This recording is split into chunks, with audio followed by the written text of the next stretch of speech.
Yeah, it can be fine. Okay, so I'm going to move this account into the Baltimore Ravens one, and I'm going to move the Baltimore Ravens one into here. Okay, is that all right? Yeah. Excellent. I sincerely appreciate it, Brandon. And then you don't have to change anything. So just one moment. I'm moving this one to here.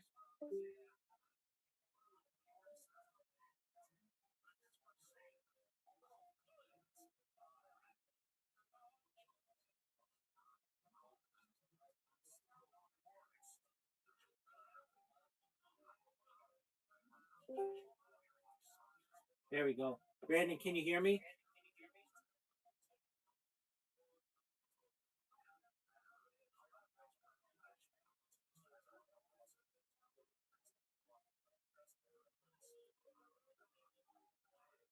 Brandon.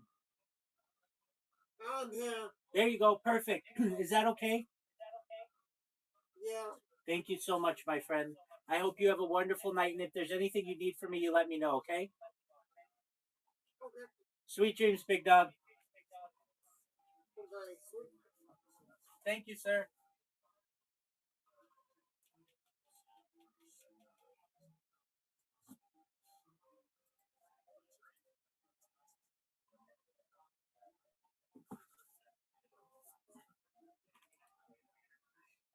Shout out to Brandon. That was very nice of him.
And those are just stereotypes.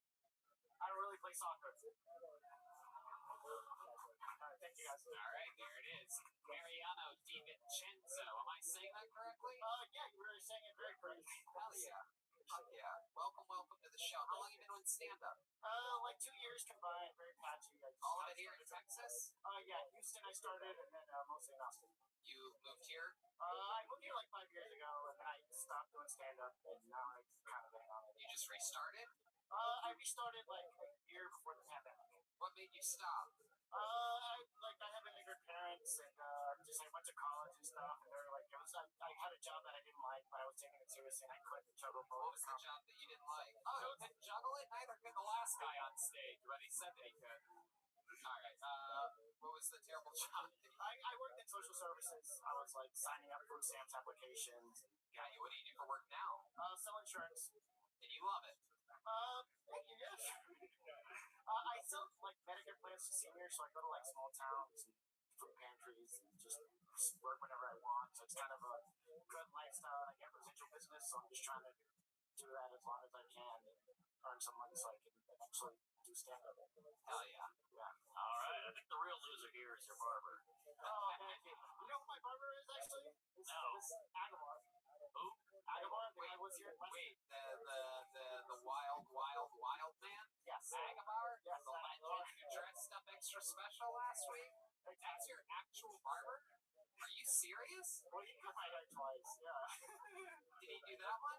You didn't. I'm overdue for a cut though. I'm letting it go. Are you being serious or are you kidding that No, Agamar? it's not. Agamar is my barber.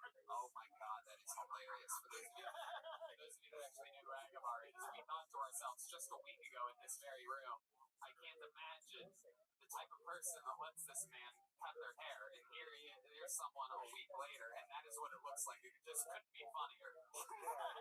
Did he cut only one side of your hair? Like what? You look like one of the plants from the middle of the Edward Scissorhands movie. Like one of those single mothers like yards, and it's like, Yeah, you're here. No, it's. I mean, I let it go. It looked okay about 2 weeks ago. It's really leaning left politically. That's true. That's biting hard. So, when you say that it's been a long time, how long has it been? What's going on there anyway? Like, how do you do that? I was born in the pandemic and I did like a comb over and then I just wanted to grow out my curls and it did for a second, but then I just Fuck yeah, it's adorable, dude. I sort of like it. So what are you talking about? He's like a grown man. Remember that one medicine commercial where the people all look like the dogs, like they have the same haircut? You know what I'm talking about? It's like years ago. It's such a bad reference. Exactly what you're talking It's like the Shantix or some poodle or something. Yeah, exactly. You would be matched up with like a black poodle. It's for the 4 people that know the old commercial that I'm talking about. After 500 episodes, this is what you're stuck making jokes about. He's got an interesting look, though. He looks like he got Me Too'd in Bollywood. Really does. What else about you? What do you do? It is Argentinian. You talked about things that you aren't Argentinian. I do actually play soccer. Yeah. Are you good at kicking lemons? Not particularly. I also injured my knee, so I haven't been really well. Which is unfortunate, but yeah, it's a big thing over there. Okay. All right. Any other special skills or talents? You seem like the kind of guy that likes to, sing or something like that. Do you have a... What's your favorite cereal? What's my favorite cereal? Man, I don't know. Special skills or talents. Not everybody. That's Red Band's bread and butter right there. It's like a great guy or something. I don't have any like special. I speak Spanish just the same as I do English, which is but I don't but that's interchangeable. So Okay. How about your love life? What's your love life like? What are you into? well, it's slow right now. Trying to get out there on the dating apps. I was like, What dating apps? all of them. All of them? All of them? Oh, not the like the really kicky ones. Like BlackPeopleMeet.com. Bollywood actors meet. I love it. What about the last date you went on? What was that like? I actually met someone at an open mic like 2 months ago, which was cool, and then we went out, and it was kind of fun. What happened? So it was actually cool. There was like when the Vulcan show was really cool, so we met at an open and we hung out, and then there's a bunch of free shows for. There was like God, you talk really fast sometimes. Do you know that? Like in the middle of sentence is you really just like you dial it back. Right at the end of the sentence, you go like slow again, and I'm like, fuck, I feel like I should have heard that. When I get nervous, I talk over myself. Yeah, do it again. Tell us more. I want to know more. So anyway, we went out and we got to see, I think, Brent Ernst at a live show that we just walked in on. So that was really fun during the beginning of the pandemic. Yeah, we want to know about fucking you guys banging your private parts together, bro. We don't want to know which comedian you saw. You know? I don't know. Then what happened? Then we went home. We banged. I came really fast because I was shut into the pandemic. I'm not embarrassed about it. I was just like, it's been a year since the pandemic, and I'm just gonna be up. Is that what you said right after it happened? Yeah. What else was I gonna say? I mean, I wasn't like, I'm not gonna be embarrassed about it. Are you the kind of guy that like goes again really fast after something like that? Since it had been so long, were you immediately turned on again? That time I was, but not generally.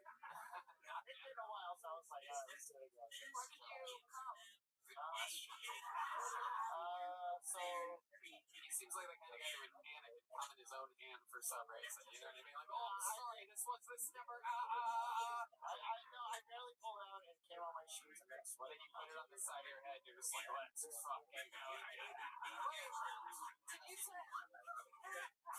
say you came in the sheets? Is it the sheets that you sleep in or the sheets that you use over the windows? Is that what he said? He just came right on the sheets? Is that that's his answer? I'm sorry. That was my answer. I love it. Absolutely. Just came right on the sheets, huh? Yeah, I try to pull out. That's what the tits are for. I know. So I didn't Red man, are you talking about yours? Yeah, how about your own tits? Push them together and make spider web. You pull them apart. Oh, Jesus Christ. Everyone does that. How do you think of this disgusting shit? Charlotte's red. Oh my God. Jesus. Mariano, you ever commit a crime? Aside from like smoking pot, not really. Okay. Not really? Think of What? Huh? nothing. No, not really. Come on, you must have done something. You ever throw like an egg at a cop car or something? Honestly, I have nothing. Alright, Mariano. So no favorite cereal. You don't have a favorite cereal, not one of them. Like if you go to the grocery store, what cereal do you buy? Not everybody buys cereal. Somebody has to. Like Cheerios? Cheerios. Cereal. Do you really get Cheerios though? No. You really do? What the fuck is wrong with you, dude? You get plain Cheerios? Honey Nut Cheerios. Honey Nut Cheerios. For your parents or for you? For myself. Oh my God. You're just saying honey nut to cover up your mess. That's right. Like, no, but it's cool though. They're honey nut. You know what I mean? Like they're good people. It's the good ones. Mariano, I love it. You mentioned before you go, you mentioned your immigrant parents. What do they do? What are they like? So my dad's an engineer, so he's from like an immigrant family in Argentina, so they're very like just kind of he made it in America, so we kind of had the same thing for us. So kind of that's like the family pressure. Who did they vote for? Like Really? Yeah, that's what they told you, huh? yeah, no, that is so like Venezuelans and like people like that are very Trumpers, but like Argentinians are a little more left wing. It's engaged. Just Yeah, right. Oh, that's the former president of the United States, Donald Trump. Mexicans. Talking about us Mexicans. Really, When Mexico sends its people, they're not sending their best. okay, thank you very much. There he goes. Dump the call. That's the president of the United States. And there he goes. Mariano Di Vincenzo, his first time on Keltoni. Thank you, Mariano. Follow him on social media. It's at Mariano_Di Vincenzo. Gotta love it. This live, raw fucking talent. Anything can happen here. You guys ever have like crazy haircuts like that? Like you? I once did when I was in like, I think I was a freshman in high school, me and all my friends, it was the lamest thing I ever took part in, but it was like 1999, and that was the time where like everybody did like the top of their hair bleached blonde, but the bottom stayed the same color. Yeah, I used to do the flat top. Where the flat You ever do a wheel? You ever bleach it or anything when you were growing I up? did the peroxide one. I was a skateboard douche. Hell yeah. Alright, let's keep it moving. Bradley Yandel.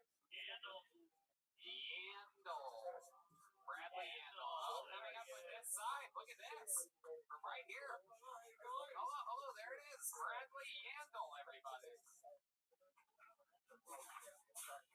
Oh my God. One more time for Bradley Yandel. There he is. Here he is.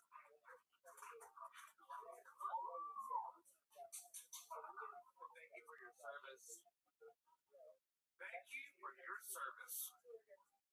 Thank you for your service. Thank you for your service. Damn it, thank you for your service. We really support the troops. Well, ma'am, sir, if you'd like to support the troops, what are we going to do? I'll tell you how. The clock is stroking on. The clock is ticking on. Blah blah blah. Eat some ass. If you want to honor a veteran, eat some ass. Just go out there. Those motherfuckers died in Normandy on the beaches of D-Day. So you eat ass. Please your lover any way you may like it. And if you don't do that, you're not a dirtbag or a degenerate like me. It's absolutely fine. You can meow. Hear the words. What's up, Bradley Yandel? Why'd you sign up for this? What did you think was going to happen? I've been doing comedy for a month. I don't know what the No, hell you haven't. Where have you done comedy before? This is my 9th time on stage. Where have you been doing comedy? Name places. All here in Austin? Lucky Ducks? Applebee's. Hold on. Breadman. What a man. Jesus Christ. No, literally, 9th time. I've done one show in San Antonio. Name the fucking places that you perform. We don't need help here. I want you to name places that you The perform. Lucky Duck, Blind Pig, Romo Room, and Buzzmill on Riverside. Alright, I believe you now, and I still don't fucking believe. I believe you, and I don't believe you. Bradley, okay, I'll allow it. What happened? Did you drink today? You go to the bar? I never expected to get on the stage. I know. Trust me, we can fucking tell you didn't expect to get on stage. Nobody's shocked. Like, somebody bought me. I was a spot that you've been working on for a month where I'm like, you just come, I'll pretend like it's random, and you just come on and crush, and that's what happened. That was shocking. There's a man out there, and he's got a shirt on that says cunt in Russian. Okay. The one you told to shut up earlier? Okay, so things, a minute into your interview, you're already talking about things that are funnier in the audience right now? You're going to that? Like, here's a funny t-shirt that I saw? Was that supposed to refer to my stand-up? Bradley, what made you start stand-up a month ago or whatever you said? What made you want to do this? Did someone tell you that you're funny? I suppose, yes, they did. Who told you that? A couple of people along the way. The first time it was a sergeant in the Marine Corps. I was 20 years old and I was told she could stand up, and then I guess it stuck with me. Oh, you fought for the United States military? Yeah, that's why I said eat ass for a veteran. We didn't understand anything you were saying. Oh, that's fair. How about a hand for this man? I like him all of a sudden. A U.S. patriot. What branch of the military were you in? Marine Corps. I love it. Hell yeah. 02 to 06. I went to the initial invasion, 04, 05, and then, Which invasion? the initial one. Oh. Whoa. Which one? Talking about Iraq. 03 Iraq. Yeah. Iraq or Afghanistan? I didn't go to Afghanistan. Where'd you go? What invasion? The British invasion? Iraq. No, not that fucking old man. Come on. I know. Iraq, so you're used to bombing. Yes. What? That was a layup. Come on. That was a layup. Yes, you're like Chris Helm's worst. You really are. You're something else, Bradley. Why does every comic in this town like dress like they're going to a picnic? Just in case they get invited to one. That's what it is. I guess so. Bradley, is this where you're born and raised? Nashville, Tennessee. Nashville, Tennessee. Love that goddamn city. What are you doing out here? I moved here to play rugby 8 years ago. So I graduated from Ole Miss, and they asked me to come play rugby here, so I played for 6 years. Worked off a couple years ago, and then now I'm just trying to figure shit out, so I'm going home. Okay. Wow, one of those Iraqi drones just flew right in that. That was incredible. They heard you say Iraq, and they're zipping right through. All right, Bradley. So what do you do now? What do you do for work now? Unemployed. Okay, good to know that our servicemen are being taken care of. Yeah. You know what I mean? Nothing better than hearing about a good old I unemployment. got fired for being too direct with people at a restaurant. Oh, how direct were you? There we go. We just stumbled across a little pile of gold, didn't we, everybody? I I told the manager she'd do this fucking job, baby. And I had a Bucky's mask on. I told you about Red Band. I saw you. Where's Eddie Morgan? I told you I had a Bucky's mask on, and I cussed someone out in the Bucky's mask, and He can make it move with his mouth, so it looks like Bucky's moving. you inhale the mask just a little bit, and then you're talking just like Butchie. Wow, and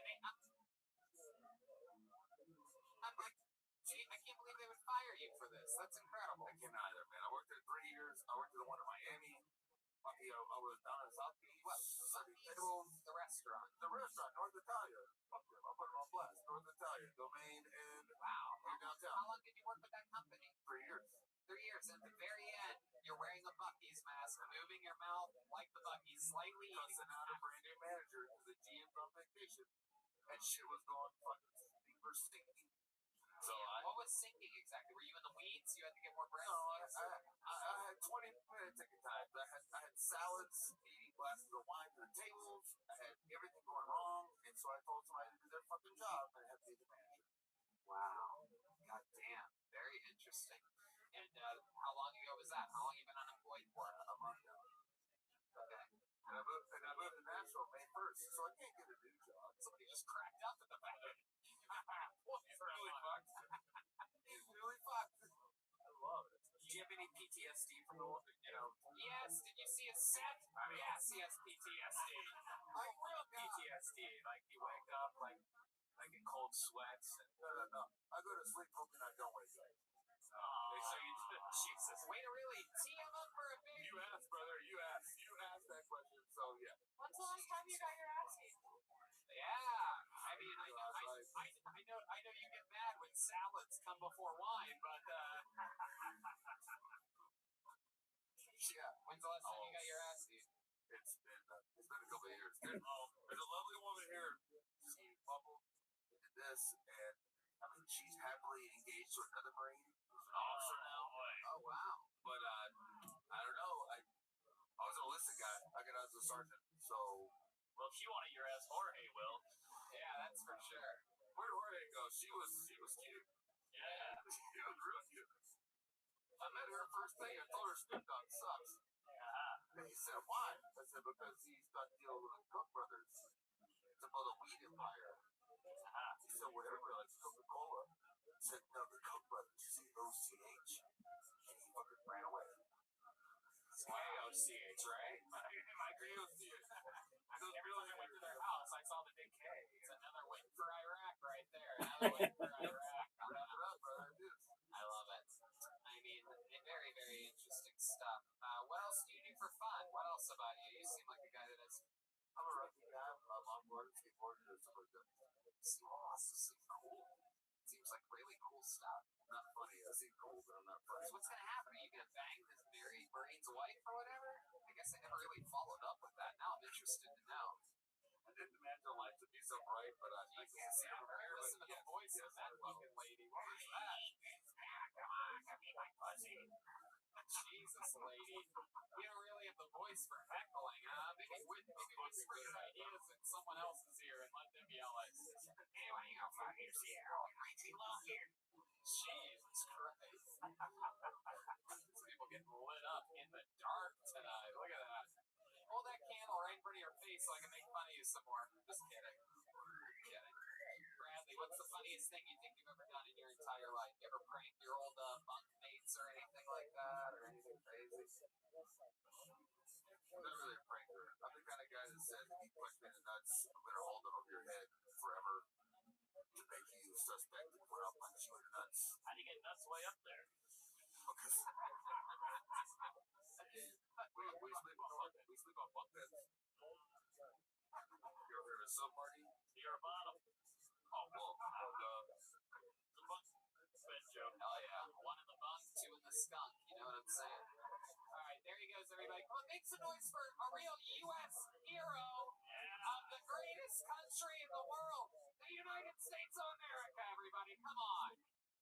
You guys aren't going to get loud for the United States of America? And we hit that big of a wall in the show tonight. There he goes, Bradley Yandel. Follow him in the. I can't read his handwriting. That's another one with bad handwriting. Who would have guessed that one? How about a hand for the great Kaylee? All right, Kaylee. What is it again? Kaylee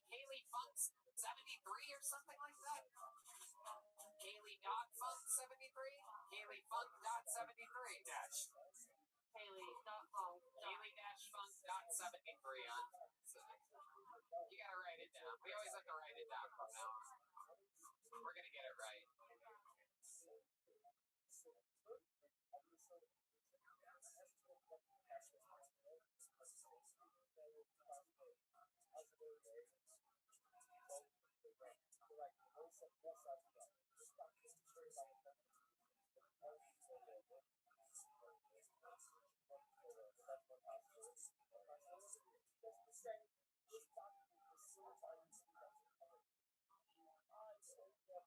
more people will follow you because I got it wrong, believe it or not. It's one of those things. It's how podcasts work. Then they'll be like, I remember the time Tony got it wrong, so I'll follow her, because other people probably didn't follow her. Anyway, you guys having fun out there? Indiana Jones? Yeah, anything can happen. It's Kaylee.funk.73. How about DL? We got eyes on DL. Anybody see him? No? Anybody? Yoni? Number 2, did you see him at all yet? Put your hands together for your next Canadian, Joshua Miller, everybody. Joshua Miller. Zach Bogus here? Zach Bogus with an earshot? All right, here comes Joshua Miller straight from the back. He's on crutches. This is going to be good. Come on, guys. Make some noise for Joshua. He's on crutches. He's out here fighting, waiting on the sidewalk for an opportunity like this. He's moving, waiting for at least an hour, hour and a half. It is his time. The bucket of destiny has spoken. Here he is. He's moving faster than the people with operational legs. Absolutely incredible. Here he is, sneaking around. Come on, one more time for Joshua Miller. Yo, what's poppin', y'all? Man, I thought my mom was the most embarrassing thing I could have had in my life. Then I bought a dog. This motherfucker's dick is hard 24/7. Doctor ain't never playing. We gonna take the shit. He gonna look at me with a hard dick taking the shit. Smelling pussy on the ground. Look at me, Dad. You wanna get some of this? Man, I don't want none of that. Taught him how to play dead, right? We know he ain't dead. Boom, he dead. Dick hard. Motherfucker, we know you ain't dead. You was not getting this trick down right. But it's great though. Leave me in the drive-thru. First smell of French fry. Boom. Hard dick. First time I met my mom. Or he met my mom. Hey, look, I don't know. It's just a cherry push pop. I mean, I don't know the flavor, but if mine tastes like a cherry, I'd be trying to hide the too. That's all I'm trying to say. There you go, guys. That's it. Hell yeah. Joshua Miller. Is that right? Yes, sir. Joshua Miller, first time on the show, correct? Yes, sir. I remember you. Look at you. What the fuck are you? Can't figure it out. Big ass leprechaun. Are you? That's what everybody else say. Yeah, what's your ethnicity? Are you a white boy born in the hood? What is this exactly? Am I right? I've been asked about 6 times if I was Creole. Yeah, is that right? Is that what you are? I'm white as shit. What's the eternal gum that you're chewing right now? What is that? Is that just is that your regular old spearmint? You always chew gum on stage? No, I was actually outside smoking a cigarette. Wow, you were chewing gum while smoking a cigarette. Wow, double your men.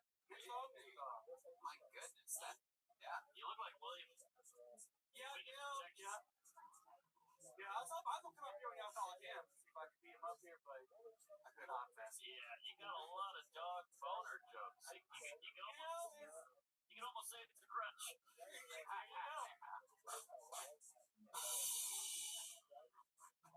Yeah, I thought there'd be more fucking something else other than dog. I was waiting for any segue in the world there, and you just stayed straight on dog bone. What happened? To my foot? Oh, I saved the dog. Really? Are you serious? No. Tripped over the bone. I took the trash outside. You took the trash out. What happened? You fell down a step? Nope. You getting rid of your act? If bags upon bags of dog boner jokes go to the trash that day. There you go. What really happened? I Describe to just us. took the trash downstairs, walked back upstairs, woke up the next day, foot was swollen like a fucking balloon. How do you know it was the moment that you took the trash out? Did you hurt yourself? I broke the side off my big toe. So the doctor thinks I stepped on the step like this and broke the side of it. So you didn't notice it when it happened? Nope. Really? What the fuck? Yeah, you might have those diabetic feet rolling already. There you go. I can't feel my toes. You might be right. Is that true? Well, not right now. After surgery, I can't feel them yet. How long were you in surgery? 2 weeks ago. Okay. This is actually my last day. Get this thing off tomorrow. Okay. Absolutely. Man, I'm telling you. Castaway. I love it. What do you do for work? I work at HEB. Whoa!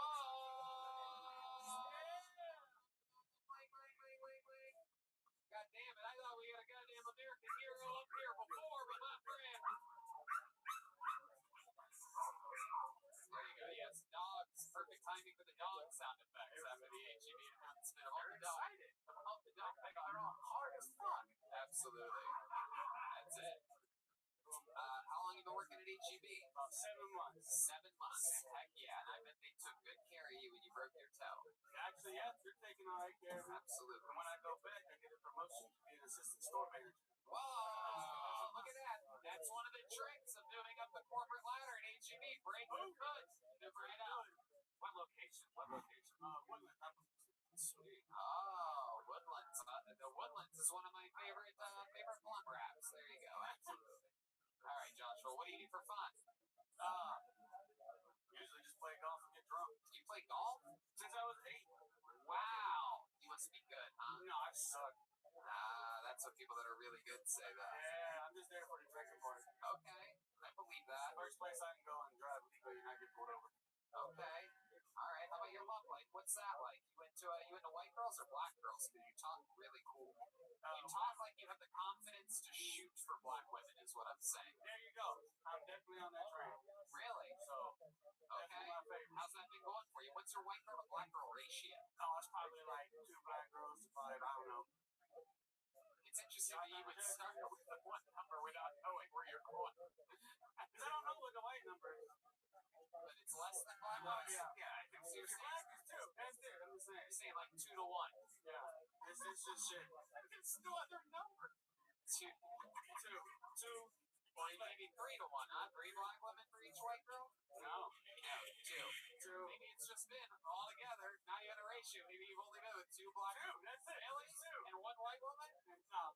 More white women. Way more Okay, white so you totally misunderstood the original Oh, yeah. question. I'm just trying to. I was I'm trying to trying to think be about how president during this episode. I'm trying my hardest. There's moments where I'm like, did I miss something? No, I was trying to think about how many black and I had to think it too. Okay. So more white women than black women. Now, what did you think of the black women? They're your favorite. That's who you're trying the hardest for right now. Oh, yeah. When's the last time you were with a black woman? 3 years ago. 3 years ago. My goodness. When's the last time you were with a white woman? Probably about 2 weeks ago. 2 weeks ago. Where'd you meet her at? Some boring white place? I already knew her. You already knew her? Yeah. Yep, that's as white as it gets right there. Oh, Boring as fuck. Already knew her. No fun at all. Friend with benefits. just go get it. Go home after. You already knew her. Already know her. Easy. Easy. Absolutely. Absolutely. I'm on crutches. I ain't working for shit. Hell no. I could get black girl confidence, but not with crutches. You know what I'm saying? How can she explain that to her friends? She couldn't explain that to her friends. Wow. I don't even know where the fuck did that sound effect come from? That was the one black chick here. Is that even, Yeah, what's up? is there a black woman in the audience by any What's up, chance tonight? Oh wait, I do hear someone talking loudly in the back of the room. Perhaps there's a chance. Piece of shit. I love it. Wow, Joshua. So what's your move? What would you try differently? If there was a black woman and a white woman, what would you say differently? Do an impression. Pretend like Allie is a white woman and say your original pickup line to her. Like she's at a bar, you walk up to the bar, what would you say to her? What's poppin'? You want a fresh girl? You want a fresh what? Fresca. Okay. Now let's say she's a black girl. How would you greet the black girl? What would you say to her? How are you doing? You see how much more respect? See the respect? Wow. White woman's like, hey, sup, want a Fresca or what? Fresca. Black woman, he's like, now, how are you? How are your feelings? How's your day? How's your job? How's everything? You just talk for a while, and if at the end I get lucky, I'll just let it happen. And I'll still throw in a Fresca. I love it. Joshua, what's the thing that you notice most about the difference between a black woman and a white woman in bed? In bed? Yeah, Wrong about everything. everything. How about one thing? 60% of white women just kind of later. 60%? But you've only been with 2? No. White women. A lot of white women. Black women, no. They're senators. Shit crazy. You're one of the worst math students we've ever had on the show. I've only been with 2 white women, but 60%. Really Black women. 60% of white women don't do shit. I can confirm that that's true. Look at that. I love it. Joshua, any other special skills or talents that we'd be surprised to know? You freestyle rap or anything? No, I do not. No? You do anything? Anything else? Pretty much, that's about Just it. golf. Chill, Talk shit. go up, do comedy every now and then. I love Go to work. Anything else for Josh? Am I missing anything, guys? Look at this fucking cast on his foot. I do got a question though. Okay. This thing is clean. When I clean, there's no signatures on it. So if I got called up, I was gonna see if y'all can sign it. You want us to sign? You're taking it off tomorrow. I'm gonna put it on the wall. You're gonna put that on the wall. You can't put a cast on a wall. Why?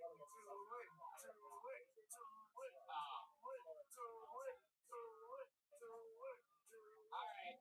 We'll sign it after the show. You guys win. You know when you take that shit off, it's gonna smell. It's like bone marrow. Like you're gonna want to throw that away. All the soft stuff comes out and the hard casting is still there. There you go. We'll sign it. Absolutely, we'll sign it. That's it. Since the crowd went wild and they're not going to find out that we didn't sign it anyway, I'll say it. We're going to sign it after the show. There he goes, Joshua Miller, everybody. He's on social media at JMillComedy68. So give him a follow. Seems like a cool guy. Let's go golfing sometime. I'll go golf with you, dude. He sounds like he could roll a blunt. Golf. What you talking about? You know what I'm talking about. Oh, shit. How about a hand for Kaylee, everybody? Your next comedian's Tamer Hassan. Tamer Hassan sounds like a new name. We love that. A lot of people get pulled up multiple times here in Austin since we started doing the show here. Tamer Hassan seems like a new name. New story. Could be a local legend. Who knows? Could be his first time. Anything can happen. How about a hand for the band, huh? A real live band? How many of you were at episode 500 on Thursday at the Paramount? Oh, hell yeah. Wow. You guys shit, right? You guys know what the fuck's up. We had to send a lot of those special treats back to Los Angeles. Unfortunately. But boy, was that fun. There he is. Here he is, everybody. Make some noise for Tamer Hassan. Oh, he lost the bottom. Tamer, you lost the... Yeah, plug it in. Plug it in and I'll give you a good reset. Come on, everybody. Make some noise one more time for the great, the brand new Kill Tony. Give it to Allie. Give it to a professional. My God, for the love of God. Come on, people. Make some noise for Tamer Hassan. Give it up for the Jews! Love me some Jews. I'm Muslim, by the way. Historically, people say Jews and Muslims don't get along. Not true. I'm here to prove that incorrect. I trust the Jews. They trust me. Last week, Goldman Sachs, $10,000. No questions asked. Try getting $10 out of a Muslim. My friend. I think shit's not Jewish enough. I got the vaccine last week, the Johnson. Would have got it quicker if it was a Johnstein. This heat lover knows what I'm talking about. If it was made by Weinstein and Friedman, I would have lined up for that shit all up and down the Gaza Strip. Maybe some of that Jew juice. I'm just saying it's impressive. We're 25% of the population, gas station legends. 1% of the population, Jews, and they control the media, money, and the weather. Impressive. Tamer Hassan, my God, barely, really not that many jokes. More like when somebody says right before they shoot a place up with an AK-47. There are no weapons on it, though. We do have security here. My God, what do you guys think about Tamer Hassan? Hold on a second, Tamer here. I'm just glad he has better ratios than the last guy. Fair. You might be Muslim, but you smell like a Persian. Yeah. Well, Miami, Cuban, California, Mexico. Are you just naming places right now? I'll be sure. What is this area. episode? This is It's an area like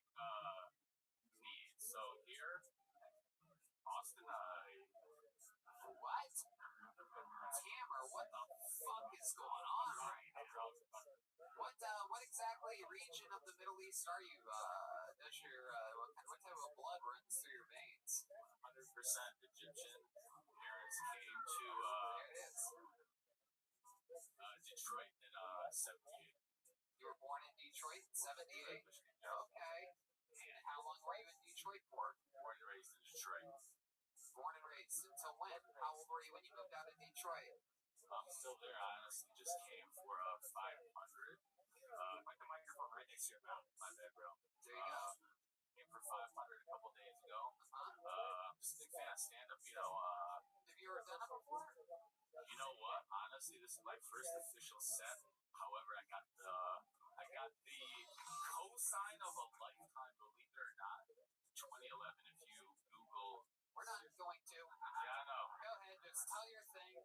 2011. Sarah Silverman. She came to Detroit. I'm a big stand-up fan of everybody. She had like a little Q&A after the show. Cameron Hassan seduces Sarah Silverman. She gave me like a big cosign, basically saying that you might be a comedian, you should do it. I've always been a writer. She told you that if you try it and work hard at it, you can do it. Here you are 10 years later, trying it for the first time. I've always wanted to be a writer. I'm a writer. Are you? Written scripts and shit, you know? Okay. But I'm a big fan of you, obviously. I saw you at Oddball 2016. I've always just been good with getting tickets and shit, you know? Oddball was like, saw you there. I was a little late to Kill Tony. Saw it like 3 years ago. Like my mind was blown. What's the plot of your best script? Honestly, with scripts and shit, I have an awesome script. Yeah, I would hate to reveal it. A couple sentences. Oh, he doesn't want to give away the Say the plot. name. You know what? I'm actually gonna. Does it end with planes hitting the World Trade Center? You know what? It ends with a tragedy. I appreciate that. It ends with a tragedy. I'm actually gonna say this. Believe it or not, I'm gonna reveal the name here tonight on Kill Tony. What are you revealing the name of what? The script.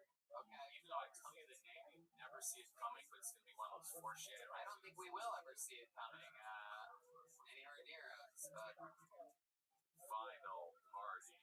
Final party. Foreshadowing in the title with the writing, where when you see it, it's obvious, but it's one of those things. Wow. Oh, wow. I'm pushing for the Muslim ban. yeah, exactly. It's like Long Night Shyamalan up here. Fair. What's the big twist? Is there a big twist in the movie? It's literally the final party, but literally revealing that Final party. Like the name before the end of the world. it's literally like a comedy. I'm pretty sure that James Franco did this a few years ago. Stop saying the word literally. It's the final party.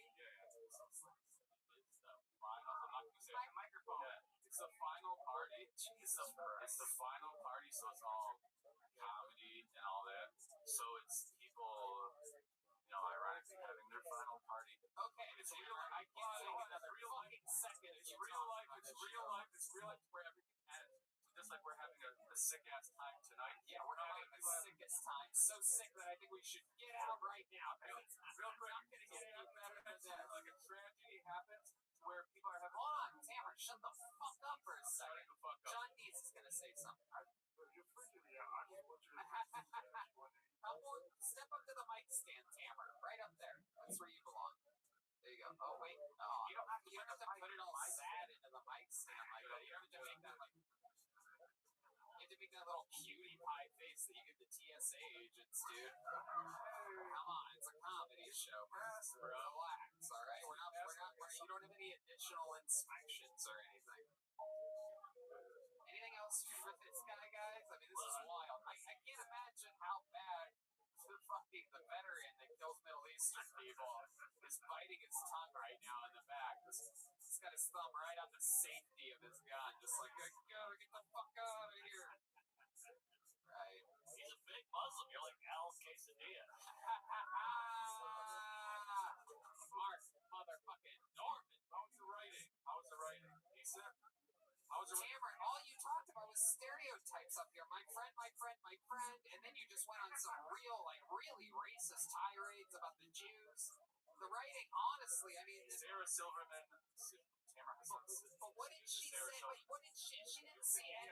I know what she said, because she was being encouraging, because she's being good person. She's being nervous. But she stopped fucking talking, Tamara. But she didn't see any of the work that you had done, correct? You asked the question, right? And you said He was joking. I got a pop from like a soul. what was the joke that you said in 2011 in front of the room? Right here. Yeah. Sarah. Put the fucking mic up to your mouth. Sarah. Hello.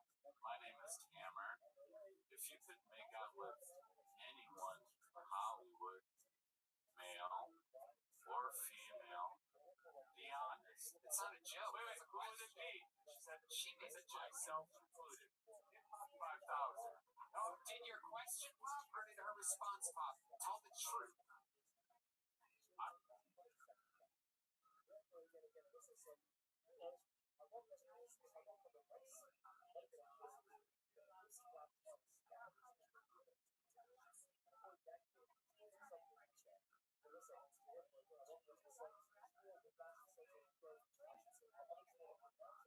I got the pop. I don't really. How the fuck did you get the pop on a question?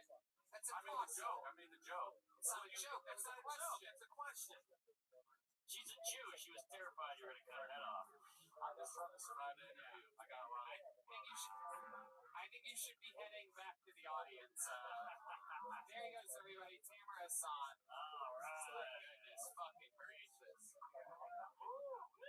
Oh my god. That guy's gonna kill us all one day. It's always fun when you see the ones that are gonna be peeking through your window later that night. Nothing more exciting than that feeling. Even T Madness fucking sees trouble in that guy. Yeah. Alright. Cool. That's exciting. We'll get that up here in just a second. How many do you think I should pull for a woman, huh? Yeah. We haven't had a young lady up here yet tonight. Let's weight the balances of or balance the scale. That's something we forgot to do at episode 500. Yeah, but we had Jetski there. That was fun. Jetski Johnson. By the way, if you're a female listening to this show in Austin, Texas, you are thinking about doing stand-up comedy, please write a minute and try to sign up for this show. We have such a lack of females in this Really, city. it's true. I'm just looking at these right now, and there's not a single. This is crazy. Dallin, Sam, Leonardo.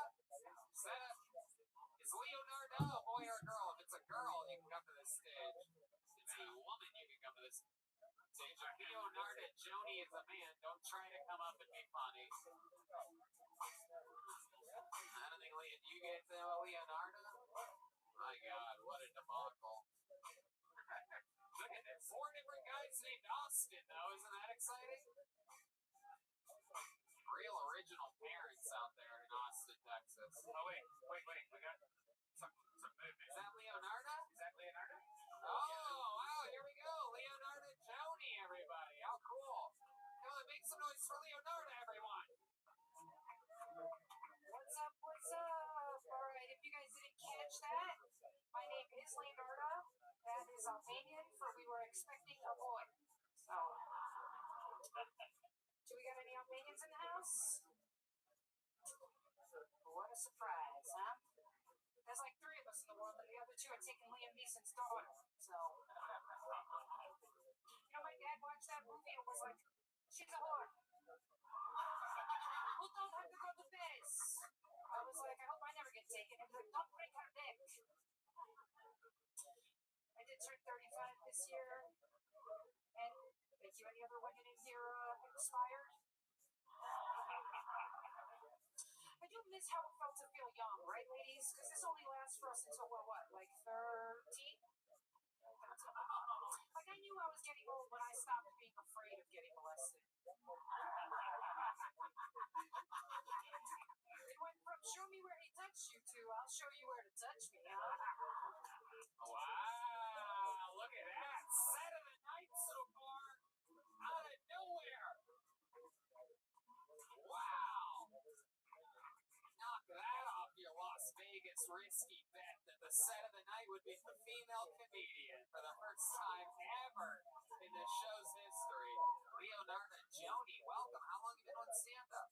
About 2 years. I love it. You're really Albanian. I am really You Albanian. know who else is Albanian? The very famous from the Comedy Store, Rose the bartender. really do. You're like sort of you have like gypsy family members or whatever, like gypsy-ish. We don't talk about it. Right, exactly. I know. Gypsy's like a rugged word, but yeah. I love it, Leonardo. So how long have you lived in Texas? I just moved here 3 weeks ago. Wow. And again, how long have you been doing stand-up? 2 years. 2 years. And where were you doing it? New York. Oh, great. Hell yeah, that shows. Have you seen, you guys ever worked together? She's funny. No New Yorkers who came here because they're terrified of her. Why are they terrified of Leonardo? Well, she keeps it real on stage. I mean, New York's a little, Yeah, a little too wokey for the jokey, huh? Yeah. I love it. Well, we're always looking for more. I mean, we were literally just saying we need more women to sign up here. The market here right now. I mean, even Ellie Makovsky just comes to visit. She just does JRE and fucking Kill Tony and then skips town again. She's actually on the road. I'm just joking around. But you excited to be here in Austin? You know, it's awesome. What do you? Hold on. Way to really win everybody over, Leonardo. This is your chance to have a built-in in-city fan base. She's just kidding. That's one of her jokes, everybody. That's one of her jokes. She loves it. I just think we have better homeless people in New York. That's all. Why? Why are they better in New York? Well, they sing. You know, they sing and they dance, and they do drugs, but they sing and they dance. So. Yeah, that's true. They really don't sing no dance. The Austin homeless are actually real homeless people. Like the homeless in Los Angeles and New York, they're just lazy hippies. Yeah. Like that's the ones in New York take their fucking tip jar and go into a nicer apartment than the people that give them money at the end of the day. What do you do for work? How do you make money, Leonardo? I'm an LSAT tutor. LSAT. Yeah, so it's law school. That's right. Wow. Got some LSAT. So you've gone through law school? No, I just took the test, did really well, and then tutored everybody. You did so well on the test that instead of going into law, you just said, fuck it, I'm going to stop right here. That's fucking awesome. Hey, Redman thinks it was a great business decision. no, that's cool. I mean, that you were that smart. Have you always been a nerd, like growing up? Is that what got you into comedy? I said, I kind of keep that on the down low, but you know, like blowing up my spot right now, so. You're a nerd. Just got a real attitude. I do see what you mean now, Mark. Just like Rose, by the way. It's a real fucking spunkmeister, this one. Leonardo, what's your love life like? You got a boyfriend? I do. Keep him on a tight leash, don't you? No. You beat the shit out of him, don't you? What does he do? He's a producer, like film producer. Oh, okay. He's a hot black. Yay. Is that true? Oh, yeah. Oh, wow. Look at that. Thanks for blowing up my spot, Mark. So, I'm pretty sure your black boyfriend's the one blowing up your spot, if you know what I mean. Let's face it. That thing was built for Albania, not for fucking WrestleMania. You know what I'm talking about? I did basis, by the way. Oh, shit. Hell yeah. I love it. Leonardo, what else do you do? What do you like to do for fun? I mean, that's a hard topic, you know. What do you mean? Well, I just work a lot. So Yeah. What's like your release, though? What's something that you like to do? Like me, I'll take a couple drops of eucalyptus oil, put it on a nice little washcloth, boil some water, pour that shit on there, and I throw it right on my fucking face. What's your version of that? I have recently discovered paddleboarding in Okay. That's fun. That is fun. Okay. Yeah, Paddleboarding. we don't have that in New York. Better than waterboarding. It's true. It's true. Which our last Canadian on stage has gotten really good at. I love it. Did your boyfriend move out here with you? Yeah, we moved out together. Okay. How's he liking it? He loves it. He's like, I'm never going back. If he wasn't black, I'd say he was whipped. Jesus Christ. Norman. Sorry. Powerful. You know, I am always looking for new talent. I would love to invite you to the Vulcan show Thursday if you can. Look at that. How cool. Leonardo Joni in the mix. Thursday in Vulcan. How awesome's that, huh? Put your hands together for her. There she goes, everybody. It's Leonardo Joni, everyone. She just booked a show live Thursday night in Vulcan. I'm in Vulcan Friday and Saturday. Going with Tony Hinchcliffe and his current friends. I just picked it up today, so you can be the first people to get tickets. Friday and Saturday, just stand-up shows. I'm gonna host them. Friends are gonna be here. Whoever's in town. We'll see what happens. Okay, back to the bucket we go. You guys good with that? Bucket one more time, huh? Makes no noise for your next comedian. He was on Kill Tony 500. He's back again. This guy, an incredible story. He just got pulled out of the bucket. Make some noise for Philip Garcia, everybody. Here we go again. Philip Garcia. Yeah. This guy, incredible luck on this bucket. Really is. Oh, there he is. Here he is one more time. Make some noise for Philip Garcia, everybody. Hey, everybody. I officiated my buddy's wedding 2 weekends ago. Yeah, I was a preacher for my friends in college. They were like, it was a weird situation, though, because, like, that's Preacher Philip, but the whole family, like, all my friends in college, like, that's the plug. You just don't know.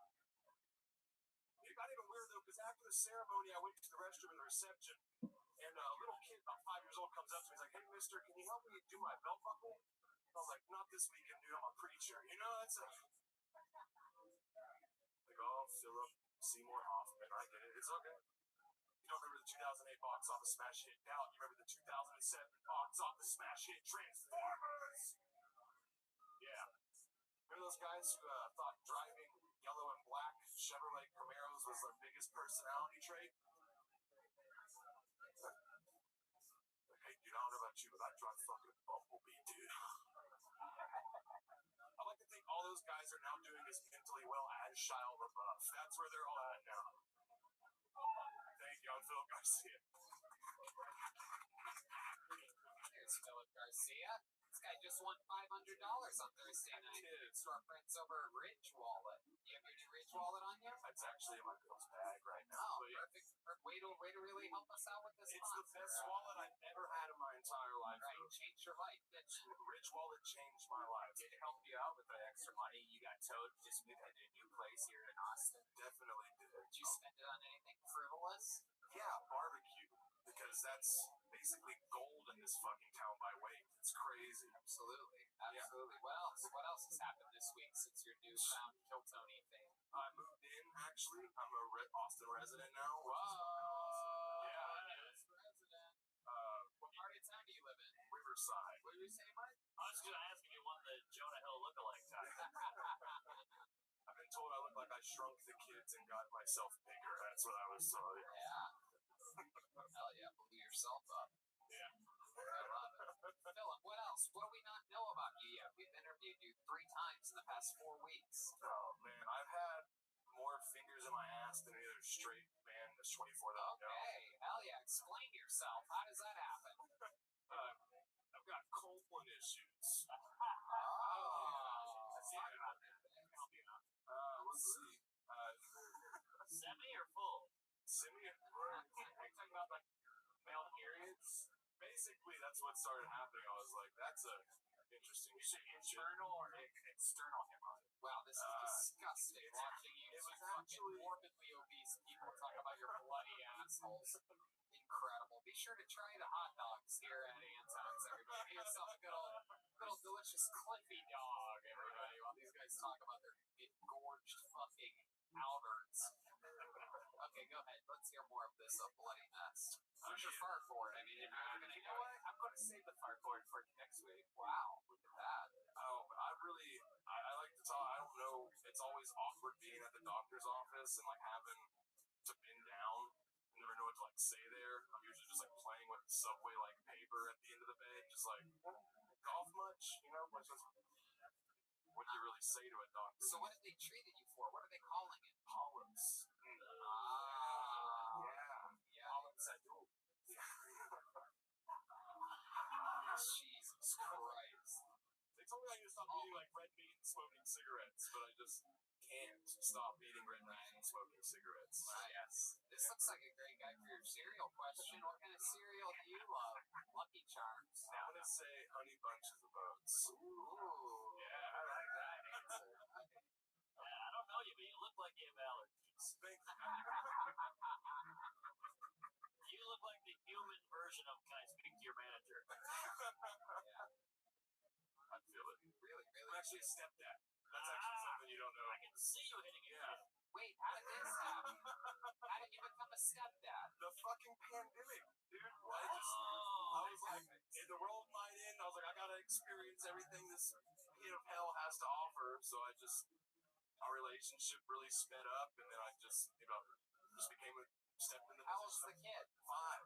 1 5-year-old. Yeah, 1 5-year-old. I like to say I got to skip all the hard shit. I guess so, but now you're like a real dad. How long have you been in this position? Like a year? A year, yeah. Oh my goodness. Yeah, it's Boy or girl? girl. Okay. I'm trying to Is her dad in the picture, or are you just the only dad now? not really. He's kind of a bad person. Oh. I'm just like, I don't. Do you like You it? seem like the Do I kind of like guy it? I love you it, seem yeah. like the kind of guy a lady would date after getting out of a really bad Exactly, right? Like a pillow. Yeah, super soft, like a my pillow. It's the only way I think I would have been able to have such a hot girlfriend, honestly. Somewhere right in between a teddy bear and a body pillow. By the way, that needs to be an app. Like hot chicks with kids that just got out of divorce. They need some comfort guy. You know that? That's me. I'm the Oh my comfort. goodness. Wow. The only trauma she has to deal with now is you waking up in the middle of the night with a bleeding asshole. And getting snacks. Yeah. Groaning in the middle of the night. Well, Philip, you've been on the show a bunch lately. We're going to get you up and out of here. There's Philip Garcia. Thank you, everybody. Follow him at Philip Garcia Comedy. What do you guys think? Should we go to this bucket one more time, huh? One more. You guys really think there's some fucking talent here tonight, huh? You think someone's going to do good?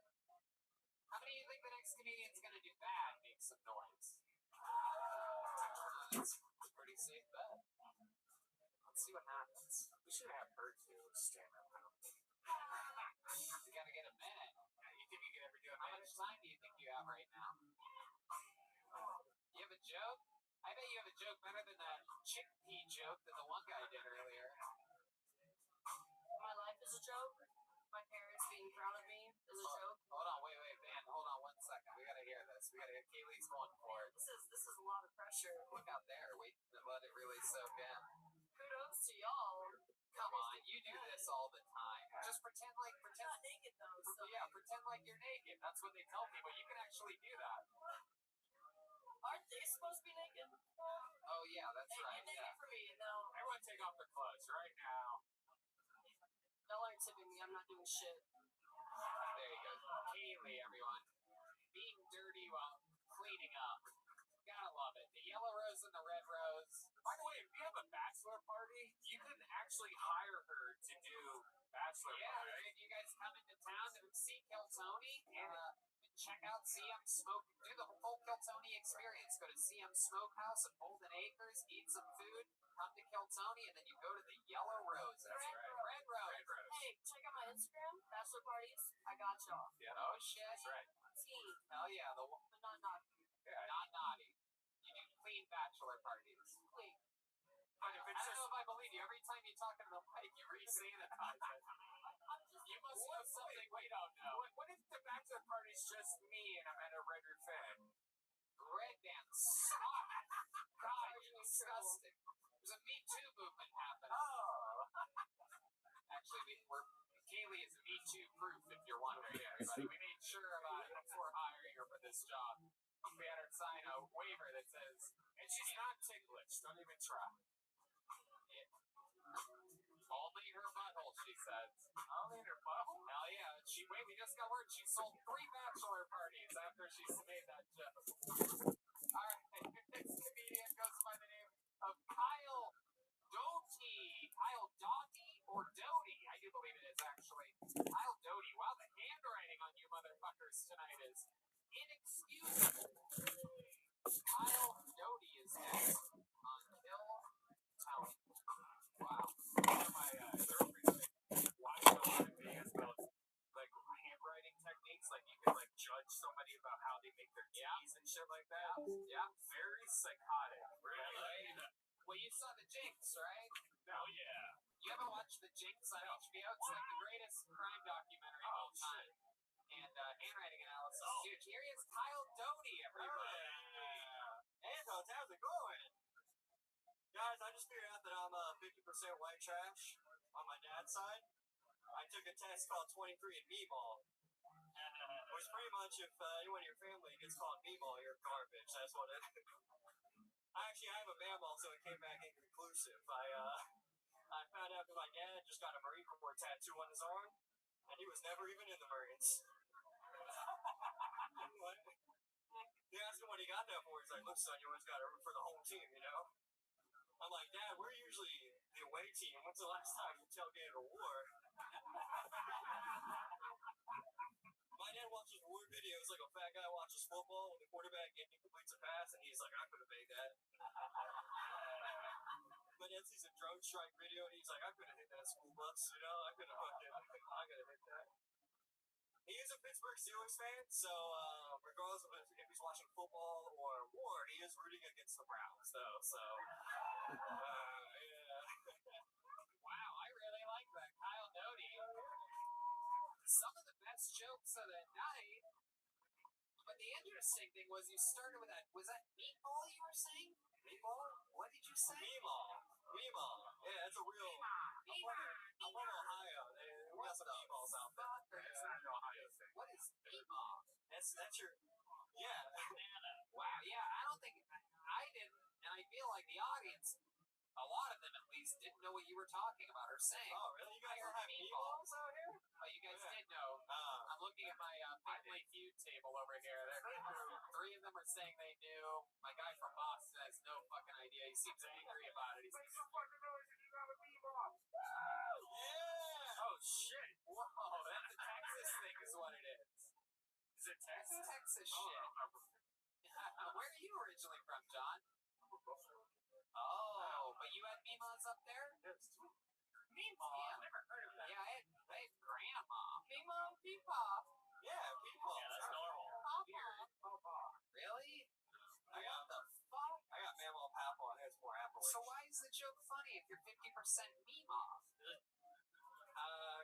I end up saying that like I have a mammal. 23 It's indecisive. 23 mammal. This is white trash? 23. Yeah, because I'm white trash. Fuck that joke. I don't care what these idiots say. I believe that When you switched and you went to your dad having a fake Marine tattoo, you had me. The fact that you had a joke good enough to recover from the Mima insanity was I just impressive. added the meemaw like. By the way, you guys are all booing and gnawing about this Mima thing. You didn't laugh at the Mima joke. I can rewind and play it for you. It's fucking dead silence. I got it. So don't do it on now, motherfuckers. When he needed you the most, you were not there. Much like I'm guessing his Mima right now. Is she dead? No, she actually survived COVID, which surprised the shit Oh out of me. wow, look at that. Those Ohio grandmas are not to be fucked with. Dude, she's been alcoholic since 72. Shout out her OnlyFans. There you go. Meemaw 69. There you go. Okay, what part of Ohio are you from, Kyle? Columbus. Oh, very nice. That's where Red Band's from. What part of Columbus? The hilltop, the west side. The west side. The bottoms, the west side. The Hilltop. Wait, well, west. The west side, yeah. Okay. All right. Yeah, I mean, West like of the Hilliard? 270. How far west of the 270? like where all the heroin is. How right? far west of the 270? No, I'm still in town. In the 270? Yeah, in the 270. Oh, shit. Like on Southwest Broad. Yeah. Oh, all right. Okay. Dirty. What are you, Yeah, are you just visiting here? No, I moved here. How long did you move here? It's been like 2 months. 2 months. Congratulations, Kyle. Look at that. What part of town do you live in now? Just up north near Domain. Oh, wow. You like the Domain, huh? Bath and Body Works and shit? It's not bad, dude. I smell great ever since I moved here. I bet you do. I bet you do. If you're anything like your fucking Mima. Did you move here for stand up? Yeah, I moved to San Diego during the pandemic, and that was a bad choice. And now, Yeah, California was not the place to flee to. yeah. I love it. That must have been weird. You're just like on the freeway going west, and everybody's going the other direction. I don't know if that's the right decision, my love. The traffic was great. I don't know why I assumed that you were there with someone that you loved. Did you come solo? Me and my sister. You're fucking your sister? Yeah, from the fucking Mima to the seesaw. You know what I'm talking about? That fucking 50% white trash. getting all up in that sister blister. You know what I'm saying? That fucking sissy pissy. You know what I'm talking about? Get all up in. Oh, D-Man is discovering his fear. You know it's not good when D-Man only has 3 senses left, and he's All right, Kyle. So let's talk about it. What do you do for work? construction worker, but I'm unemployed right now. I bet you are. They don't need construction workers built like me. What kind of construction? I do a lot of underground, like, piping and stuff, like water lines and shit. I need a deck guy. Oh, look at that. Oh, wow. It's not only are people getting spots for the Balkan, but they can also book a spot maybe in your deck. No. I just need a private seat park thing. My neighbor has a hot tub, and it's disgusting when I'm in the backyard. Wait, you share a backyard? No. I can just, when I'm in my back patio, I can look over to my neighbor, and he's like, "Hey, Red Man, what's up?" He calls you by your podcast? Yeah, he knows me from podcast. Oh, shit, he's going to listen to this. It's so weird. I'm going to edit this out. Dude, I'll build you a fence. I got you. It's so frightening. Nothing weirder than a neighbor that calls a comedian by their nickname, right? No, it's fucking weird. It's so wild, man. Hey, the machine. What's Yeah, going on? imagine that. Imagine you move into a place and you don't talk to your neighbors, and then some guy goes, "Hey, Red Bear, you want to get in the hot tub?" And he's like drying his tits off with a towel. And Are you guys all have tits in that neighborhood? Yes. It's so weird. Wow. Kyle Doty. So here you are. You're looking for a construction job currently. I wouldn't for anything. What's your sister doing out here? No, she lives in San Diego. I came here solo. And you guys broke up. It was making Thanksgiving's weird.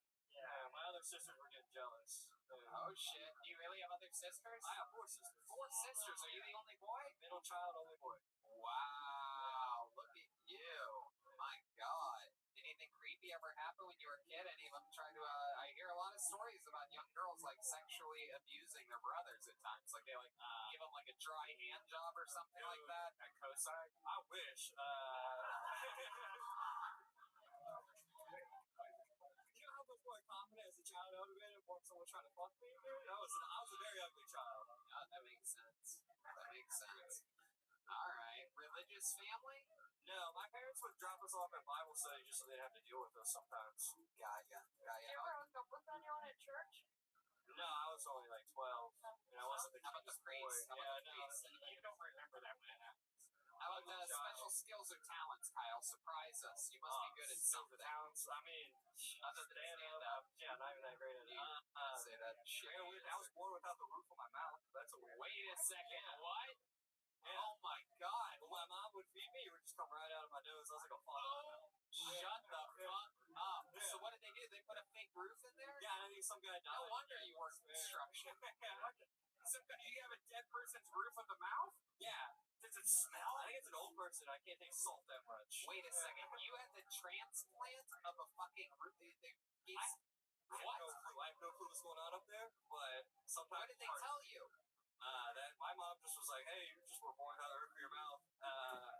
So they did That's all I know about it. So they did it when you were a I was a child? child. Yeah, they had to put arm braces on my arm at one point, and I had a big head, and I would just fall over and be like a kickstand. My mom would just leave me out front for hours. I couldn't get up because my head was so heavy. Wow. Like, do you touch the roof of your mouth right now and it's like a little creaky, like it might give in?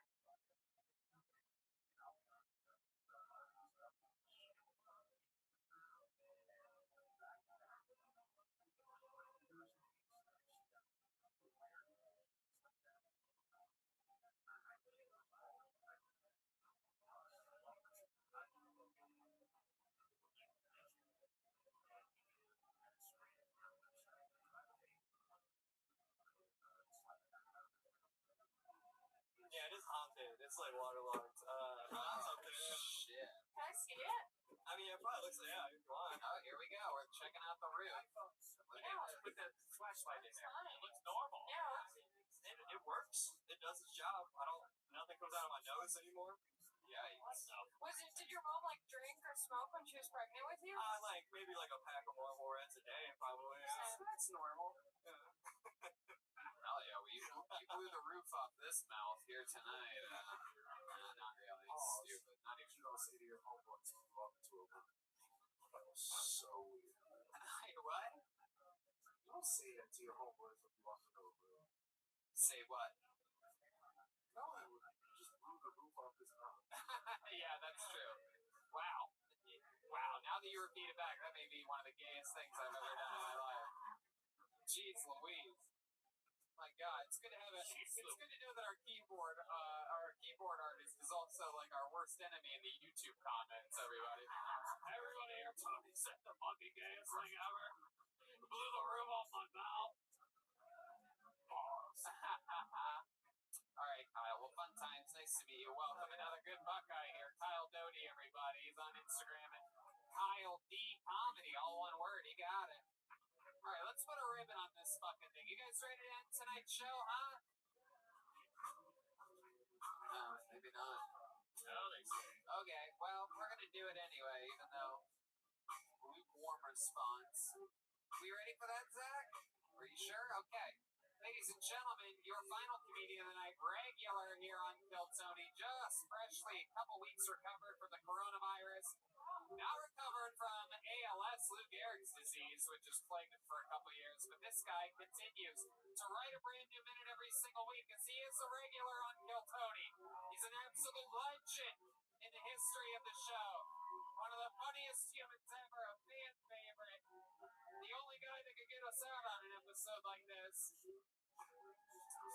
Former star from Chicago, 20 years at the Improv Second City game.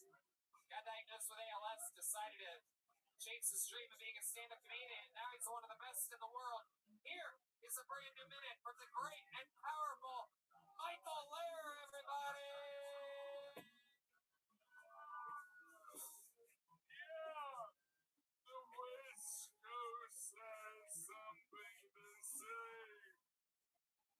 Yeah, baby. Fucking Austin. It's not a music city. Austin is a food city. But musicians are like scavengers with craft services. So you make the best food. The musicians must stay. But what you don't know is you're so good at food, but you fucking cunts about everything else. Alright? Get off your fucking high horse. The musicians are only here because your food is so fucking good, alright? My bougie Cali ass is calling out all the real customer service, alright?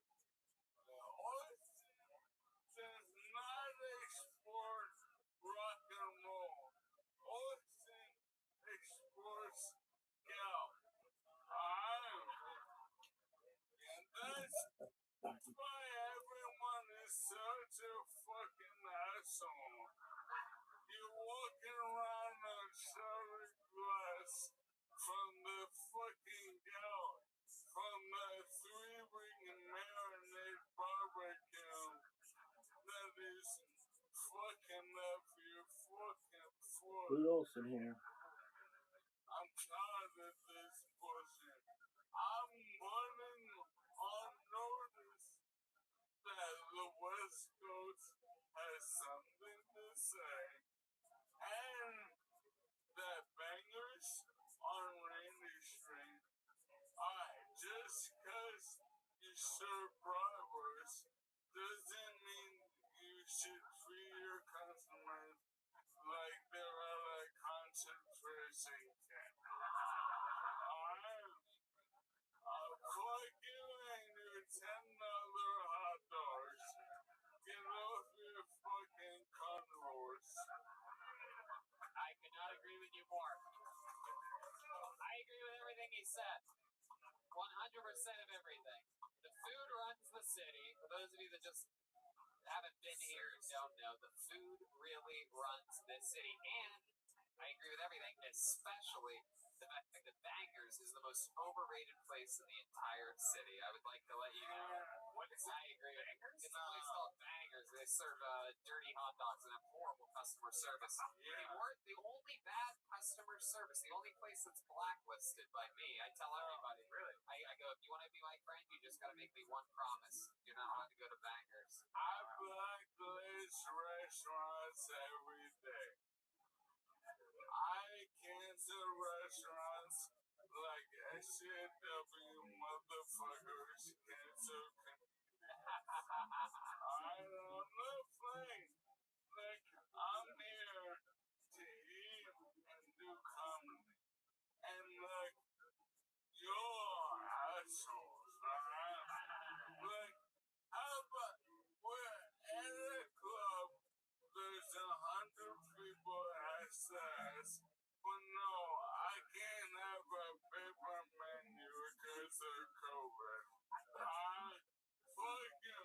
I don't want to scan a menu and go into the matrix, I want to order a fucking food and beer. Your food is good, but you lucky the worst people in America. What about the people exactly? What is it? What do you think? What is it about them? Yes. Well, I am an answer for every question. I don't say shit arbitrarily. So to answer your question, regionally, America is very different. And I'm 42, so I got to live in a lot of places. And here, they're so good at food. They're like, we can be assholes about everything else. Right. Yeah, I agree with you. They don't realize it's like they try to push other things on the transplants. I think like people are like, well, oh, wait till you go swimming in Barton Springs, and I'm like, oh, I get to get in the same giant pool with you and a bunch of people sweating out banger sweat. No, thank you. I'm going to one of my new 30 favorite restaurants. Exactly. And food goes a long way. Yeah. So it's real good, but like, I don't know, like, food isn't everything. And I'm here to eat delicious food. It's true. I mean, people don't realize everybody's here for the food. Like, if someone wanted to do a terrorist attack on Austin, they could just replace the salt with sugar and fuck up the whole city's tourism for a week. Yeah, going. Where's my sodium levels at? Go ahead. When we defunded the police here, we took away the option from switching from savory to sweet. And you're fucking criminals. But I'm here, and I'm here to be turning heads. Yeah, absolutely. I just decided right now when you were in the middle of that sentence, I'm gonna let you talk. Now, I've turned the threshold. Like, we just had Hips 2500, and before that, both I bottomed out with cocaine, and I got corona. It is true. He really, the bottoming out from cocaine, I really just think that they just tested positive for corona, but I think it was mostly the cocaine. I think he truly snorted the coronavirus at one point off a mirror. No doubt. No. But I am here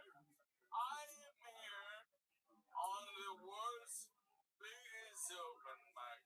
I bet 15 to 200,000 people hearing what I have to say every fucking week. How fucking nuts is that? And like, but no, I mean, fuck your boss. But to the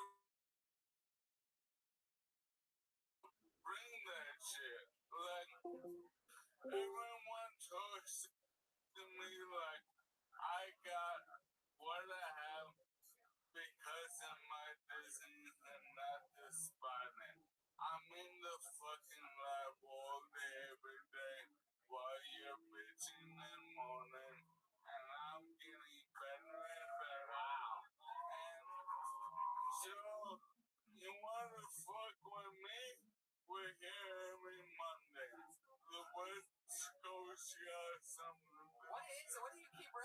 this a new branding? You're planting some seeds for some real branding? The West Coast has something to say because you started your set by saying that, then you went in immediately into something totally different, and I'm like, wow, this is some real. Yeah, the West Coast, yeah. But you're not the West Coast anymore. You're originally from upstate New York and then Chicago.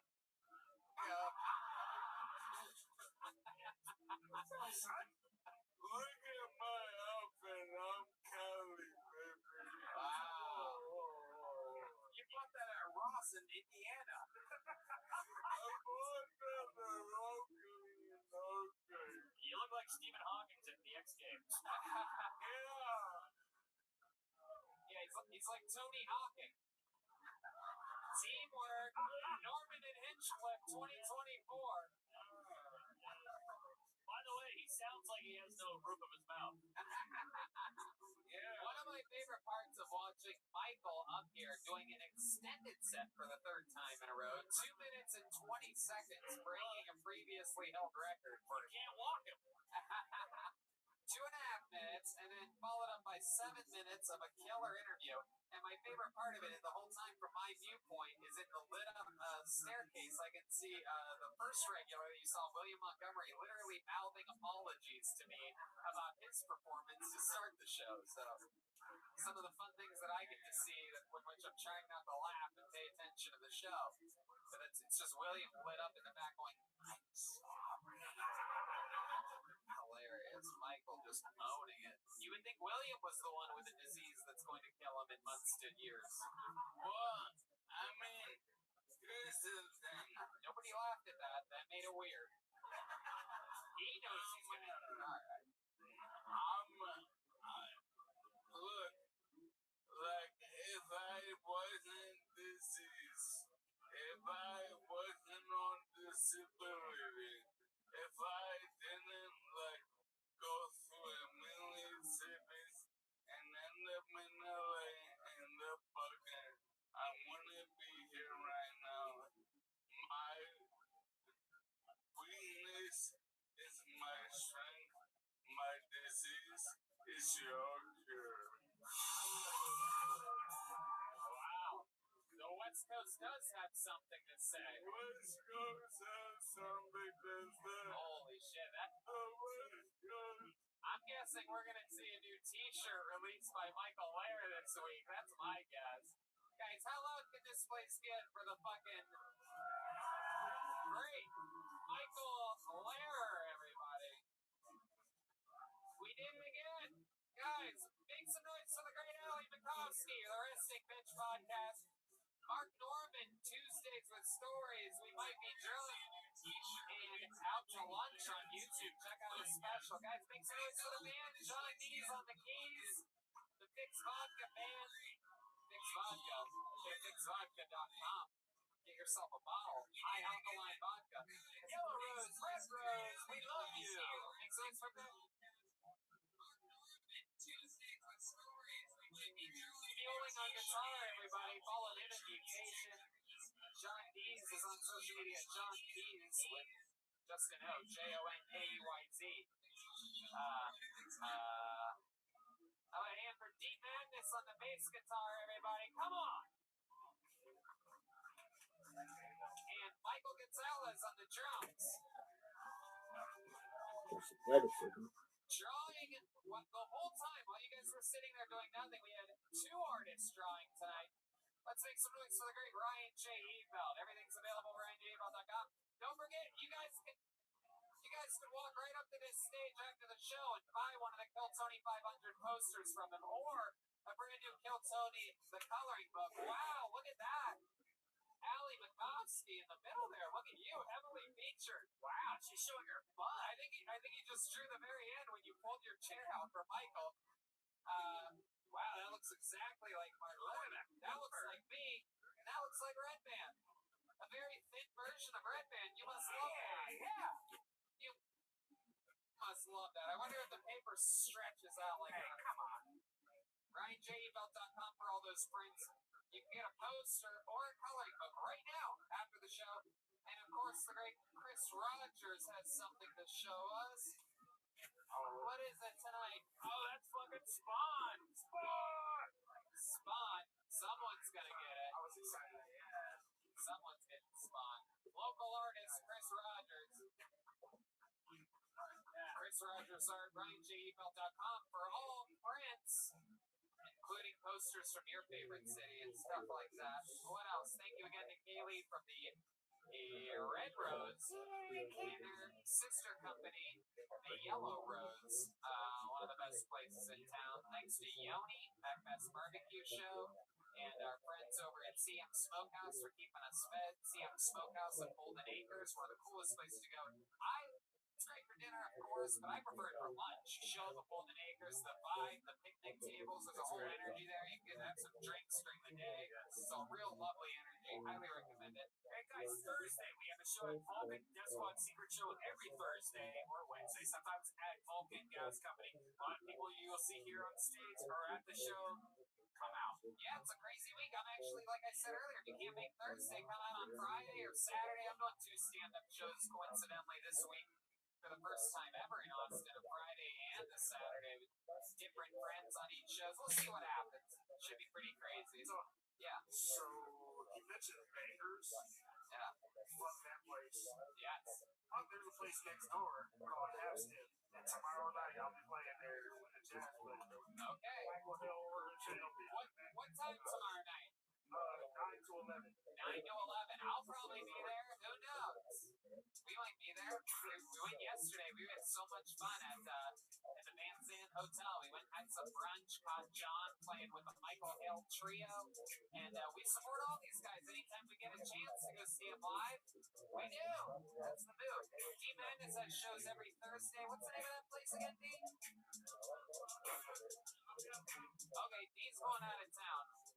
I don't even think he knows what town he's going to exactly. But We haven't announced it. yes. We are working on the Till Tony album. Whoa! It's going down. So stay tuned. I love that. Kill Tony the album for the first time ever. Yeah, it's going down. I fucking love that. Like that? I love it. It's never been done before. The great John Dee's leading the band to a whole new evolution here on Kill Tony. Again, special thanks to Mark Norman. And if you're listening to this show, you know who he is. Badass out of New York City. Thank you. Mark Alley, come hang out again with us soon. Hell yeah. Thank you, live audience, so much. Good night, everybody. Thank you. Praise Allah.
Pardon me.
be here at our new home at Antone's in beautiful downtown Austin, Texas. Home of the Blues. You guys excited for a fun night tonight, huh? Put a hand for the band, everybody. John Keys, Matt Mule, the great Michael Gonzalez coming off of Mexican drama from the ages at episode 500. This guy went wild. Got a poncho and a sombrero for the occasion, but as we know, Joel Berg is one tough cookie. Maybe we'll have a rematch in the future. What do you think, Michael? Oh, he wants to run it back. We have Chris Rogers already here drawing something. Who knows what? It's a blank slate right now. Of course, we have the great Ryan G. all the way in Los Angeles, California, drawing tonight's episode. He draws every episode. Tons of art happening all the time here of different shapes and sizes. Fun times. Austin, Texas. You guys ready for tonight's episode? Before we start, here's a little bit from the amazing sponsors that made tonight's episode available for you listening right now. I'm telling you, Kill Tony supporters since day one. The Rich wallet, the best wallet that you can possibly have. Sleek, amazing, and holds up to 12 cards plus your cash. There's over 30 colors and styles, including carbon fiber and burnt titanium. I have the burnt titanium. I absolutely love it. What's incredible about this product is they give you a full refund if you don't love it, because they know you're going to love it. It's in front of the hand wallet instead of having one of those dinky wallets against your butt cheek. I can't imagine what your old wallet was going through. No, I think I have what a lot of people have. It's just that wall you maybe got at Target like 5 years ago, and you have everything stuffed in it from Subway cards you'll never use, 1,000 different business cards, and it just hurts to sit on. I have back pains from driving, from going on road trips. I can't believe I've been living like that for so many years, and now a wrist wallet, I have just what I need in my pocket, in my front pocket. I barely even know it's there. It's great. And it's just so cool. It looks cool. Pulling it out, it feels good. You should feel like a boss. And it's an important part of your life. You're going to have a wallet. Why not get a cool wallet? And why not support Kill Tony at the same time by doing so? Get 10% off today with free worldwide shipping and returns by going to ridge.com/KillTony. That's ridge.com/KillTony and use the code KillTony, all one word, for your discount. Again, 10% off today. Ridge.com/KillTony. Austin up. And Austin Rome. You guys ready to start tonight's episode or what? Awesome. Ladies and gentlemen, you know, we've had a lot of fun guests here in Austin so far.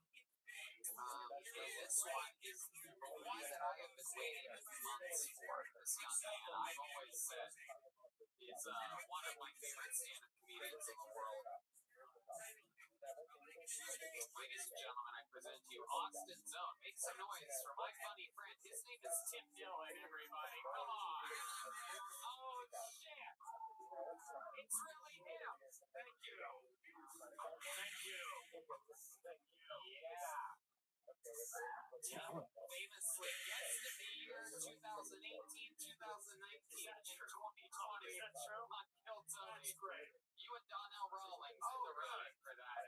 You edged him out. She never walked out on us. Tim, welcome back. I'm happy to be in Austin. I'm here. I'm homeless. Homeless. Yeah. I mean, that big mansion.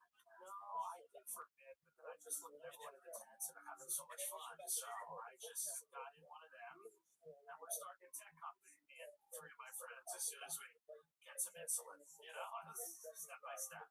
Beautiful. What a way to fit in with the other Austinites here. So, Tim, you know how it works, and you people out there probably know how it works. A bunch of people signed up with a chance to come on this stage. Crazy. They get 60 seconds uninterrupted. You know their time is up, and you hear the sound of a kid. They don't wrap it up then. They're going to bring out the angry 5th Street Bear. You don't want to hear that, and all the extra noises for some reason. You guys ready to start tonight's episode or what? Yeah. Come on, Austin. This is the #1 live podcast in the world. You guys ready to start this shit? There we fucking go. All right, here we go. Anything can happen. There's tons of people upstairs. There's tons of people on the sidewalk. Look at that, Tim. You see that out there? Both sides of the sidewalk. Those people been waiting. Oh, that's where you live. Your first comedian going up tonight. Anything can happen. Could be homeless, could have a mansion, could be his first time, might be a 30-year local veteran in the game. Make some noise for Andrew Scardino going first tonight. Always a tough spot. Anything can happen. This Kill Tony live from Antos. Great guest, Tim Dillon. The band is playing. We're waiting to see where Andrew Scardino is going to be coming from. Waiting to see some movement, some confirmation. How many of you love H-E-B, the grocery store? All right. I love it. I love H-E-B too, everybody. Tim, you been to an H-E-B yet? Baked beans are $1. That's what I like about it. It's $1 for a good size of baked beans. No Andrew Scardino. Wow. How people sign up for this show and then miss their spot is beyond me. Oh, he's coming running from the back, everybody. We have 3 producers over here. Is anybody down there yelling? Okay. Yes, over here. Here comes Andrew Scardino. Where's he at? Oh, going the wrong way. This is his first time at the show. This should be exciting. It's always fun when the person doesn't know how to get on the stage. No one's listening to this story. Here he comes. One more time. Make some noise for Andrew Scardino.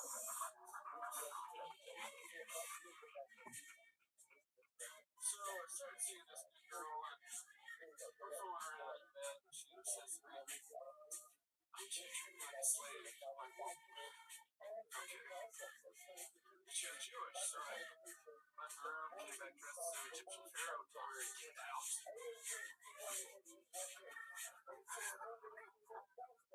was at the grocery store earlier. There was a woman in a wheelchair, missing one leg.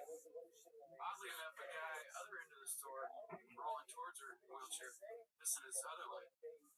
And ever since I saw that, I've been wanting to play Tetris for some reason. Really why. Had a real awkward moment recently. I was in the sauna, looking around thinking, why am I the only one in here? That's when I realized it was a hot yoga class. I guess. Okay, Andrew Scardino getting out in 57 seconds. What was that last joke? You were in a sauna by yourself? No, Get to the microphone. looking around thinking, why am I the only one naked in here? Oh, you're the only one naked in there. Is that thing at H-E-B true? Yeah, earlier today. Really? You see a lot of shit. That's like the wildest thing I've seen is a legless person. You see a legless person, you're like, someone's in shape, you know? That is the Texas way to drop 30 pounds. Just chop off a leg. Andrew, how long have you been with stand-up for? First time. First time ever on stage. How about that? Only this show can you see something quite like that. Incredible, Andrew. How old are you? 28. 20. This is something I've always wanted to do. In the recent years. Do you normally wear glasses? No. Really? You seem like the kind of guy that took off your glasses to perform tonight. You sort of have those like wobbly wet eyes that like people have when they take off their glasses and they really shouldn't. Has anyone ever told you that you look like you just took off glasses? First time. Well, it's the first time for everything tonight. I think that means he needs glasses. Because I think you have like a squinty look to you. Your eyes. You have bad eyes? 20/20 vision. Really? At least that's what I think. I see it pretty clearly. Maybe those people at H-E-B both had 2 legs and you just fucked up.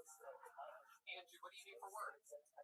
Just moved here, working at a bar, but I'm an engineer, you know. Oh, an engineer. That's today's economy for you. Formerly an engineer, guys, bar backing on Dirty Six. Where are you working? What do you do at the bar? Door guy. Door guy. Okay. You remind me kind of George W. Bush. I don't know if you guys know, but yeah, you have a kid. It's kind of like Bush. Thank you.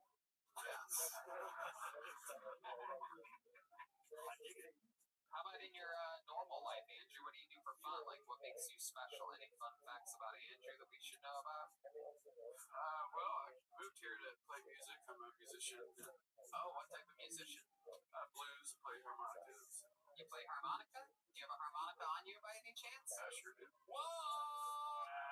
Andrew, why don't you play us a little diddly on the harmonica? How many of you want to see Andrew play the harmonica, huh?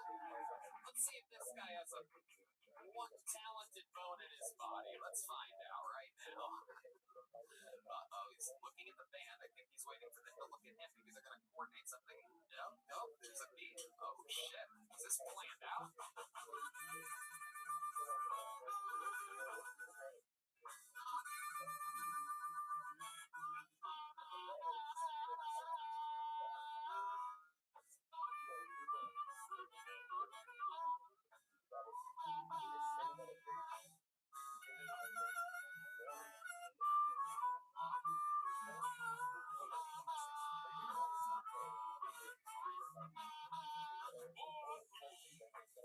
Wow, there it is. Incredible.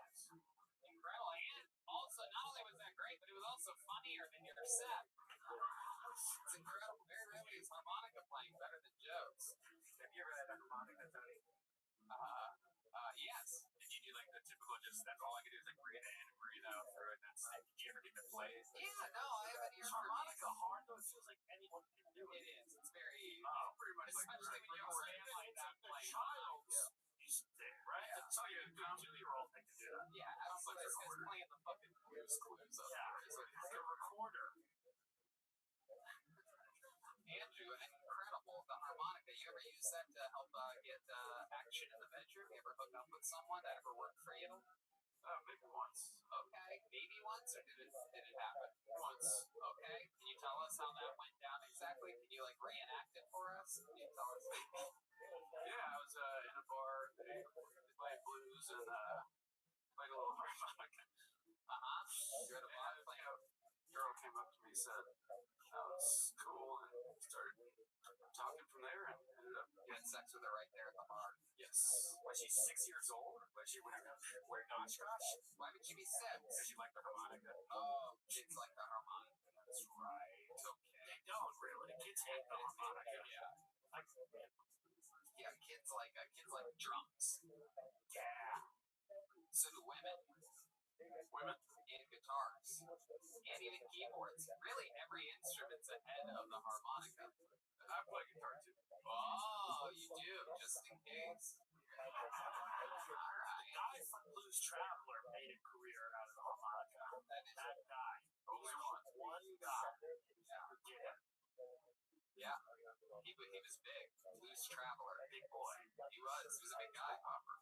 But he lost it. Is he alive still? I think so, yeah. I didn't shock him. He was at the Comedy Store like a year and a half ago. Like just 2 girls on each arm. Skinny. Stretch. He's skinny now, though. These people, you know, like just like Adele, when they get skinny, it's like it's not the same person. Adele looks bad, both fat and skinny. Let's be honest. She's atrocious looking. It's in the teeth. That's the problem. It's true. She's got a very fish-like mouth. Andrew, is there anything else crazy about your life that we should know about your family, or about your history, or anything like that? Well, I'm from Georgia, and growing up, I had a family of pet raccoons. I think that's interesting. This isn't going to get racist, right? Yeah, sounds like. Is that just what your parents and grandparents called them? Right. How do you have a family of raccoons? How does that start? You start feeding them, and they get accustomed to it. Friendly. This is getting really racist. Did they do like work around the yard or anything like that? Alright. Were you scared of them to like accidentally bite you, maybe get rabies or something, or did you? Yeah, one of them did have rabies and had to put him down old dealer style, and they didn't come around it. You shot him? Who shot him? I shot him. You shot him right in the Shoot him in the back of the head, or was it like how'd you do it? I was from the porch, so just wherever it hit him, just shot him from like far away. Yeah. Or did you with a what? Shotgun. A shotgun. Wow, put him out quick. That's a big weapon for such a little raccoon. Little kid too. How old were you? Traumatized. How old were you when you shot a raccoon? About 13. 13. That's what made you man. Had chest hair ever since. Wow. Maybe it was just the raccoon hair, residual raccoon hair did go flying. So Andrew's never said thanks for getting the show started for us. There he goes, Andrew Scardino. He's at Scardino on Instagram. I'm gonna pull a name out now so that they can start walking to the stage. Mitch Brown is next. But look, everybody, it's Kaylee from the Red Rose and the Yellow Rose. How many of you like strip clubs out there, huh? The two best strip clubs in the city are the Yellow Rose and the Red Rose. Instead of having one of our hideous producers change the microphones, the great Kaylee joins us from the Red Rose. Thank you, Kaylee. She was a guest on Brian Holtzman's podcast this week, so check it out. Oh, okay. All right. Oh, wait, Mitch Brown. Is Mitch here? Here comes Mitch Brown, everybody. There we are. On to the next one. 60 seconds from Mitch Brown. The problem with God theories is that we blame everything on the women. Drugs on the woman. On the men today. More importantly, that they came from an extra rib when men had floated around. I think it came from something far more sensible. I think women had to evolve a motherfucker to survive. Could you imagine mom and dad walking in on little Jimmy? Ankles behind his head. Head from autoerotic asphyxiation, shit all over his face. Mom yells at dad, like, you got it for me, cocksucker. You're a cocksucker. You got 40 seconds? That's it? Well, do you also play the harmonica? Because you better have an instrument right now. You better pull out a fiddle real fucking quick. And this better be your first time ever doing stand-up, too. Uh-oh, that line tells me it's not. That's a minute right there. Mitch, what the fuck, dude? How's that for an opening question? How long have you been doing stand-up? Almost 2 years. Almost 2 years, and that's what you chose to go with. 40 seconds of just curiosity. That's it. Love it. 2 years. How often do you perform? How often do you practice this art form? Most nights. Most nights. The answer that was given every honor. Wow. He's rusty because of COVID, right? Isn't that right? That's right. That's right. I love it. Making excuses for this fucking Civil War reenactor up here. Mitch, what's your best, like, short joke? Do you have one, like, that you like to use that you've come up with in the past 2 years? I wrote one 2 days ago. It's pretty one-liner. Okay, let's do it. Let's do a one-liner. What did the elephant say to the worker? What did he say? Well, this is awkward. What did the orca say back? What? Blow me. I'm a dolphin. Wow. There you go. Redman saving you with sound effects because he has both a whale and a dolphin. Why was that funny? It wasn't. It wasn't. I'll be the referee and just let you listen to it. Best joke in 2 years that you wrote in 2 days. Interesting. There's a guy who's been to HEB today and somehow nailed a better joke than you. Mitch, what do you do for work? I moved here in January for comedy. I'm going to school right now on GI Bill, so I'm going to do that for last couple years. You fought in the military? Yes. Okay, what branch? Oh, give this guy a hand, everybody. Now Wait a minute. The Navy is fake.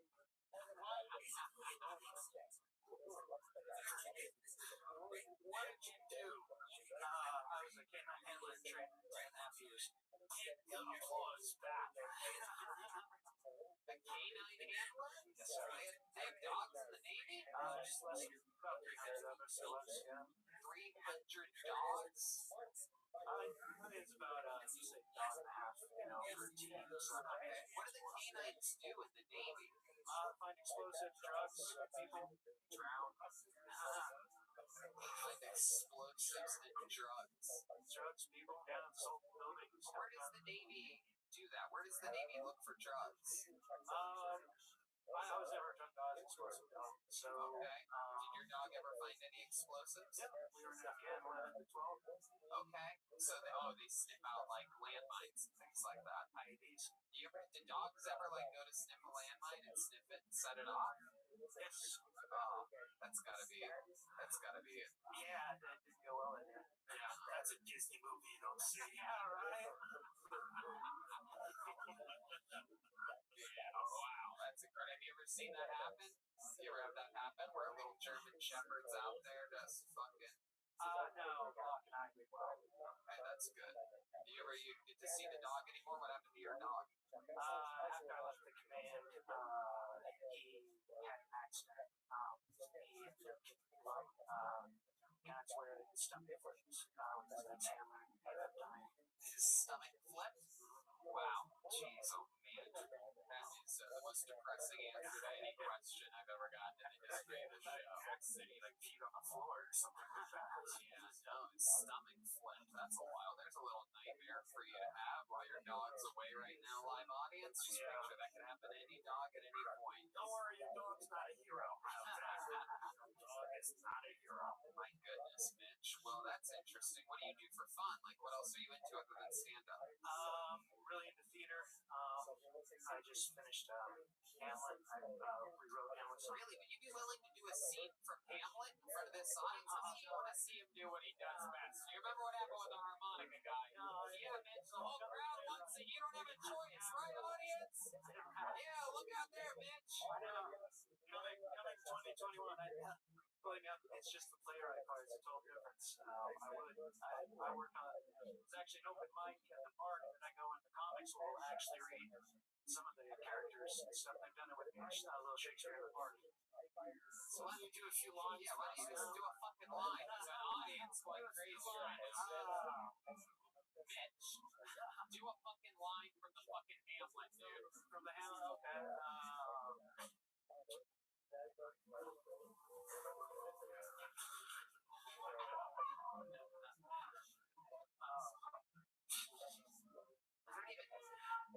That is the question. No, come on. Are you finishing a fucking heckler's Hamlet shit right now? Are you fucking kidding me?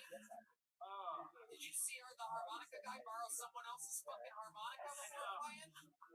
You said you do the Hamlet. Oh, I'm in the theater. That's what you said. I know. I haven't studied Shakespeare like that. Doing what I did. What did you learn from Shakespeare? You fucking unbelievable, Mitch. No wonder your fucking dog's stomach turned backwards. You know what I'm saying? Oh, come on. You guys are gonna groan on a Monday? Pussies in this audience tonight, I tell you. All right, Mitch, I'm gonna let you off the hook here. I like your style. I like it. There's not enough PTSD comedians performing nowadays. That's what I always say. You know, but anything can happen. I think that it's all gonna work out for you. Did you get another dog? Yeah, I have my next command. We go dog stand the command. So okay, a couple dogs on the next command. Are you still like active? No, I got medically retired in 2017. Well, get a dog. You know, and don't kill this one. There he goes, Mitch Brown, everybody. On social media on Mitch Brown. We're moving on to the next one. Mitch can handle my dog jokes. He laughed. You guys all groaning and shit. Oh, it's depressing. What's depressing? That whole last 8 minutes. Pudge Fernandez is next. Kaylee's here again, everybody, keeping us all safe from the wild coronavirus that switching out microphones. She wears a mask. She takes it very seriously. A lot of people don't know this, but the Yellow Rose has a famous cheeseburger. So, even if you're not into... What? They have the same menus. The Yellow Rose and the Red Rose both have world famous cheeseburgers. So Why are they world famous? I guess they're just the legends. I don't know. I don't know how anything becomes world famous. But hey, it's Pudge Fernandez, everybody. Make some noise for Pudge. What's up, Austin? Happy to be here visiting. I love traveling because every time I meet new people, they always have this thing where they assume I'm Latino. Actually, I'm only half Latino. My mom is from Colombia and my father is missing. I'm from New York City, where right now the rent is so high in New York City, it's forcing people to live with each other. Like me and my wife. We want to get a divorce, but we can't afford it because the rent is so high. And every time we have an argument, it's always the same thing. I hate you. I hate you. You cheated on me. You cheated on me first. Get the hell out. Break this dude. Maybe we should work things out. I'm from Queens, New York. You guys been to Queens? A lot of people don't know, but Queens is the most diverse borough out of all New York City. We're so diverse. I remember growing up, every race had their own personal cab service. Swear to God, the Indians had their own cab service, the Mexicans had their own cab service, the blacks had the NYPD. Damn, Punch. Everyone was getting a ride, just not all to the same place. Punch Fernandez, ladies and gentlemen, doing his full minute and then some. Welcome to the show, Punch. How are you? Thank you. Happy to be here. That was a fun I love it. New York. New York strong. What's up, Tim? I love it, brother. You remind me of home. Yeah, that's where we're from. Yeah, that's true. We're in Long Island, Queens. Long Island, Queens. We're connected. Absolutely. I love it. Look at you guys, Burrow Brothers over here. Punch, welcome to the show. This is your first time joining us, right? Yeah, man. First time. I've been in Texas for about 3-4 weeks running around. Okay. Well, are you living here now, or? I'm plotting.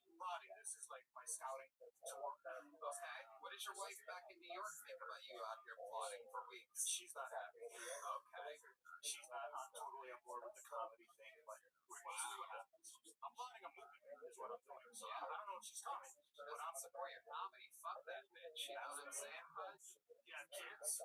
Yeah, but they're grown, so it doesn't matter. Fuck yeah. Absolutely.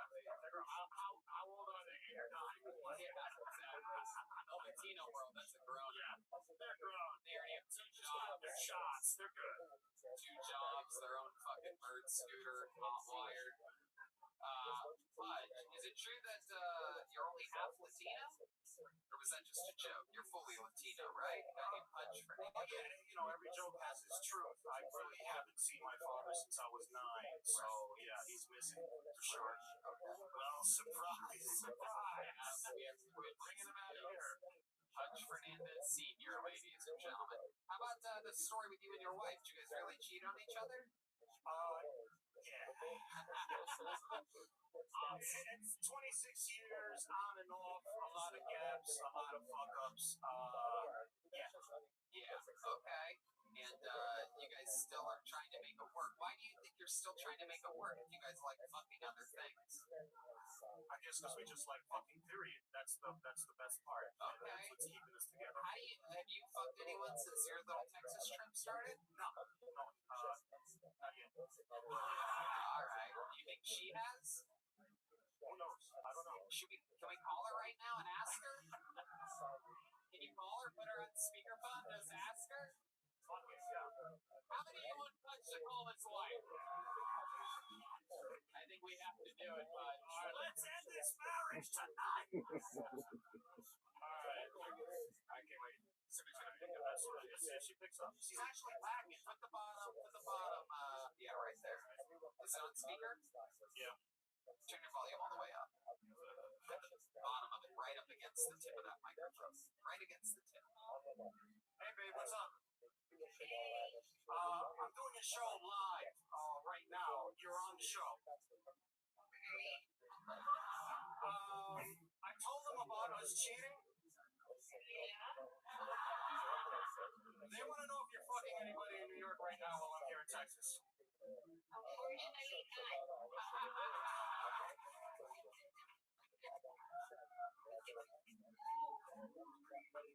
I love you. The rent is due, right? Anything else? No, sweetheart. Okay, I'm busy. I bet she is. Hopefully not with anybody else. Have a good night, babe. Hell yeah. That's right. That's a good woman. You gotta keep her. That's a fucking keeper right there. I mean, keep cheating on her, but yeah, keep her around. You know what I mean? your fun, you know what I mean? I'll see what I can do. That's so great. That went absolutely perfectly. Who has cheated more, you or her? No one knows. He thinks the answer's him. I want to say me. I used to be a soldier, so I got around. Oh, okay. Well, what branch of the military were you in? Army. I was stationed in Fort Hood. That's why I love Texas. Okay, absolutely. Fort Hood sounds like you have some. All right. Not exactly a military crowd. That means hello. Hutch, what do you like to do for fun? What else in your life? Do you have any hobbies or anything other than stand-up? Nah, comedy is it. Period. Really? You don't ever, you don't have a flight simulator? You don't play darts? I watch the Mets.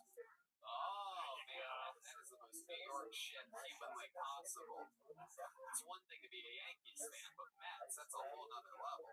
Yeah, sometimes it's 6 feet under level, but let's see how it goes. Absolutely. My goodness, Pudge, any other fun facts about your life that you would find interesting before we met you?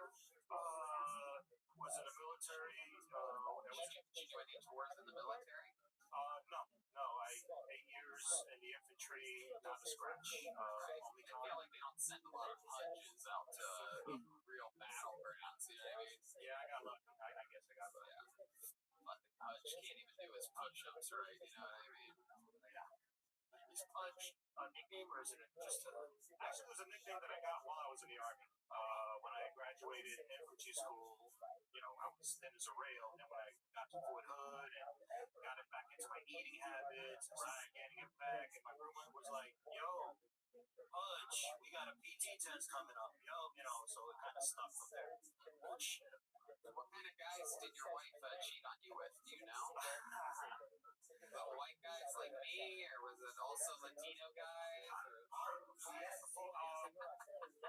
According to the grapevine, there were Latinos. Oh, Latinos in the grapevine. Makes sense. I love that. She was a socialite. Okay. I thought maybe she went from Pudge to Fudge. You know what I'm talking about? Maybe, all right. Okay. All right, Pudge. I mean, such a fun set. I love your energy. I love it when, rock solid New York comics come out here and show their stuff. So thank you very much. Pudge Fernandez, everybody. Thank you, Tim. Thank you, guys. Pudge Fernandez, everyone. P-U-D-G-E Fernandez. It's a fun one. Look out for Pudge. It's on the rock. Speaking of military, Kaylee was actually a Marine. Is that true? Yeah. Wow, I did not know that. Is that true, Kaylee? Alright, she seems shy about it. I don't know. Phil Lombardo is next. You weren't in the military? I broke my feet. Is this true? Yeah, she was in the military and she broke both of her feet, but Wow. she was a Marine. How about a hand for Kaylee, everybody? Fighting for our country. Making all the women in the room immediately mad and jealous at the same time. It's always an exciting element to the show. The guys love it, the ladies absolutely hate it. Alright, make some noise for your next comedian, Phil Lombardo. Phil Lombardo is next on Kill Sony. Here he is, everybody. One more time for Phil. Hello. I would like to start with an impression of a very funny comedian named Carlos Mencia. All right.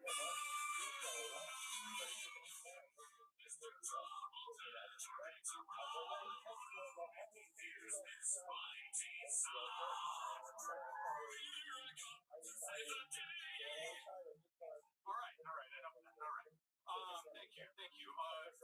Brian Redman, I like you, but you really, you kind of look like Tom Segura's extra skin suit.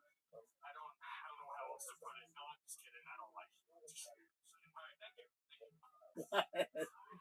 Wow. Phil Lombardo just a hard bomb, and then trying to insult one of the cast members. Oh boy, that never goes well. Almost my plan, but not really. Almost what?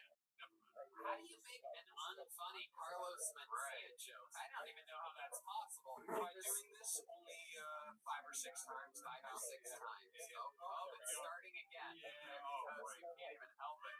Life is eating you alive right now, Phil. It's incredible. Sometimes you can't avoid it. I don't know. Okay. Yeah. So you've only done this 5 or 6 times. Yes, sir. You live here in Austin? Yeah, I just moved in October. York. New York. Sure. You never did stand up in New York?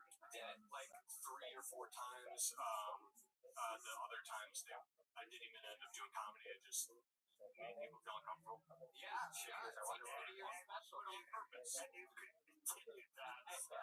Hopefully it won't continue.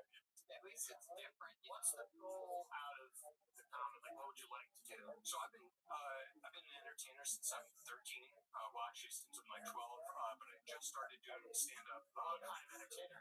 I started doing like when I was really young. I did magic, but then I was an actor. I'm still an actor. Oh, really? Can you do a scene from something? Can you show us a scene? How many of you want to see Phil do a scene from something?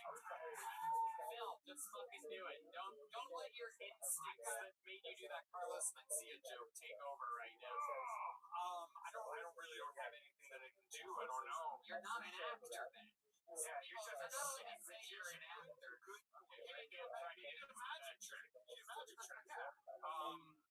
No, You can't do that either. I'm selling him a deck of cards or a loaded gun. Phil, so out of all the things that you said that you can't do, what else can't you do? I'm really good at serving people food. Oh, Yeah.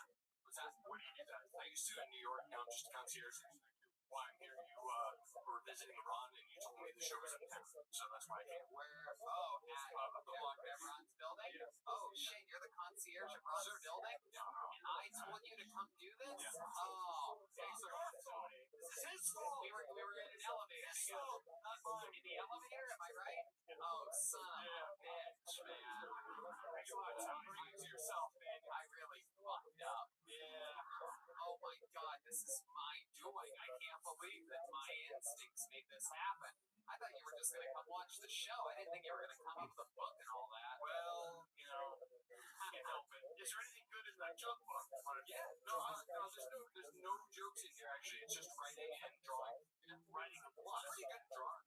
What do you write? What are you writing? Poetry and stories. Can you do a poem? Yeah, good I question. can do part of a poem. I do. Part of a How poem. many of you want to hear a part of a Come poem? on. Yeah. Let's see what happens. Yeah.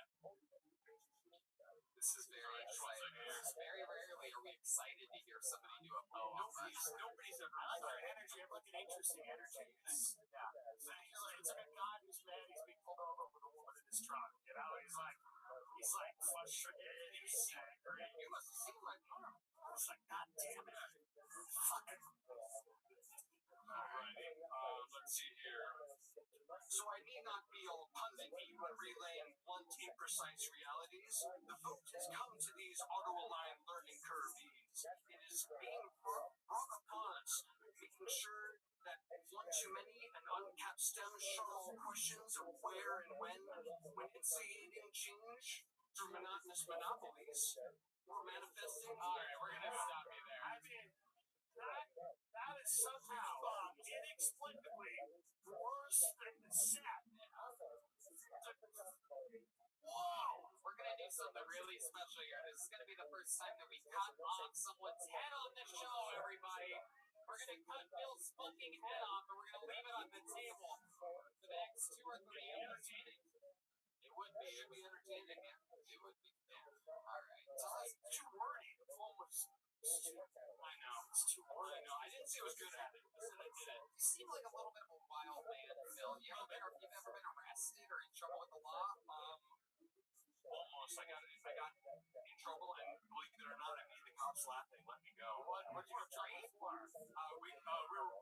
Rape, you raped the center. Yeah, we're guessing that it was a rape. No.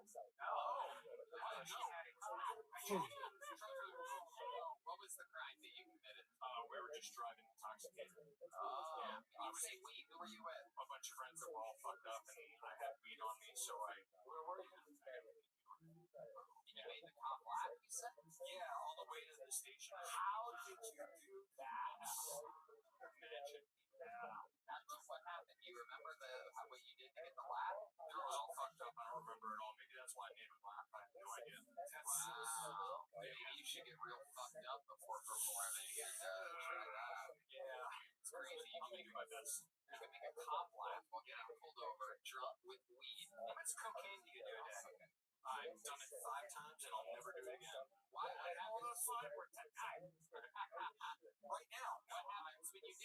spend all my money and don't have fun. Wow. And so I didn't like it. I love weed, but What's your love life like? non-existent. Really? Believe it or not. No, we do, Phil. We believe you, Phil. When's the last time you had sexual relations with someone? I'm not going to answer that question because it is a very long time. No, a couple of years ago, actually. Wow. But you're not a bad looking dude. So it's something you're doing for personality. Something you're doing Just about as much as I can. like something is going wrong. Yeah. Are you always like super creepy with women? Are you like a little bit like overactive, a little bit ADD, a little bit? Not even. Really? I'm just really nervous right now. That's why. Okay. I'm acting. Right now, but also you haven't gotten laid in a couple of years. Doesn't help. Let's see what it's like. Let's pretend I'm a hot chick, okay? And you and I are meeting, and hey, what's up? You seem like a cool guy. Oh, okie dokie. All right, there he goes. So what would you say if I was a hot chick? And I'm like, hey, I really liked your comedy tonight. Do you want to see the trunk of my car? Okay, Phil, stop trying to be funny. You are the king of the groans right now, all right? Just roll with it. Try to be serious. You're an actor, right? You've been an entertainer since you're 13. Yeah. So just let's play this character straight. That's some direction for you. Okay, again, I'm a hot chick. I'm just excited to play a hot chick. Man, wow. Hey, Phil, I really liked your set earlier. You were super funny. I'm so dumb. I think you're hilarious. Yeah, I mean, honestly, I'd really appreciate it if you were honest with me. You don't have to lie. It'd make me feel really, really good if you told me honestly that I sucked. Well, you know what? I wasn't gonna do this, but hey, you wanna fuck? There we go. Phil's still trying to be funny. There goes Phil Lombardo, everybody. Phil Lombardo, everyone. Back to the elevator at Ron White's building. Back to Ron White's elevator. What's fun about this show is that you never know if tonight is the night where one of these people snaps. Right? I'm 3 feet away from someone who's so unwell, so mentally deranged, that you have no idea if tonight's the night that they just decide to do some wild. And so that's the fun of this. That is true. You could happen at any point. Simon Nash is next on Phil Tony. It could happen at any point, but these people, you're probably go after me first, though. You obviously hate it. Yeah, but you're the hardest to get to. Tim's right here on the edge. They have to get through Tim just to get to you. Simon Nash is next. It's a wild episode so far. A phone call to New York was the funniest part of tonight's episode so far, for those of you keeping track. And here comes Simon Nash, everybody. Make some noise for Simon, everyone. All right, I look like Cosmo Kramer fucked Barack Obama at a Vampire Weekend concert. I look like the Stephon Curry of graphic design. I saw a vegan with a lucky rabbit's foot. Pretty sure that's a faux pas. My friend came back from vacation. He said, I love Nicaragua. I said, first of all, that's their word. Secondly, it's called Hennessy. I figured out why it's okay to joke about murder and not rape. It's because there aren't any murder survivors. No one's gonna come up to me after this set and be like, actually, I was murdered when I was 13. Kinda ruined my life. You should stop doing that joke. Then I figured out it's objectively worse because you would never sit around a dinner table for 2 hours and play a board game where you try to figure out which one of your house guests is secretly a rapist. Colonel Mustard in the library with the kid who licked my dog. Simon Nash coming out jokes. Guns a-blazing. There we go. Someone was ready for this tonight. Welcome to the show, Simon. A real comedian. I'm almost shocked. Hey, yeah. Incredible. You did real jokes. How long have you been doing stand-up for? Oh, 7 years. Awesome, man. Fuck, how about a hand for Simon, everybody? 7 years. coming on the show, waiting through fucking psychopaths for a chance to get up, and it worked. And look at What that. is it? Are you back there with these people? There's like What is that like? There's 70 people like popping on each other. Oh my god. It's great.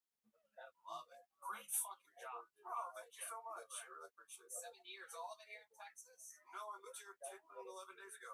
11 days ago from where? Orlando, Florida. Wow. What a great escape. Yeah, I wanted to move to a place where no one could reasonably give me shit for being from Florida. Right? Yeah. No, Fuck yeah. that's the right move. Orlando is wackadoo. It's fucking weird. Yeah. What were you doing for work over in Orlando? Same job I do now. Everyone's remote and stuff now. I fucking do business to business sales for T-Mobile. Wow, you're a T-Mobile guy. Yeah, but not like the Jack works from the kiosk. Like I just like all IT directors of No, we're all big nonprofit fans of organizations. T-Mobile. It's a T-Mobile. We all use it. Yeah. Sprint just became T-Mobile. Yeah, they bought him like a year ago or something. Yep. Yep. I know John, before the old CEO. Oh yeah, that really eccentric guy with the long hair that was like, we do cell phones and I surf or whatever. Yeah, one of those guys. Just like the Virgin Hotel guy. Yeah, it was weird.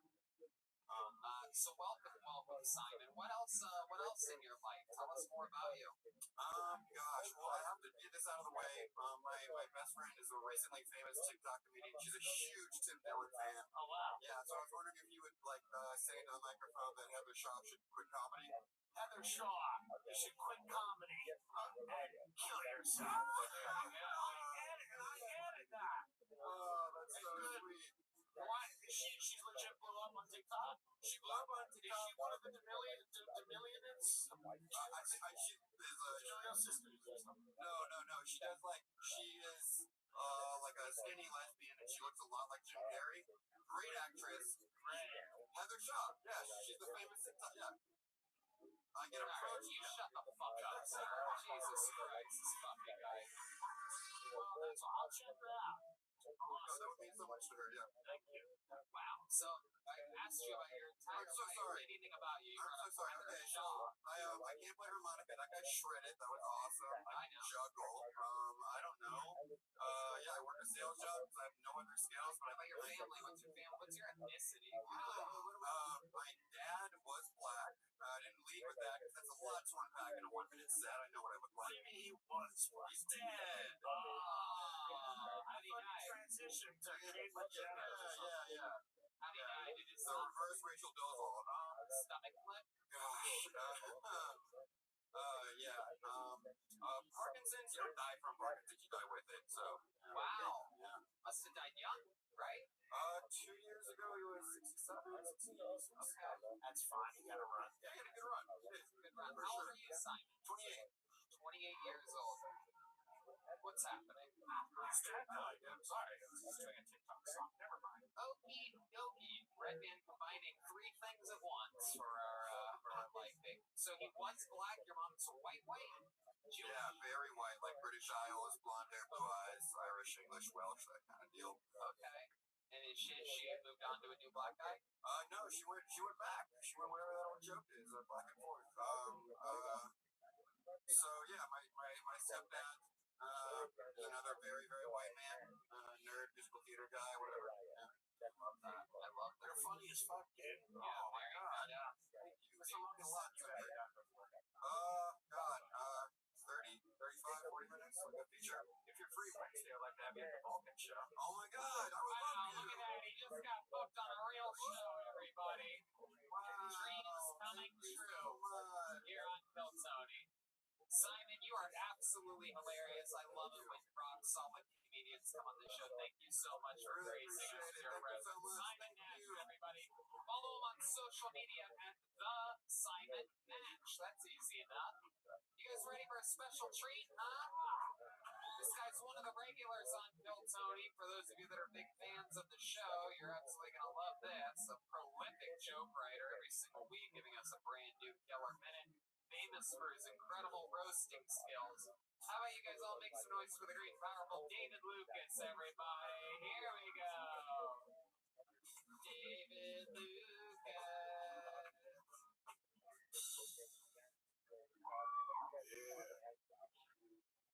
I don't believe in Dogecoin because too many hood niggas know about it.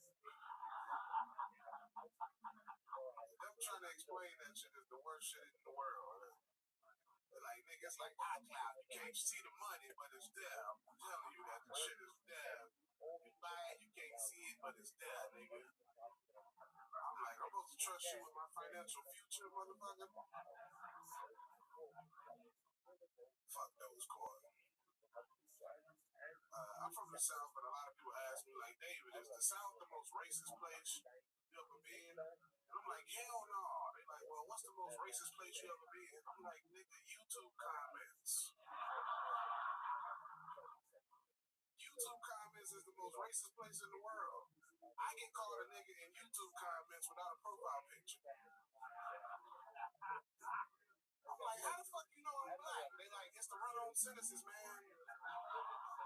I'm like, why the fuck are you so angry under a cheesecake recipe video? I said the bitch should use heavy whipping cream. You said milk. Next thing I know, you called me a nigga. All right, guys, thank you. David Lucas, everybody. Man, games of shade. Yeah. I love it, man. What a solid minute. Love that. Absolutely love that. Covering topical stuff and some stuff about you, yourself, and technology. It's all that. I love it, mixing it all together. How you doing tonight? You're the best regular you've ever had. Think so? I think I appreciate it. That says a lot, man. Yeah. Shit, let me hold that's that not down. just because I think that's just not because I think me and him could sell a show to TLC. Now the Bell Brothers right here. I love it. Tim, you actually got smaller, bro. Well, we'll change that. I fluctuate. Oh, gotcha. Yeah. And what's it like going out on the road? You guys know what it. I mean, how is it for you guys? You guys have fun out there? I know it's hard to not eat delicious stuff all the time. Yeah, I mean, Tony, when I'm on the road with you, you eat good, motherfucker. Yeah, I do. I have lightning fast metabolism. I have the Joey Chestnuts gene, so I just, yeah. But you didn't earn that. You were born with that. it's true. He was born a girl, that's why. Born a girl? Yeah, bro, you bleed your weight out every month. Oh, come on. Son of a bitch. Are we doing this? Is that what's happening? Fucking machine, this guy. An ice cream machine. Soft serve. Yeah, yeah. Always open. If you say fag 3 times in the mirror, Tony up here behind you with a dildo. What? What? Why would I even need a dildo? Why would I need a dildo if I just appeared? Oh, yeah, the Texas dildo massacre.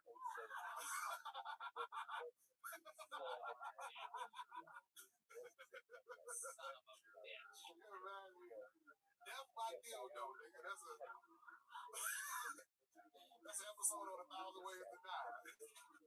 Oh, at least I have 1,000. Well, you only have one way that you're gonna die. It rhymes with diabetes. Yeah. Tony, you got 1,000 ways to pee. What?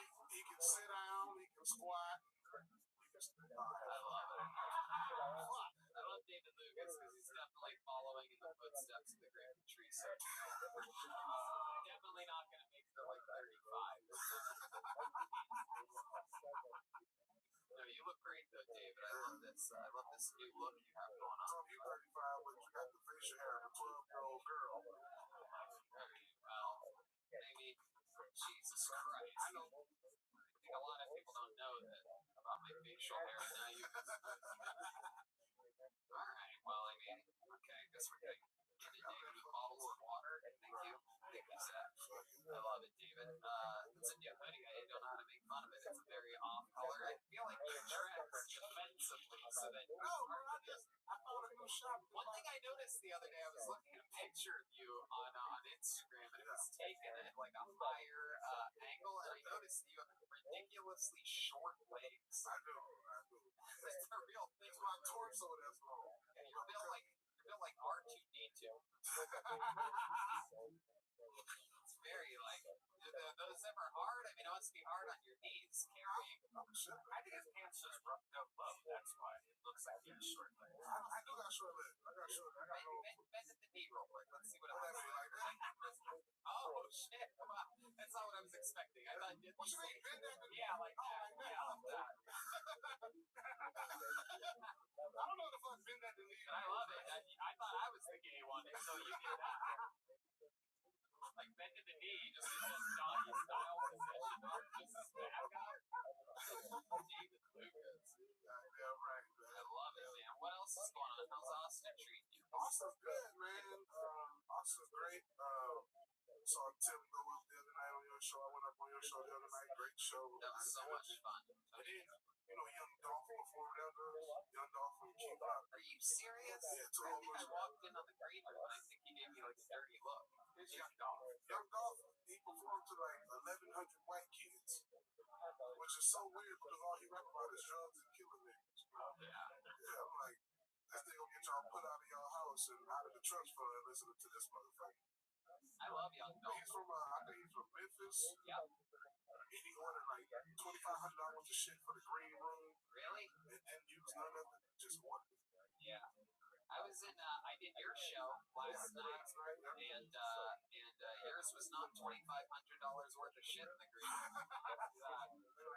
I walked into David Lucas's green room. Every young black comedian's green room is exactly the same. There's nobody in there. There's 2 pairs of headphones just sitting on the and then there's just mixers. So it's like crap of orange juice, ginger ale, and something else. There's nothing in your fucking barren ass green. I don't smoke weed or no drugs, so it's like, you know what I'm saying? I don't know, man. That's expensive. Potato chips or something. I don't know. I expect more from you.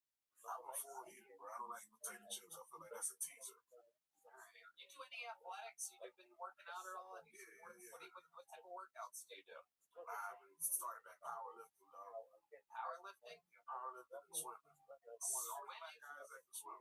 I swim too. It's proved that swimming is literally the most useless thing for fat people to do. It does absolutely nothing for any of us. I'm one of the only Let me black say guys. it's the best exercise, but it's bullshit. Yeah, I think it's for old people, bro. Yeah. What do? You just jump in there and try to not sink the whole time? Bro, swimming is some bullshit because I'm one of the only black people that fucking get sunburned, dog. I get sunburned. Where have you been swimming at? At the boat, you sweat the boat. You go outdoor swimming? Yeah. In front of people? Yeah, nigga. What time? I want to get I want to get video of this You gonna shit. come out there in your 2-piece? That's why you. Tony wanna. I know you prefer a 6-piece. This guy goes swimming in caves. Tony gonna come out to the pool and ask niggas to put lotion on his back. You gonna have your bra straps and you have no tan line. I love it. You're well moisturized. You use cocoa butter to cook with. I don't know. I'm running out of stuff. We've been roasting each other for 2 years now. Cooking with cocoa butter. I heard you audition for Mrs. Doubtfire too. Fuck, that was bad. This is dumb. I know, like, bro. It's like, why do you do guess that, bro? You should just start roasting somebody else. You know, both of you should come up together. Bring up an audience. Fuck it, let's do it, bro. The next comedian that Bob just called me on stage. Okay. We'll do that. Damn, that sucks for those guys. Excellence for David Lucas, everybody. We're on to the next one. Back to the bucket we go. On to the next one. As the great Jay-Z once said, on to the next one. It's going to be Jesse Burlingame. It's going to be next. Burlingame. But how about a hand for Kaylee, everybody? Working hard tonight. Up and down, all around. Go to the Yellow Rose and the Red Rose. Support these amazing artists out there working the grind. Jesse Burlingame is next. Step back from that ledge, my friend. Jesse Burlingame, everybody. One more time for Jesse, everyone. What's going on, guys? Which I was way cool. Like, I don't have any tattoos. But my sister completely covered head to toe in tattoos. But she's like the worst tattoos. My sister's like 40 stars all over her body. I don't know what they represent at this point because disposable income and boredom. they're supposed to be. But the best tattoo my sister has, my favorite, she's a lower back tattoo that says "Live and Learn." Yeah, live and learn. I feel like every train stamp says that, right? You don't have to literally spell it out for us, sis. We get it. I don't know. Live and learn. I don't know what she's learned. I've met all of her boyfriends. What have you learned? How to use Narcan, maybe? I'm not really sure. That's supposed to be. I thought it said no regrets for the longest time. I was talking to my mom about it. She's like, it doesn't say no regrets. It says live and learn. I was like, oh, that is way worse. Because no regrets means I don't give a fuck. Whereas live and learn is like mistakes have been made. And through these experiences, I've gained some knowledge which I'll use in the future going forward. That's a lot to take in for the guy banging my sister, right? He's gonna do missionary unless he wants to have an existential crisis every time. All right, Jesse Burlingame, thank you very much. Jesse Burlingame. Welcome to the show, sir. You're having good shit, dude. Good shit, man. I love it. How long have you been on stand-up? 4 years now. 4 years. There's no better feeling than trashing a family member. Oh, yeah. Nothing. Shout out Courtney, I love you. Yeah. Do you really love her? You guys close? No, she lives in Mississippi now. Oh, shit. Yeah. Looks like she never learned after all, huh? She not learned. She got married during COVID last year in her apartment, and then moved to Mississippi 3 days later. Wow. She deserves everything you give to her. Everything. My goodness. You've been doing stand-up 4 years, you said? Yeah. And all of it here in Texas? No, I just moved 3 weeks ago from Worcester, Massachusetts. Wow, Worcester, Massachusetts. Damn, I got some friends from Boston visiting tonight. Those were the loud groans that you heard. Bostonians can't help but to claim a side or represent. You guys I couldn't tell, are you pro-Worcester or anti-Worcester? Pro-Worcester. And one guy from fucking Detroit back here is pissed at the world. I love it. Tim and I have a mutual friend, Eric Taylor. Yeah, Eric's great kid. I love Eric's kid. Jesse, what else are you into? You skateboard or something like that? I used to back in the day, Yeah, picking up some skateboard energies. I did bring my skateboard with me. I haven't used it once. Wow, you have it here tonight? No, I know. Oh, okay. I'm into indoor rock climbing now. That's my new big thing. Indoor rock climbing. We've been hearing a lot about this lately. A lot of people get Shout out Boston Boulevard Project. Alright, they're gonna love that shout out right now. I was just there 2 hours ago. Okay. Alright. What else do you do for fun, Jesse? I performed stand-up at the Gathering of the Juggalos a couple of years ago. Whoa! Look at that. What was that like? Terrifying. Yeah. People were doing nitrous oxide right in front of me and trying to pass people loose to the stage. Yeah, I've done it. How did you get booked on? Because that's one of my goals. I really want to do that. Here's the secret: you just email them. Is that what you did? I just emailed, yeah. Were they throwing Vegas and shit like that at you? I opened for Randy from the Trailer Park Boys. I don't know if you guys are. Hell yeah. Yeah, it's a big gig. That's awesome, man. So what do you leave behind in Worcester? Do you have a girlfriend or anything like that? I had a girlfriend. We broke up March 1st, 2020. Why'd you guys break up?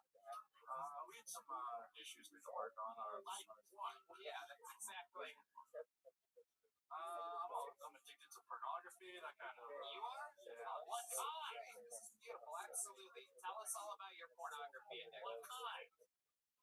You said adult pornography? People are like, how many times do you jerk off a day? It's just one time for an hour or two. Really? You Jerk off for an hour a day?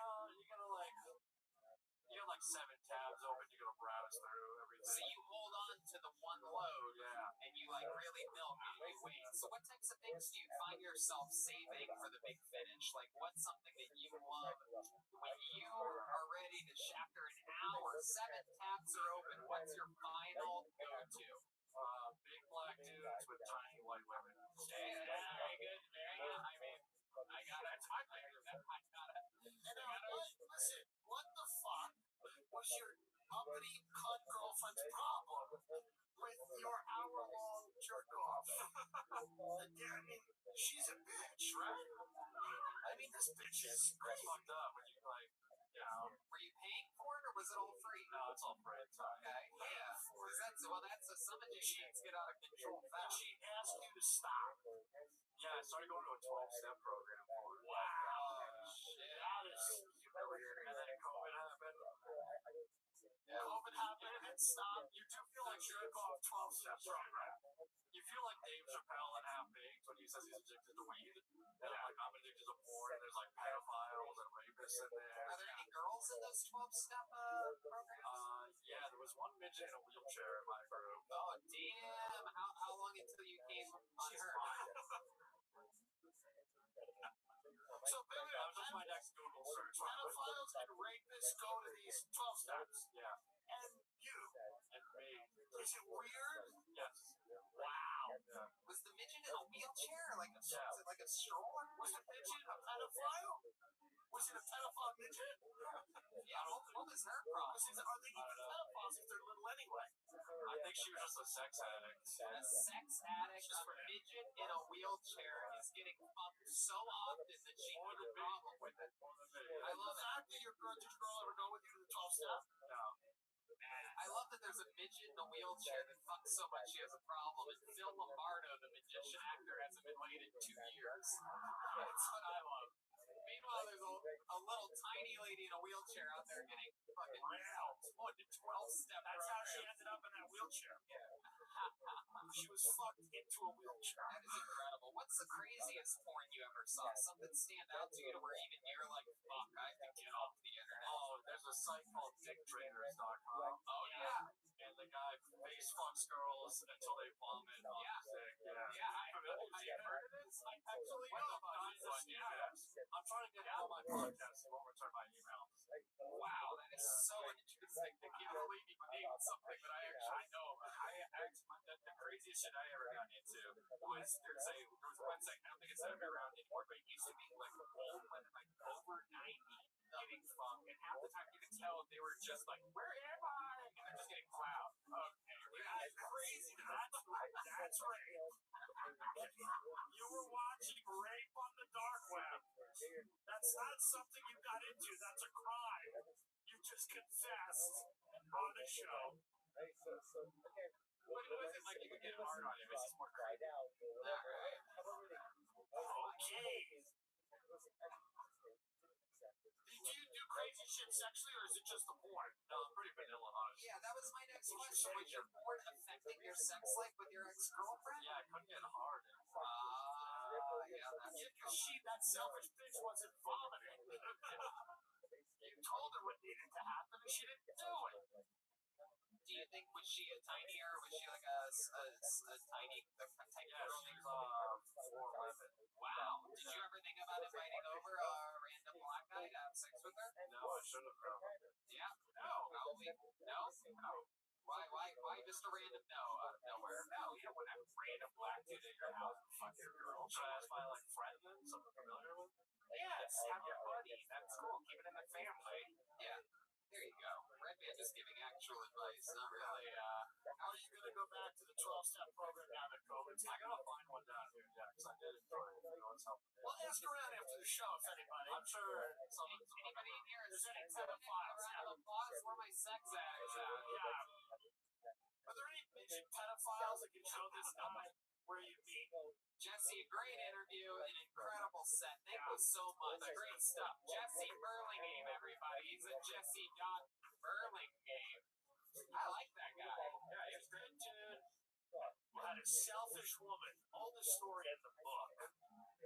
Addicted to porn, though. I don't think that's a real thing. Unless you can't even leave the house and you're losing jobs for it and shit like that. It sounded like he was heading in that direction. Kaylee, you think sex addiction is common in the stripper industry? I'm curious. Every guy wants sex. What? I hate sex now. Damn, so it's all? Say that again. What is that? Sex is like not a thing anymore. Really? Yeah, I hate it. How about your friends, the people that you work with? They're worse. Really? Are they? I always wonder about strippers because it seems like I can't tell whether they love it or if they hate it because they deal with assholes all day, right? I don't know. I was super vanilla, and then after stripping, I'm like, damn, really? When you say super vanilla, how does someone super vanilla get into that industry? I play like a rape victim, just lay on my back, take it. All right, everybody. Honest answer there from Kaylee. Okay. There's another speaking soundboard for some reason. Ladies and gentlemen, Garrett Fisk is next on Kill Tony. Garrett Fisk. Garrett. Oh, I just called it now. It's coming from the back of the room. This is always exciting. One of the people waiting out on the sidewalk deciding not to mix with the casual comedians upstairs. Has a backpack on, kind of freaky. We got a backpack. The backpack is coming off, I do believe. There it is. There's the backpack sit down, fully masked. Here he is. Make some noise for Garrett Fisk, everybody. Probably gonna fuck this shit up, but it's cool. Hey, y'all remember fucking Christmas when y'all were kids? Oh my fucking god, that shit was so good. I still remember like the day whenever I fucking was realizing that I got a PlayStation. I was just like, oh shit, a fucking PlayStation? Oh, games too? Fuck, no way, games? What? That's no fucking way, Mom. You're kidding me? Who gave me that shit? A fat man named Santa? What the fuck? Oh my god, and yeah, I cursed like that when I was a child too. I swear. That's fucking true. Everyone fucking believe that shit. I am still baffled by it. Well, there's the fucking mic stand. Okay, cool. I am still baffled by that shit. Like, I was so happy at that point in time in my life. There was something different. You don't get that shit when you're older, right? That was also the point in my fucking life when I realized, oh, my mom's also a lying bitch. I like cried that shit out for like 4 more years.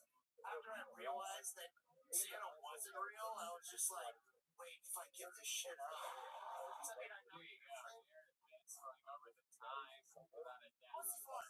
There you go. Absolutely, Garrett. Just a little more crazy for the cherry on top. I see fun. Garrett, welcome to the show.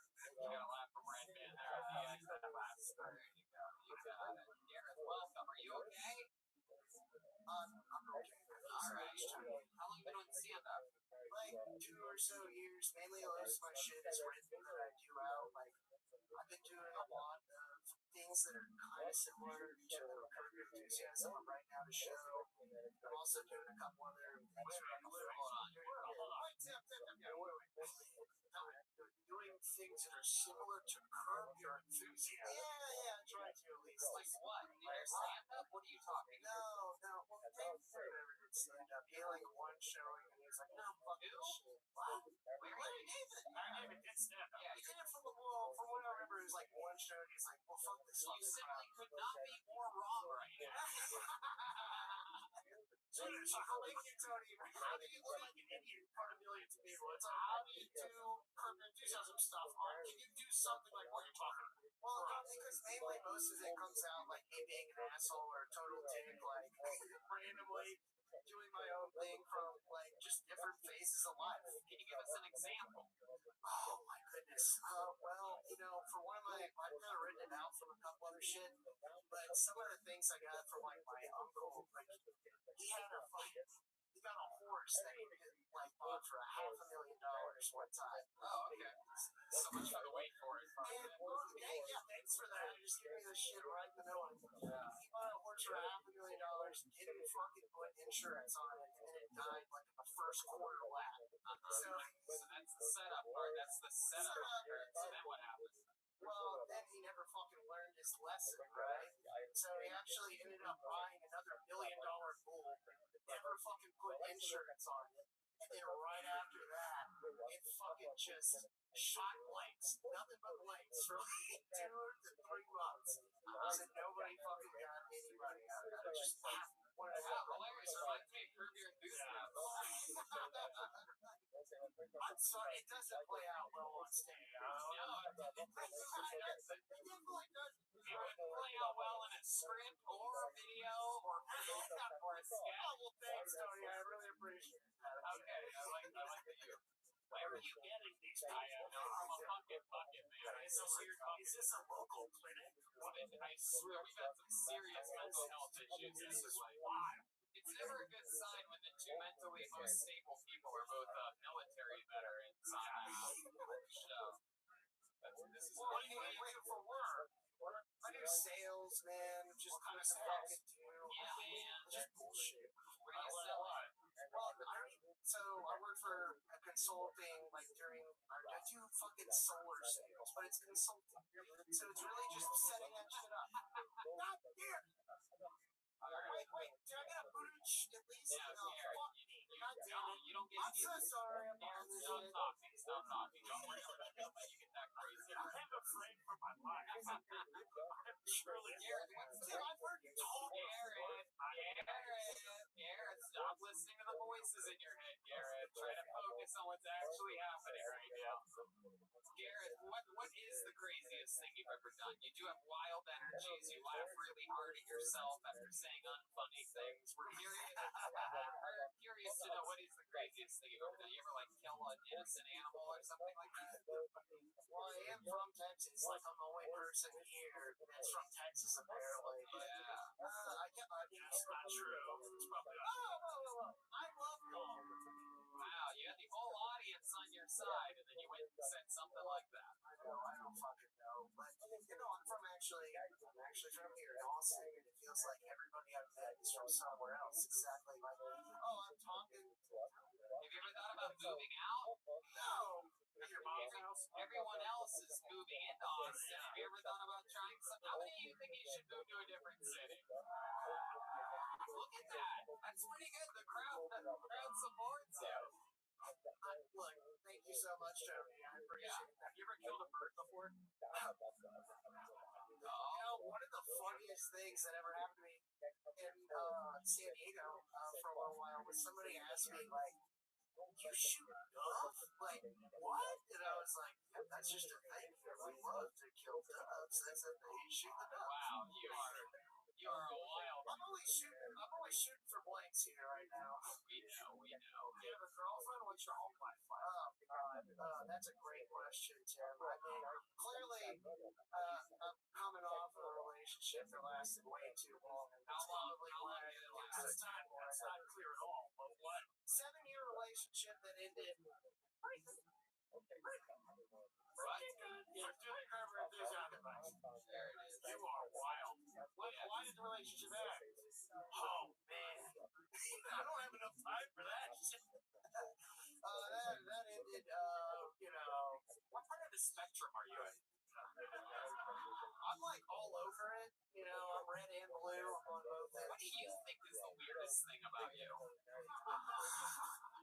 Like, well, you get to say that. You're a professional. What part of your daily routine? Like, what part of your daily routine that we don't know about? Like, what do you think is the weirdest thing that you do?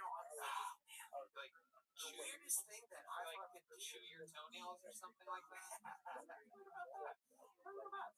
No. You cannot stretch. Well, the weirdest thing, I don't fucking know, man. I'm a fucking normal guy. Y'all are just making me out here to be some fucking jerk off. I don't know. I mean, what do you want me to say? Let me improve your enthusiasm on that answer.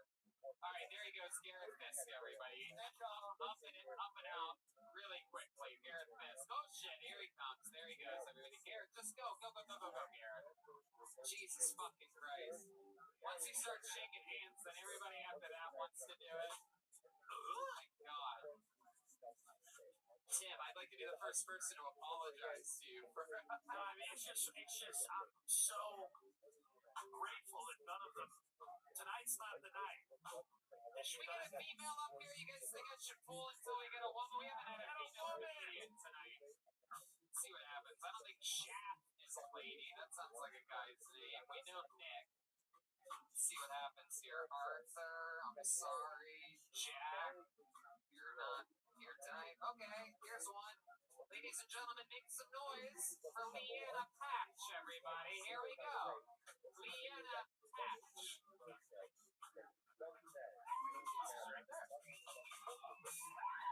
Sometimes it really does pay off to be a girl. It's the first and only time that's ever happened to me.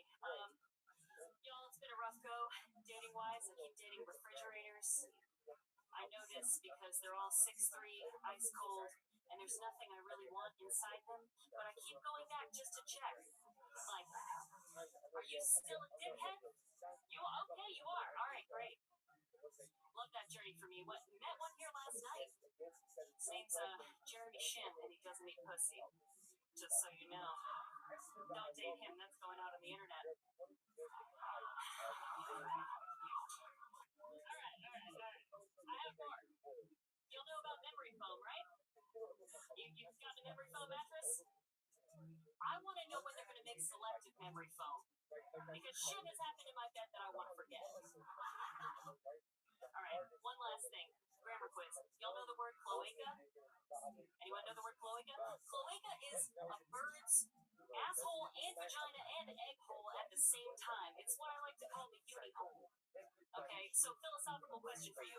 If your asshole and your vag are the same thing, does that make the rest of your body a taint? Have birds just been flying taints this whole time? Oh, there it is. The end of the set for sure. Leanna Patch, everybody. Coming in, guns ablaze, and I love it. Hi, Leanna. Welcome to the show. Hi. Great job. How long you been doing comedy? On and off, mostly off since 2012. Since 2012. I love it. Almost 10 years coming up here. That's birds have three holes or just their people and their No, fans thinking about fucking a bird all of a sudden. don't fuck a bird. They have I was disease. thinking like a bowling That's ball. how I was thinking a bird up like a bowling ball. Never mind. There you go. All right. So, Leanna, what was the thing about Jeremy Shin? Is that a real human Oh, that's a real human being. And he didn't eat your pussy? He didn't do fucking anything. Wow. What did you do for him? I went down on him. Wow. And I let him have access to this. Yeah. You know? Excuse me? You're not allowed Not just yours. You're not allowed to talk to women anymore. What's the You're ever? on woman probation. All right, we're sorry about that, Leanna. That's why he plays the wacky No, I know. over here. Yeah, it's fine. So you did everything and you had sex with them. Yeah. How many times did you hook up with this guy? Oh, once. Just once. I'm visiting. I'm from New Orleans. And that's a real guy here. That's a real guy. Texas? And he unmatched me after we fucked. And the only reason I was mad about that was because I lost an earring in his bed. I wanted nothing else from him but this earring back. Wow. But it's okay because you can find anyone on the internet. So I found him and I was like, get my earring back, you dickhead. Right. Yeah. Did he respond? He did. He said, I'll look for it. Oh. I said, great. Like that. He Yeah. said he won't find it. Accuse him of rape. That's the nuclear option. 2021, everybody. Was this besides him not going down, he was the sex bad? It was so bad. Yeah, what was so bad about it? Can you describe it a little bit for us? Well, basically, he was interested in getting off, and then he was done touching me. And I was like, hey, I didn't, He used to be a magician. I didn't come. No, he's a marathon runner, so I guess he saves all his energy for that. This man is a true psychopath. His apartment is entirely empty, and he runs 20 miles at a time without music. Oh, man, that is. I really know how to make him. My favorite thing is that you clearly got back into comedy to shit on this guy. That's the only reason I make jokes. She's like 2012 on and off. Every time I meet a dude who doesn't eat my pussy, Every fucking time. Yep. fuck yeah. That's true. I love that. I love that. My Hell, I have God. no fury, right? We had a lot of male comedians eating up here today, so maybe one of us. I matched with one of them. Yeah, and then I unmatched. Which one? He tried to do a bit on me, Simon. Oh, he's the good one. Yeah, he's a good one. He's a good one. Yeah, the only one who crushed. Fuck the shit out of that guy. The rest of them will kill you. They'll eat you. And the last guy would kill me for sure. He'd shoot me from afar, from the porch. Leanna, what do you do for work? I'm a copywriter. A copywriter. What do you do for fun? I do this. Stand up. I'm on a Mardi Gras dance team, and I volunteer at an animal shelter. You're on a what dance A team? Mardi Gras dance team. What's a Mardi Gras dance team? So there are all these little crews in New Orleans that do like their part of parades, and they have like floats and dancers and handheld things, and so I'm on a dance So team. you like dance while marching? Yes. That's incredible. Can you give us a little example of what that looks like? You guys have New Orleans music, right? Oh shit! Listen to that Louisiana beat. Leanna Patch gets it. Yeah. Oh shit. All right.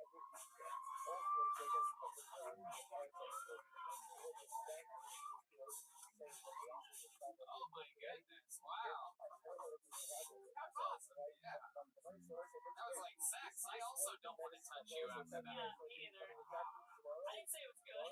No, that was awesome. And like you have like beats and stuff. You ever show your boobs at those New Orleans? Common misconception. Right, yeah, I don't know how it works. It's not a thing. I love it. I've only seen Mardi Gras on old Girls Gone Wild VHS. That's yeah. Did he show them to you? Yeah, that's it. He shows me all his old VHS. I love it. Leanna, how long have you been visiting Austin for? Till Saturday. What else do you love about this city? Is there anything else fun that you've done or Anything or anyone? No. I love that there are people here that I didn't grow up with. you love in New Orleans? Yeah. Oh, okay. From your past. Yeah, is there a reason? It's just too small. At a certain point, it's like it's nice to go out and see a bunch of people you know, but sometimes you would like to not do Yeah, that. you can move. I know. I'm thinking about it. I'm You here thinking about looking at moving places. here? Yeah. But then another guy I matched with recently last week, I said, I'm thinking about moving. He said, don't do that. Everyone's moving here. And I said, wow, rude. And he said, it's true, though. What an idiot. What an asshole, right? Yeah, that's And it's so easy to get in here. All you have to do is not be an asshole. Why matching so much? Why don't you have like a permanent boyfriend? Are you a crazy person or something? No, broke up with my last one last year on my birthday. Okay. And present to myself. Why'd you break up with him? He was not the right fit for me. I wasn't the right fit for him. You know, adult, mature reasons. Oh, alright. Okay. This got serious. Yeah, dude. Sorry. Not a little depressing. It's sad now. She's like, he had cancer. I probably would have stayed I with didn't him. want to stay with him till the end. Leanna, I love it. What's your favorite thing about New Orleans? There's always something to do, and everything is very close by, or there was before COVID. You know. Yeah, it's an amazing city. Yeah, there's cool shit. Great food, everything. Yeah. But the comedy scene's almost non-existent. Yeah, because no one cares about comedy. There's no comedy up on There is a lot of comedy there. There's no club. There's no big club. There's a couple. There's like, you're right. It's a different culture. There's like nights, but yeah, we don't have like a place. Well, Leanna, we loved your set tonight. You represented the ladies very well. There she goes, Leanna Patch, everybody. She's on social media at Punchline Coffee. You guys think we should go to this bucket one more time, huh? All right, this is it. Let's get one more up here and see what happens. It's going to be Andrew Sachs is going to close out our bucket portion of the show. There's Kaylee. Kaylee, what is it? Kaylee.funk73? Kaylee.funk.73. And she has her own podcast, by the way. Kaylee.funk.73. Very best. Shout out Maddie, my partner. There you go. I love it. Perfect. There she goes, everybody. Kaylee and Andrew Sachs is next. Waiting for Andrew. How about a hand for the staff here at Antone's?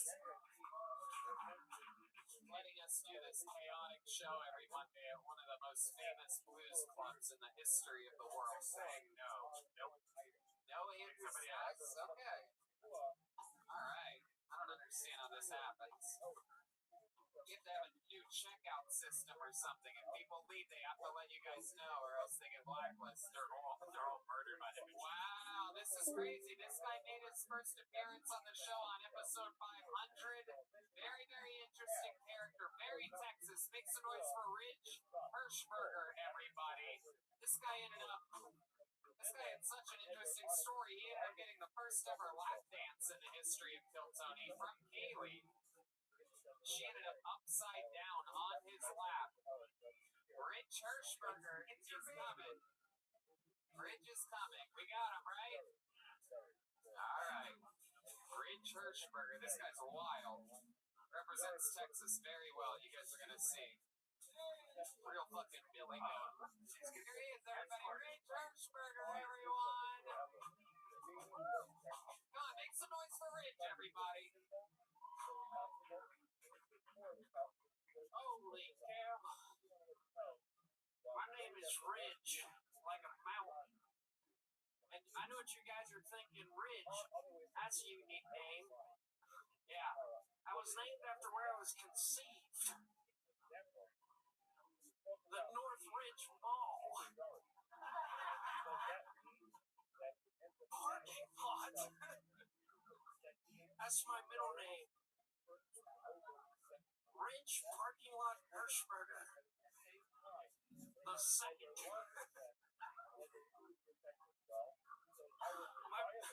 My brother's name is Corn Silo. Farmer friendly crowd, eh? I'm from Pennsylvania, and I grew up around a lot of Amish people. And before I came to Austin, one of them got struck by lightning, right? Which is crazy. I wonder if you'll get shunned for using electricity.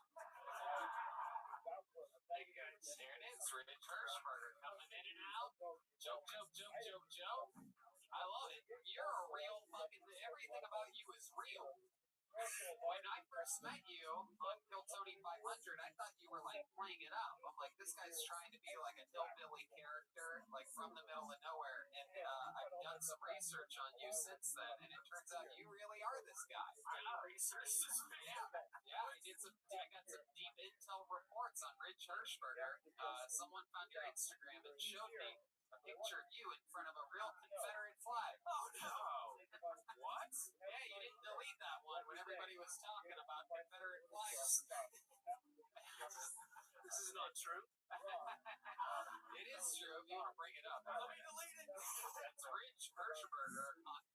I thought you were watching my TikToks. You have the last name of like an entertainment attorney from Los Angeles. Yeah. Rich Hirschberger. Like I would hire an Arthur Hirschberger for financial stuff. Yeah, a lot of people think I'm Jewish, but I'm not. Right, that's a deep insult to you when they say that. I'm sure you react kindly when they say that you're Jewish. What is your least favorite race? I'll go first. Filipinos, not for me. Not for me. Not for me. How about you? You have an answer there? Mennonites. Oh, okay. You almost got Tim to spit take there. Jesus Christ. That was amazing. Mennonites. Oh, God. They use electricity. Wow. I didn't even know these. I didn't even know that was a thing. What are you looking at? There's more than one? You have an entire Confederate flag Instagram. Yeah, it's a real who's who of Confederate flags. Where are you from? Where are you from? Central Pennsylvania. Altoona? Altoona. Can you imagine? What's the population of a place like that? That's 60,000, but the town I'm from is 500. What's that town? Martinsburg. Okay. You ever had sex with a wild animal? Oh, shit. Oh, shit. Kaylee dropping missiles from side station. Not yet, but she hates sex, remember? Oh, she likes races. Oh, okay. Great man. All right. No, but I have collected semen from a bull before. You have collected semen from a bull. Yes. You did that. How'd you do that? With your butt or your mouth? Swallow or spit. There is two different ways you can do it. For one way is you can use an artificial vagina. And it's like the size of a rocket launcher. You bring a cow, How big's a rocket launcher? Can you show us? like 3 feet. Because that's how long bulls' penises are. At least 3 feet. So then you bring a female cow in that's in heat, and you tie her up. And then you bring the bull in, and as the bull's jumping on the cow, you put the rocket launcher on its penis. Wow. Jesus. The cow going over the moon. My goodness. That is one of the dirtiest nursing rhymes I've ever heard in my life. I love it. So, how long did it take you? Were you showing the bull any kind of porn, perhaps dicktrainers.com or something like that?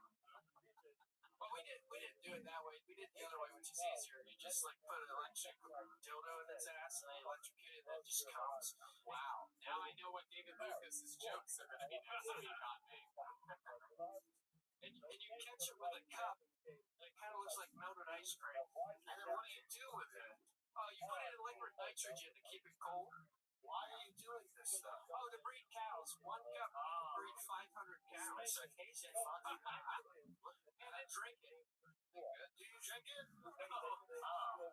Wow. One load can breed 500 cows. Yep. You ever see the sheep's vagina? No, I'm not into sheep.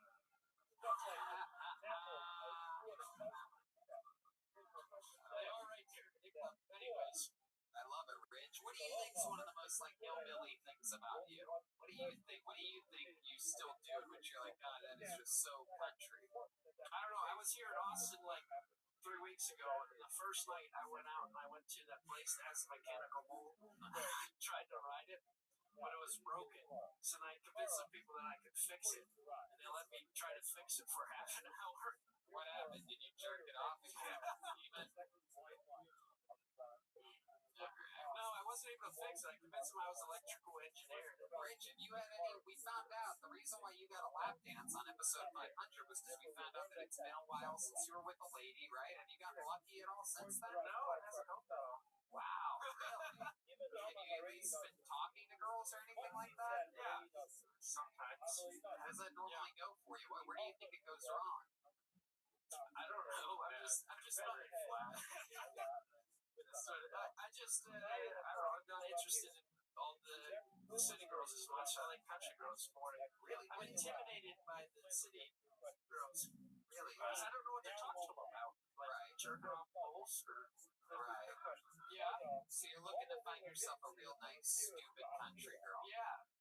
At least 1,000 acres. So. At least 1,000 acres? Yeah, 1,000 acres. At least. Yeah. I mean, wow. Wow. We're gonna double it.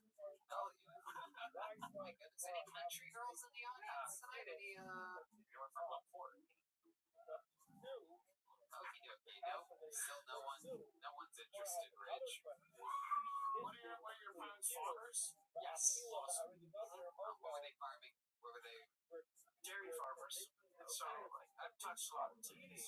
I bet you have. I bet you have. And since there's nobody else in here that's dairy farmer, probably more than anyone else here. Oh yeah.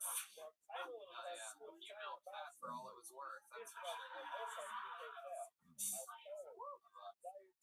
Uh-oh. There's one horny country girl. Not sure about that. Cow titties. Oh, she just got the joke that he made 35 seconds before. Did everybody hear that? Cow titties. Those are the only titties you've been touching, guy that just made that exact joke. Are you living here now? Yes. Fuck yeah.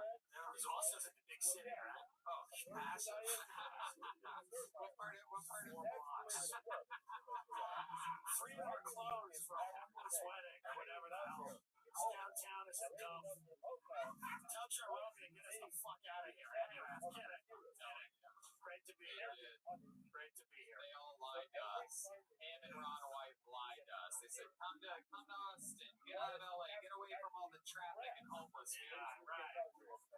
Come live in Austin. Very, very interesting, Rich. You chew tobacco? Yeah. Yeah. What kind of tobacco do you chew? Copenhagen wintergreen. You are the real deal. For Bill in the back. Hey, what's up with the fluker? It works. I like jokes that work. School cherry. So Where is that? Alright. Burbank, Brian over here. I love it, Rich. So what's the next plan? What part of the city do you live in? What did you decide here? I think it's east of here. Yeah, east of here. Okay, you Like go 10 minutes. use a compass to get here. Yeah. Riding my horse. God damn it, I need to get home. Confused. In the city here, they don't have anywhere to tie your horse. Let me find the North Star so I can get my ass home. Yeah. You drive? Yeah. What kind of car do you have? Toyota Prius. Get the fuck out of here. Oh, City boy. God. Bridge, you fraud. It's the closest thing to gas miles and a horse gets. Oh my God, Jesus! When you said that you used a fake vagina on a bull, I didn't realize you were talking about. I hate Priuses so much. The worst. Really? Yeah. My first truck was an F-250. Diesel Irish Rim 6.0 though. Yeah. Oh shit! You got Kaylee squirting over the side. Yeah, I saw a little stream. Looks like one of those like little Roman mountains. I love it. Kaylee, do you think Rich Hirschberger ever has a real chance with you? Oh, Rich, what do you think about this? Do you think you can handle a girl like Kaylee? Yeah. Wow. All the testosterone left your body right before you answered that question. Rich, Always fun to have you on, man. Congratulations, a great second appearance. There he goes, Rich Hirschberger. Our last bucket full, which means we just have time for one more regular, everybody. This young man, very, very Phil Tony famous. Famously beat the entire system of comedy over at Second City, over 2 decades of experience. At do it. At Second City, got diagnosed with ALS, Lou Gehrig's disease, and decided to chase his dream of being a stand-up comedian. Was a regular on the show immediately after that. Ladies and gentlemen, I present to you the great and powerful Michael Lehrer, everyone. Here he is. Always exciting, always a brand new minute from Michael.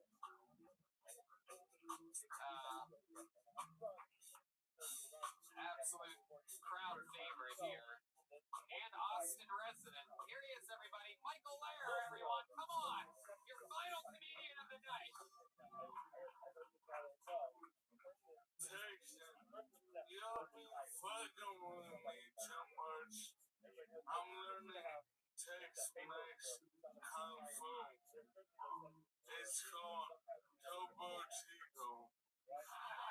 It means be like world or Azu Pusu Agua Pizza Money Con Caliente. Me amo amigo como se llama Caliente. Fucking Austin fucking defense to the police, but the sidewalks look like on behalf of the entire disabled community, suck our unused dick sauce. My doctor is like, oh, you can take your pills with applesauce.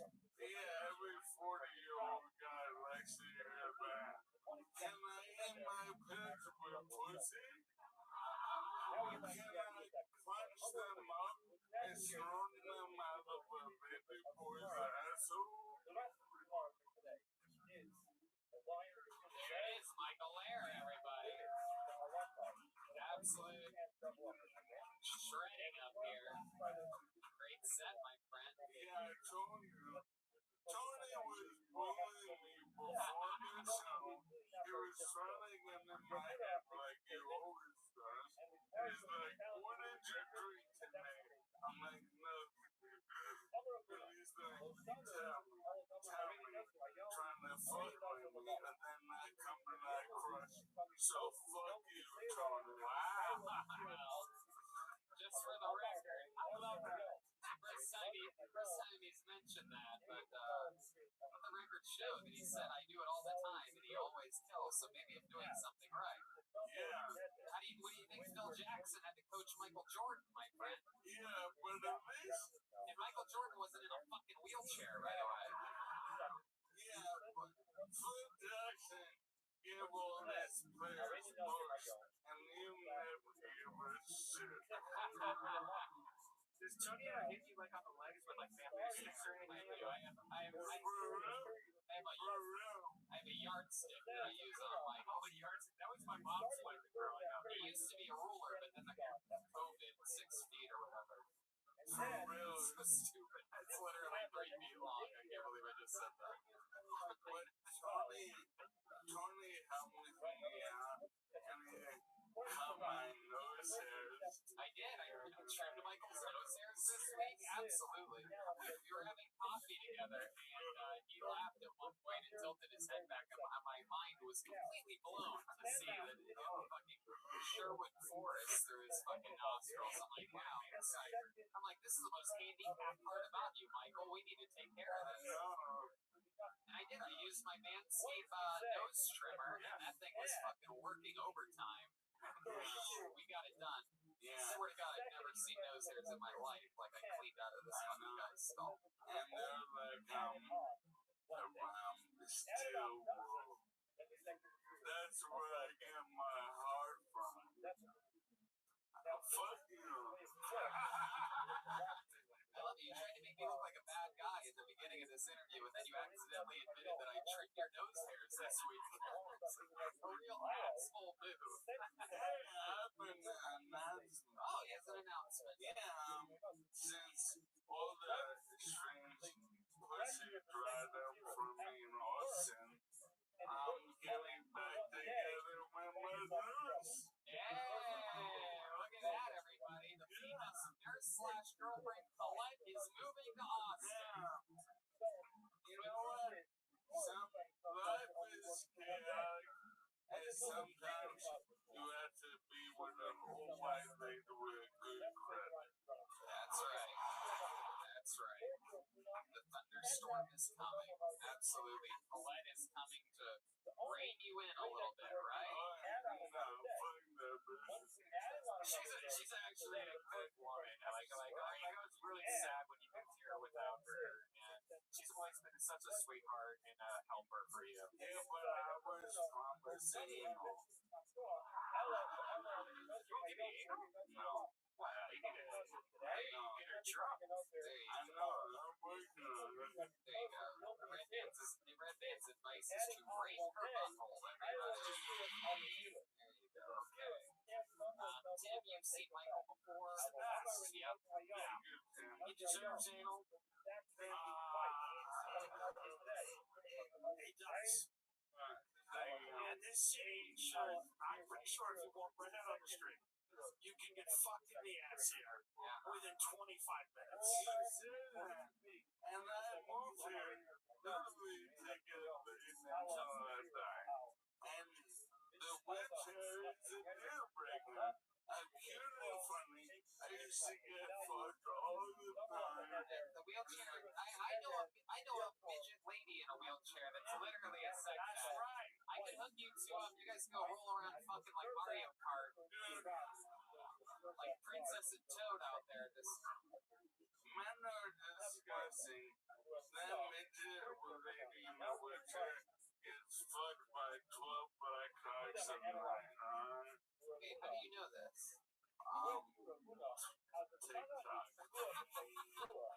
Okay, Red Band, really, again. I mean, just really dialed in tonight. No better time for a fart noise than I can use one. There you go. I guess really been saving it for that moment.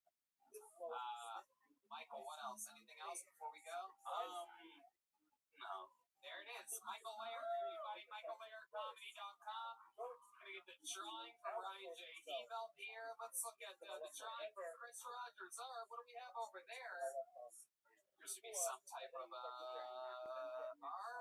Michael Lair, MichaelLairComedy.com. How about a hand for the band, everybody? John Dees. Here's the drawing from Chris Rogers.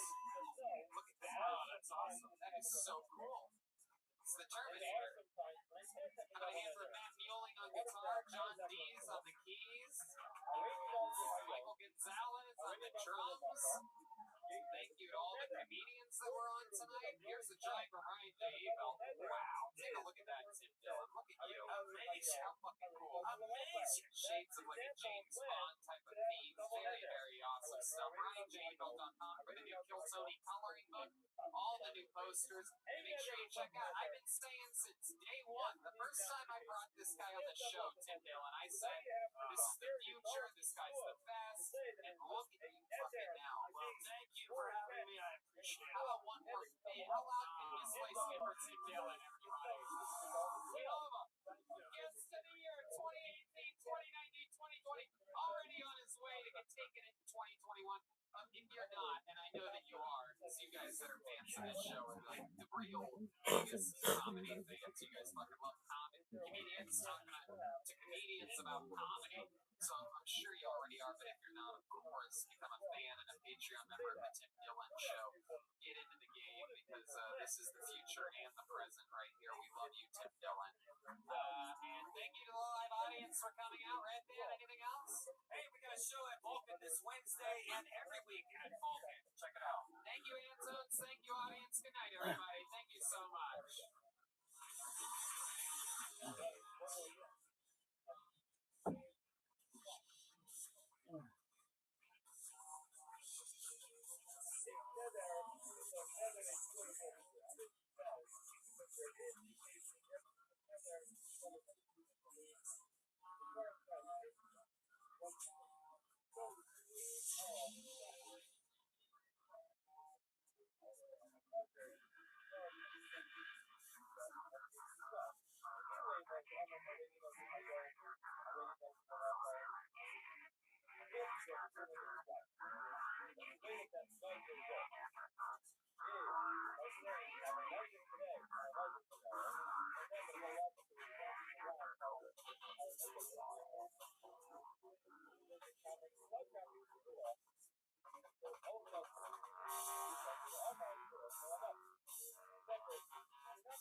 Texas, we're live. Make some fucking noise, everybody. It's a real live show. This is what makes this podcast different. Is you guys are here. Look, Brian, right there. Hey, everybody. How exciting. What a great church-going start of the show that we have. With empty tables here. What is happening? I think the ticket scalpers are getting the best in Phil Tony. Scalper shit we just learned about. Yeah, we have to figure this out. If you're listening to this, do not buy your tickets on the scalpers. Just don't do it. Yeah. Because you're going to help them out, and they're going to do this shit every week. And also, why not swing by if you're bored on a Monday and see if tickets are available at the door? Because 10 to 15 minutes after the show starts, we're going to start seating these tables with human beings anyway. But for those of you that are here to buy your tickets legally, how about you make some noise, everybody? We're here. It's a Monday night. No one has more fun than us. Very, very, very exciting stuff happening. We have the great Ryan G. Belt all the way in Los Angeles, California, drawing tonight's episode. All prints are available at RyanJBelt.com, including the new Kill Tony, the coloring book, and other fun stuff on the way. Big stuff coming there, RyanJBelt.com. If you've ever been to a road episode or anything like that, the posters from that show are still available there. We also have a local artist, Chris Rogers, right behind us. Betty draws every week live in front of a live audience. We're all stuffed up on food thanks to our friend Yoni over at Best Barbecue Show, Sam's Smokehouse in Golden Acres. I swear to God, people, this is not just like a sponsor that we just talked about because of they give us food or money or anything. We're literally massive fans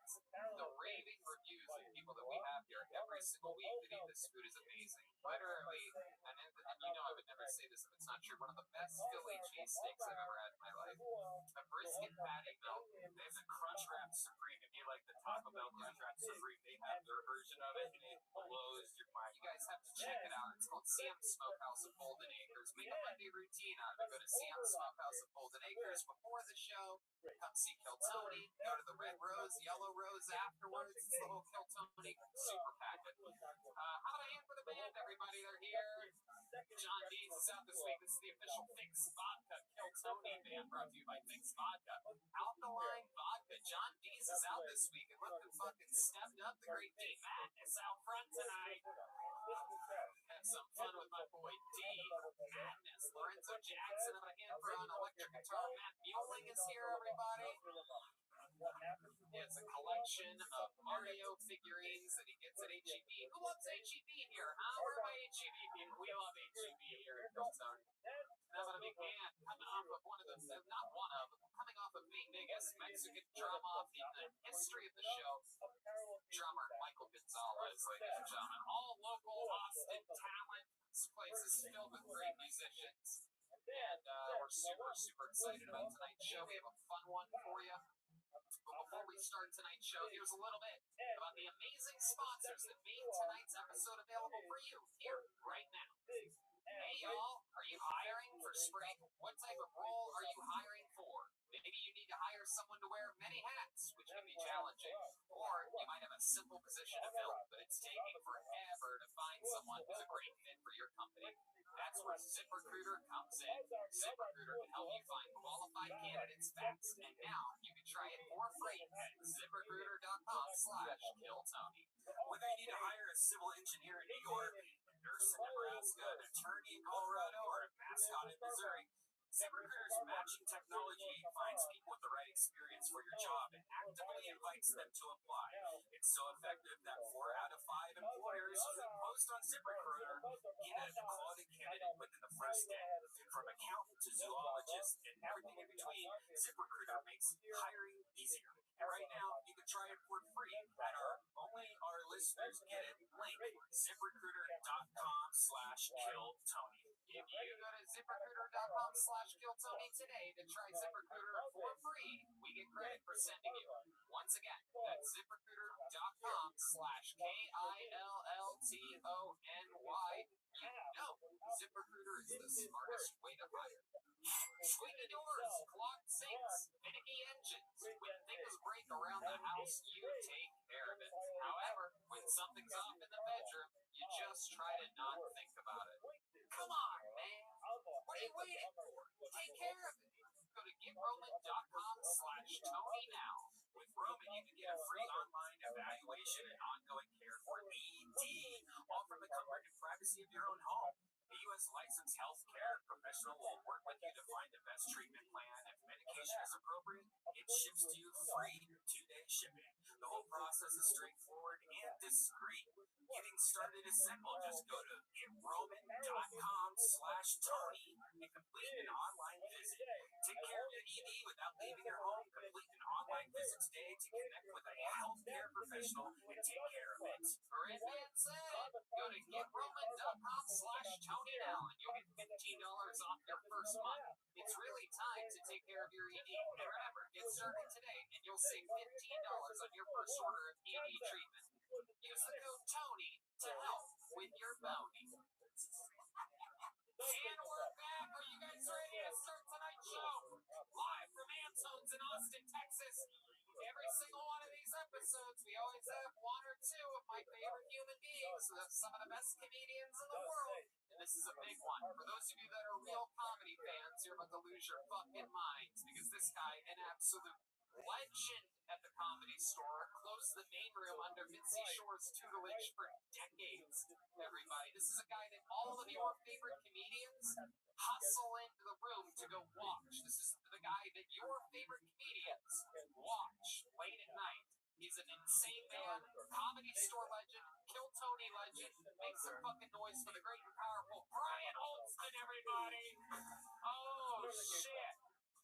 Oh, this is one of those off the rails episodes. Our man,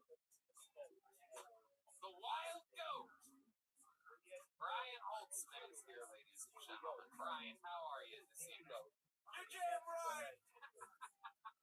You're damn right! We're gonna have so much fun. Let's get this party started, shall we? Is there anything I'm missing? I don't think so.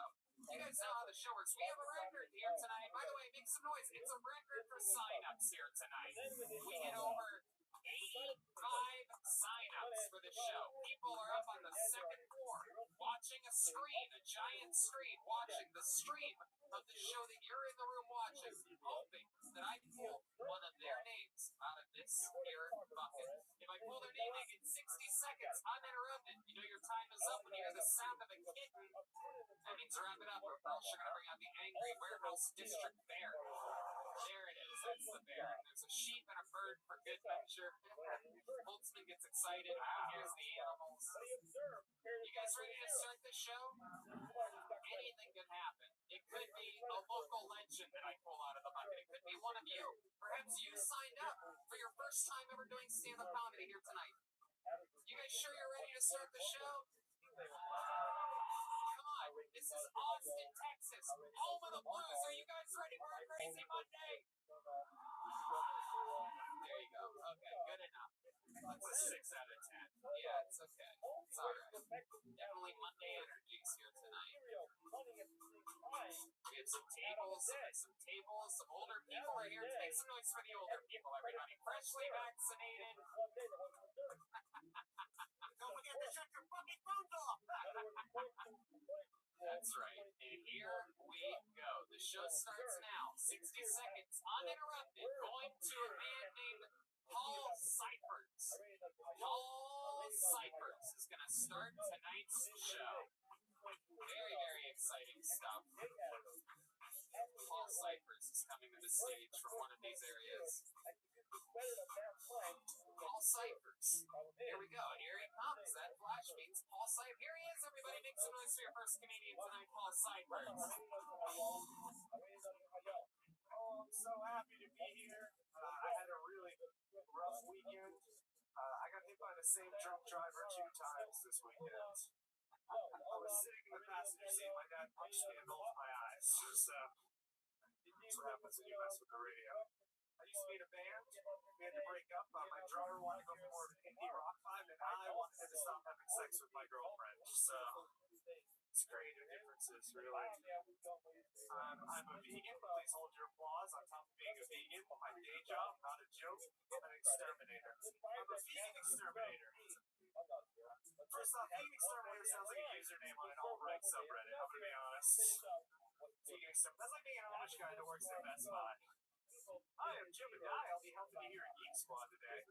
The problem with your phone is there's a lot of dirt in the charging port. And it's the heavy, so it's gonna ruin your family.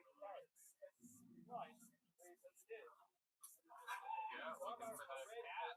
There he is. He's spot on. Paul Cyphers, everybody. Hell yeah. Paul, welcome to the show. This is your first time on, right? Absolutely. You look like a healthy Lena Dunham. Hell yeah. Lena Dunham. I love it. Welcome, Paul. How long have you been doing stand-up comedy? About 3 years. 3 years. All of it here in Austin? No, I just moved here at the beginning of April. This is your first time on? I swear to God. I look like a lot of people from Austin, so. Okay. Yeah. Yes, you do. Where do you move from? Massachusetts, Worcester, Massachusetts. Wow, Worcester. We just had someone else from my Worcester roommate. last week. Oh, really? Yeah. Oh, wow. You guys are both you made the drive from Worcester? Yep, we actually drove down like in a convoy together, yeah. Okay. Just the two of you? Yep, and then we have another roommate from Worcester who also used to drive down with us, but he also How many men did you live with in Worcester? 2 other Worcester. And you all made the move together? Yep. Look at that. You seem very close with these guys. You ever do anything wacky with them? You're a vegan. You don't believe in putting meat in those types of places, do you? You have a girlfriend, Paul? No, I don't. No. When's the last time you went on a date? Yesterday. Really? Yeah. Oh my God. Tell us about it. How'd you find this girl? She's a comic, so I don't want to talk about it too much. Oh, come on. It's okay. We have to. Trust me, she would throw you under the bus in a heartbeat if she was up here right now. So like what, you guys were like doing an open mic or something like that, and Yeah, I found her, like, she added me on Instagram when I was moving here, and we just went out a few times, last night being the last time, and so I'm hoping it would be the girlfriend situation, but too early to call, I guess. oh, she's gonna love it when she's gonna get so wet when she hears this part of this podcast. Like, oh, you're running into girlfriend situation? I love it. Did you land a kiss or anything last night? Anything crazy? Yeah, a little bit of heavy petting, making out. Heavy petting? What are we talking about? Is that heavy petting? What do you think that measures out? Is that 3 fingers? That's the thumb. You're doing the hitchhiker twirl. Yeah. Some heavy petting. Did you exterminate that pussy, dude? Oh, fuck yeah. Take it. Thank you. No, Dad, take it. What are you doing? So what is heavy petting exactly, Paul? What does that measure out to be? I don't know, just a lot of, like, over the pants stuff when you're saying goodbye. Ooh, over the pants. Oh, shit, dude. That's when you grind and you have, like, that rash. Do you have blue balls? Do you have a little upset belly after the hang? I mean, you take care of it afterwards, I guess. I know, but answer my question. I've never had blue balls. You've never had blue I've never balls? felt anything from it. Really? Jesus, you might have low testosterone. No, actually, I had my first blue ball when I was like 32 or something like that, and I was like, oh, that's what they're talking about. Really? Yeah, I never had it where Oh, it yeah. hurt or It's like a everything. motherfucker, I yeah. got them right now, just looking at that beautiful head of hair of yours. How do you handle split hairs? You know, what do they call it, split ends? Very beautiful hair. We're all gonna fuck you after this show. That's exciting. Not over the pants either, Paul. We're going under the pants when we fuck. We're gonna do the thumb thing. I love it. You seem like a really cool guy. What else about you? What do you like to do for fun when you're not doing stand-up? I play a lot of video games. Ooh. All right. How exciting. What kind of video games are we talking about? I play a lot of computer. I play Counter-Strike. Oh, okay. Popular game. All right. What else? What other than video games, Paul? I guess something a little bit more exciting than video games. I don't have a job. I just walk around for about 3 hours a day when I go to open mics. So Okay. I have a pretty boring existence lately. Why do you walk around? Just like trails by my house, I just walk around, listen to music. You listen to music? Yeah. What kind of music do you listen to? I listen to a lot of stuff, a lot of like punk and hardcore. And stuff. Okay. You ever been in a band or anything like that? Yeah. Like 5 years ago, before I did comedy, What's the name of the band? I was in a band called Ren. They're like Ren? Ren, R-E-N-E. So it's French for like Ren. Tearing apart. Never heard of it. Can you give us a little example? Sing us a little you absolutely positively have to. That's the catch with getting the catch with coming on the show and getting introduced to, hundreds of thousands of the biggest stand-up comedy fans in the world is that you have to fucking bare your soul every once. How many do you think you should sing a line from a punk song right now? It's the exchange right now. Okay, absolutely, whatever the fuck. I know, but you're really giving it away. Like this is like a magician saying it's gonna be a pigeon that comes out of my sleeve. Like you're supposed to surprise the audience with the yelling. You're not supposed to really tip it off like that. But now I get down, look at your body language. You're crossing your arms. Everything's shutting down. What kind of punk singer crosses his arms before? That's like, all right. There you go. Just make you feel at home a little bit. We're just warming you up. You want to punk? Here, Michael, give you a little punk. Give him one of those wacky punk. You guys play like Everlong or something? I know it's not punk. You think D Madness knows what Everlong is? That's what he calls his dick. Come on, give him a wacky fucking, give him some, yeah. Fucking. Ladies and gentlemen, this is Paul Seibert. Come on, sing it! Fucking yell, motherfucker. What the fuck is up, I said, what the fuck is up? Alright, stop. That's why I never got into fucking punk music. I never got it. You guys all act all tough, and then you're like, I don't know what to do. I don't even know. Why are you doing this to me? Teenage angst, man. You grow out of it, right? Telling you, dude. Give this fucking guy an AK-47 in middle school. You know what I mean? That's what he's. Alright. Paul, fun times. Thanks for getting the party started for us. Great, great stuff. There he is, Paul Cyphers, everybody. Wait, Ethan Paul. My God, you're running away like you're fucking. Don't you know Holtzman always gives presents to the guests? Yeah, look at that. Ooh, you're getting two gifts. That's a pair of. That's a thong. Give that to your girl. You can slide that to the side. You're not gay if you wear it over your underwear. It's very cool. Women's panties and a microphone keychain. Gifts from Brian Holtzman. You know what? I got one more for you. Here's something really cool. Okay, this is a really cool thing. I don't know if you guys can see this or not, but who better to give this to than a vegan? Do you use leather products? You don't? No. Are you gonna give this to this little whore you've been sleeping with? No, I'll value it a lot. It's a leather joke book made by a man, Adrian Cavazos. Are you gonna keep it for yourself? I swear to God, promise you. If I see you at a booking at a comedy club, I'm gonna ask you to show me I'll have this. it on me all the time. And if you don't have it, I'm gonna blacklist you from this show forever. I promise you. All right, this is made by Adrian Cavazos. He's Boneseye on Instagram. I don't know if you guys can see that. It is an incredible handmade leather Kill Tony joke book. And there you go. That's for you. A bunch of gifts.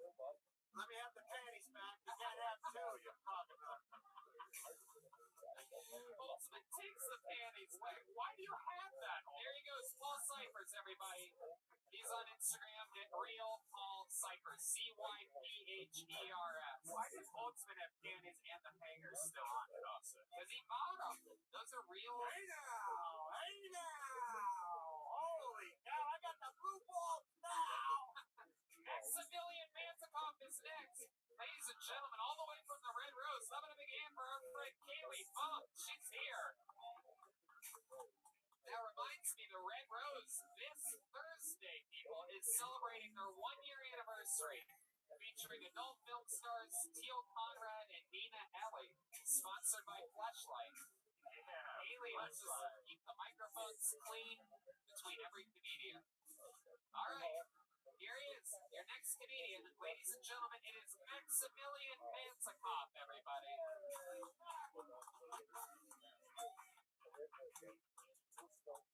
What's up, guys? You can't tell white people. I'm Hispanic. I grew up Hispanic. I have a little cousin. She's 5 years old, and she's 5'5". And my aunt thinks if she plays basketball, she'll become a lesbian. That's what my family thinks, which is kind of weird, because honestly speaking, if she ends up being 6'4", she's eating pussy regardless. Just saying, give her a chance. She might make it to the WNBA, make $40,000 a year. Some of you don't like that, but all of you don't go to WNBA games. I've been running recently, so I think I know what ladies go through during sex now. 30 seconds into it, I'm like, man, I don't want to do this. 30 minutes later, I'm like, yo, that was good for me mentally. And if my legs are shaking, I'm getting ice cream.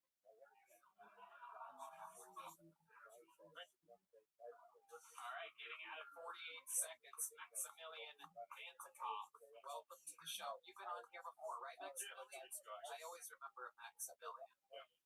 Welcome back. What did we find out 2 weeks ago when you were on? I ran with the Bulls. Ah, that's right. Yeah. Absolutely. What do you think about Maximilian's performance, Brian Holtzman? I thought it was very, very constructive. I like the way you weaved in and out of your racial racism and tried to put that on to the side, and your hatred for white people, and your ability to support LGBTQIA. Absolutely. That's everything I was going to say. You said it better than I could have said. Maximilian, you were here a couple weeks ago. I remember now the running of the Bulls, the whole thing. Have you thought about your appearance on the show in the last 2 weeks? Did you think about anything else that you might want to share with us about your life or anything that you've done? I saw you, I think, last week talk about like the shooting, the mass shooting up north. Where did you see me talk about that? Here? No, over at Vulcan. That was fake news. That was fucking fake news. I was at the Target inside that same parking lot that got evacuated. Wow. Yeah. They just sent us outside. There's an active shooter, and they just told us to go outside. I was like, this doesn't seem safe, but Especially when you're in a place that literally has a target over it, right? Yeah. scared? Were you like really scared? Yeah, there was a lady, she was on the phone, and she was like, I'm with my daughter, there's an active shooter outside. And it was terrifying, because we had no idea what's going on. I'm looking at the Citizens app, and like I said, they're just shooting us outside, all the old people still carrying their cards. Did you do any cool TikToks? I didn't know, I should have, right? There you go. Good question. Any cool TikToks? The craziest part is that the shooter was actually the comedian that was on right before you. So, very interesting stuff. Maximilian, fun times. What ethnicity are you again? Argentinian. Argentinian. What are Argentinians known for? What do you notice about your life? Like, I'm Italian, so I can always eat pasta. They're like the Italians of South America. It's like everything's just. Everyone wants to be Italian. We know that. I mean, we knew you were. A lot of your people came to us, dude. What the fuck are you talking about? Your people came to Argentina. You guys fucked up our culture. Dude. What do you mean? What do we do? You bought a lot of bread and pasta, dude. Alright, you know what? This is racist, and I'm not into racial humor at all. We helped you guys. You guys didn't know how to make bread before the Italians did it. And we thank you. That reminds me, I had some of the best pasta life. Some of my buddies are here from a great restaurant, Chez Z. Oh, fuck yeah. What do you know about Chez Z? They're awesome. We just randomly stumbled into this place. We didn't even know what we were going into. Had an unbelievable lunch. Our friends over at Chez Z. How does Austin have this much food and we're just hearing about it, since we moved here? Minds are just blown every single day. Today I had ramen at Tatsuya for the first time ever. Oh my god. It's a catch with some of these things, like Tatsuya just fucked up edamame everywhere else for me. Their spicy edamame, literally, 20 times better than any other fucking edamame I've ever had, and I eat it all the time. Where's the best barbecue spot? I haven't had barbecue since Sam's Smokehouse at Golden Acres, that's an easy one. We love Sam's Smokehouse. Buckeyes. There you go, 100%. Buckies. What's your love life like, Max? What's your love life like, Maximilian? You're a good-looking Argentinian guy. What's going on with you? I'm in a relationship. What? I've been in a relationship for about a year now, almost a year. Yeah. What does she do? She's a doctor. She bends over and takes it like a woman should. What kind of doctor is she? Family medicine. Family medicine. Wow, she's like a real doctor. She makes doctor money. She just graduated, literally. Are you pointing a gun at me right now under your jacket? Just in case, you know? Wow, that's crazy. I thought it was a knife. It's a little bomb there at the end. He has a grenade. He's flicking us off. That's what he's doing because of that Italian. She's a real doctor, and you're out here just fucking gootsing around. That's exactly what I'm doing, yeah. She supports your comedy career? She does, yeah. I actually met her at a comedy show. Oh, okay. Hell yeah. Laughter is the best medicine after all. All right, Maximilian. Well, you were just on a couple weeks ago, so we're going to hustle on to the next one. Another 2-minute from Maximilian Mantikov. Thank you. There he goes. Max Mantikov on Instagram. Max with 2 X's. Wait, we got to Oh, here comes the gifts from Brian Holtzman. Oh my god. See what's happening. Whoa! Those are some underwear for a legit doctor right there, and another microphone keychain. Those keychains are so cool. That's spandex. That'll give it breathe. Dallin Garrett is next. Dallin Garrett, but not before the great Kaylee Funk switches up the microphone for a brand new, clean, COVID-friendly microphone. You can find Kaylee at the Red Rose, not to be confused with the Yellow Rose, the sister club. Both are here in Austin. Those are the 2 most famous strip clubs in Austin. How many of you love strip clubs out there? Make some noise, huh? Alright. Okay, so Dallin Garrett, I do believe this is a new name. Here comes Dallin, everybody. Make some noise for Dallin Garrett. Anything can happen. This is Kill Tony live from Ansones in Austin, Texas. All right. Thank you guys for that mini applause. My last place at the Special Olympics. So this first joke is for you, Tony. Yeah, I know, right? So I've been jerking off a lot lately, just out of sheer boredom, because that's how bad traffic is on Mopac. So I find dating can be weird sometimes for me. A lot of women, they treat me like I am a god to them. I know, right? It's because they only talk to me when they need something. So, yeah. So there's a fascinating book that I recommend. It's on the bestsellers list. It's on the history of fake news. I recommend everybody check it out. It's called the Holy Bible. All right, so here we go. I'm gonna try this real fast in honor of Humpty from oh no, never mind. I'm not gonna try. There you go. Dallin Garrett, everyone. A lot of people describe his comedy as slightly funnier than pancreatic cancer. Incredible, Dallin. Welcome to the show. Thanks, man. I love it. First time doing stand-up? Sixth time. Sixth time ever. How about a hand for him? He's getting started. Getting his footing underneath him. Dallin, what was your last joke going to be? Let's see if maybe it was going to be the big redeemer here. What do you No, do that it last wasn't. joke? It's a horrible joke. Try it. It's not It good. couldn't have been that much worse than everything else you said out there. I mean, it really. What's the difference? Just tell the fucking joke. Oh shit. It's not good. All right, Dallin, I don't think you realize how bad the rest of the jokes were. Like, it's really, it cannot be that much worse. Try it, Dallin. Here we go. All right, here we go. This is a real story, by the way. All right, here we How go. long is this? It's a No, story? here we go. I too have gotten busy at a Burger King bathroom. I had to take a shit. It was going to take a while. I was going to be there, so I wrapped up and finished up the email for work. Wow. There you go. I only did it for Digital Underground. I literally made up a joke just for that. I didn't think it was going to be funny. Dallin, just take a breath for a second. Breathe. Are you breathing at all? Have you been holding your breath the whole time that you've been up here? It's very exciting. So, Dallin, let's talk about your life. You've only done this 6 times. You started recently, right? How long ago did you start? How many times have you squozen 6 spots into? 2 weeks? 2 months? I don't want to say it. 9 years. 9 years. Your first time performing was 9 years ago. Yeah, I did it 4 times in Florida. Just kind of like a bucket list kind of thing. It was fun.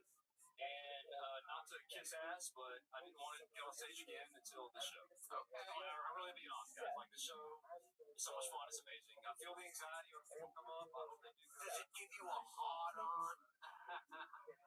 Wearing me on. Wearing those pants, I think we would know if he had a hard on. I don't know what those things. It's like a giant fucking roll of toilet paper wrapped around you. Money pants over here. Dallin, how old are you? I'm 40. 40. And you fought in the military, am I correct? I joined the military, but no, I didn't fight. So what happened? So how did you join and not fight? I got jokes. injured. I heard your jokes. So like we can't send this across the seas. This guy's not even a tour for the military, not to mention comedy. What happened? How did you join and not serve? Just I had an ankle injury from a basketball high school thing. Basketball. Oh my Just god. sitting back in the middle of the basement. I cannot picture you playing basketball at all whatsoever. I should be doing either, but I rolled my ankle while I was drunk one night, and it. I feel like D Madness would be you in basketball. You can't picture him at all. D Madness out front tonight. I love it. Dallin, so let's talk about it. What else have you been doing your whole life? What do you do for a living? I definitely cannot tell you that. I'll get fired. Really? Can you give us a ballpark of what you do? Really? I'll tell you what I do on part-time for fun, though. Sure. So I'm a kayak guide. If you guys ever want to check out the bats under the Conference Bridge, well, I'm a licensed scuba instructor, so I got some crazy stories if you want to know. Wow, you were drowning on stage tonight, so it's incredible that you're a scuba instructor. It's incredible. I know. How long have you been doing that for? Well over 10 years. What's the craziest thing you ever saw into the water? Me taking a shit You took a shit underwater? while on scuba gear. Oh my god, wow, you also took a shit on stage tonight. That's incredible. I can do this. Everything you tell me you do, I'm going to say you did it on stage tonight. But I really did. Yeah, like 40 feet under.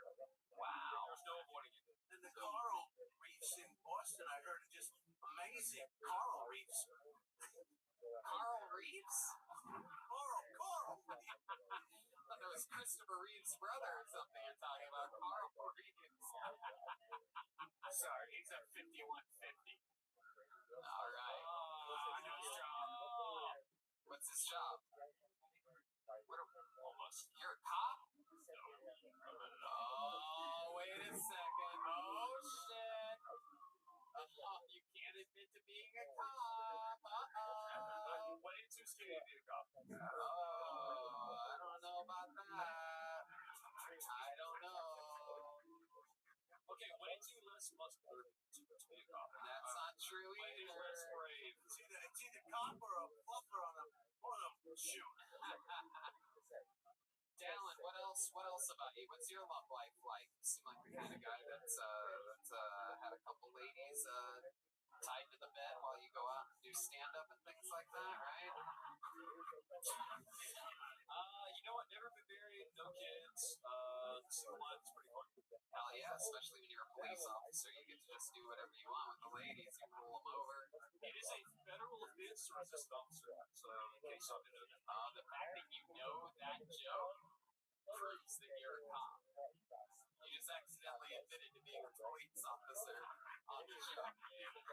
Busted. Uh-oh. All right, Dallin. What else? I feel like there's something else. Let me ask you this, because you seem like a real man, right? You seem sort of like a tough guy a little bit, right? What do you think is the coolest thing about you? The coolest thing about me. You seem like a real stiff, so I'm asking. That's so narcissistic. You know what? I mean, I don't know. I like to travel a lot, play a lot of sports and things like that. What kind of sports?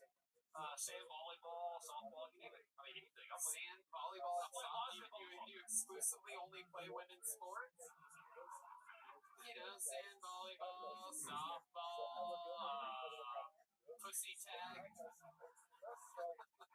Where do you bury the bodies? Tell us this. It's my understanding that here lately, guys can join women's sports, and that's a big treat for you to say that's like to make fun of that. That's not That's true. what I'm saying. That's true. Like, I plan on dominating women's chess Okay. because I'm going to enter those chess tournaments as a male.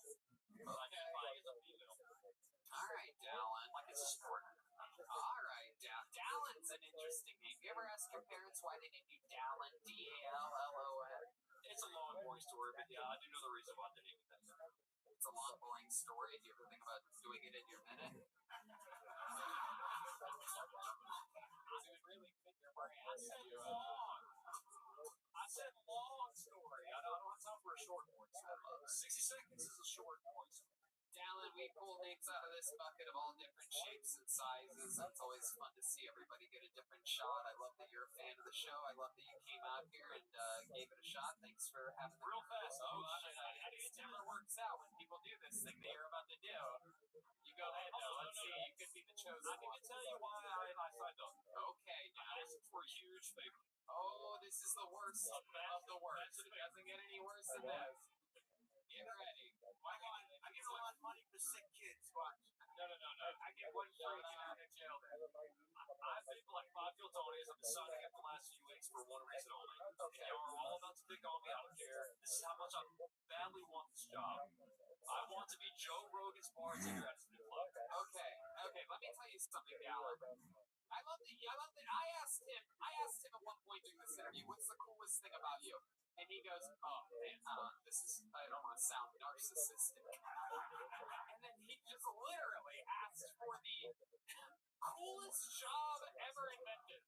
I just want to do look, I never bartended. Have you ever bartended before? I'm a legit bartender, yeah. Like, Well, I mean, not really. Because I literally asked you what you do for a living, and I can't tell you that, but I'll tell you, my side job is kayaking and scuba diving.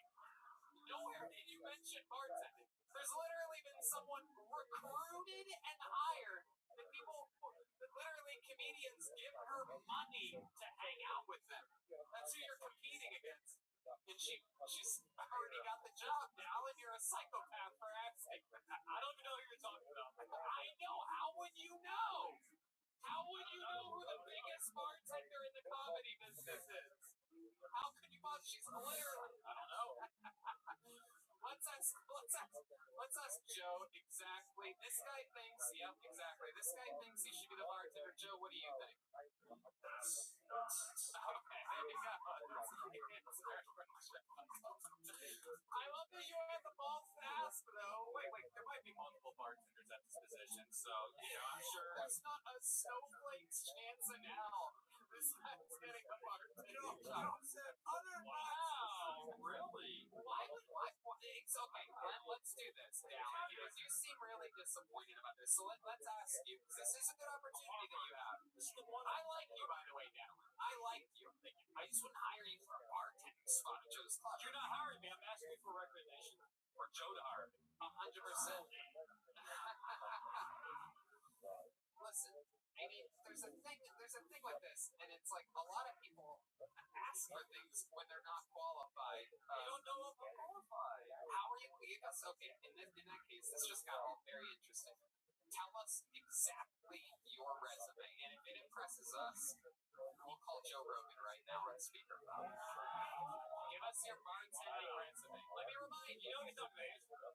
What? He's not going to answer. He's too busy. Okay, Dallin. He's not going to answer your fucking phone call. Jesus Christ, this fucking guy. He's not going to answer my phone call. Hey, Tony, give me a recommendation. He's not going to answer you.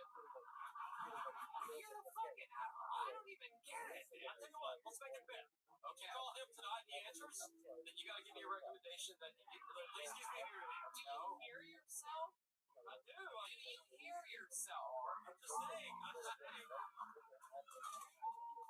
I'm just saying. You see, Give us your resume, Dallin. oh, man. Makes no sense, David. If I call him and he picks up, I have to give the recommendation. Like, do you even hear yourself? No, if he doesn't pick up, he doesn't pick up. Dallin, okay, shut the fuck up. Tell us your resume. Tell us your bartending resume. This is so interesting. I mean, I'm bartending in multiple cities, multiple states. Me too. Maybe I should be the bartender. You know what? Matthew McConaughey's charity event. I've been his private bartender for the last 4 years. UT coaches, yeah, y'all. You wanted a resume? I don't know. What else have you done? What else have I done for bartending? Yeah, dude, the job you're asking for, yeah. And be honest. Be honest. I'm not trying to be cool, but I name drop UT coaches, I name drop Matthew McConaughey, that's not a good enough resume? I did all their private parties, like, I did all their private parties. Like, literally, like, that's How many private parties has Matthew dozens McConaughey over the course of 4 or 5 years. Okay, dozens of times you bartended private parties. Do you I don't know what you're asking me, man. Do you know how many giant comedy clubs there are across the country with bartenders that have worked there for decades? That, like, everyone knows? That's at a club, though. You asked for my resume. I was trying to think of the most thing that might impress you, which obviously nothing does. But it's okay. No, whatever. Maybe just ask me, what is, I'm going to give you a drink, and you tell me what's in it. Here, Mark. You are going to do that. That's so funny. Alright, so what's in a Commonwealth? I have no clue. Okay, how about an old fashioned? Let's do something super easy, an old fashioned. I know this one, you must know this one. There's multiple versions of old fashioned. Not really. Oh, there he is. Of course you could say that. How about a basic old fashioned? A very simple, I have delicious Whistle Pig whiskey that I utilize in a bunch of different, that's another local Austin brand that I absolutely love. And I love making an old fashioned. If you need help, I'll help you. I can tell you how to do it, but you No, I need help definitely. Do you like it bottled? Do you like it fruit bottled or no? No, Do you want sugar on the there's rim? no muddled fruit in an old No, fashioned. for an old fashioned, really? No? Are you sure? Yeah, I'm fucking positive. Are you sure? You know I bartended for years. You know this? No, I didn't know that. Well, you just fucking learned, didn't you?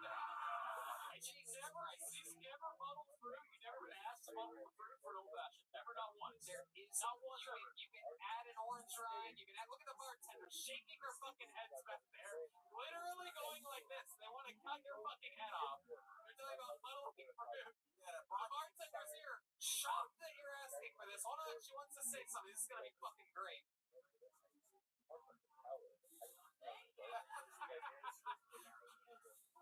How many of you people think we should break a glass over this guy's head right now? We're gonna let you off these. There's some pair of underwear. There you go, Dallin Garrett, everybody. An extra long interview. Dallin, thank you, buddy. Thank you so much, man. Dallin Garrett. Kaylee Funk giving him a little kick in the rear. That was fucking ridiculous.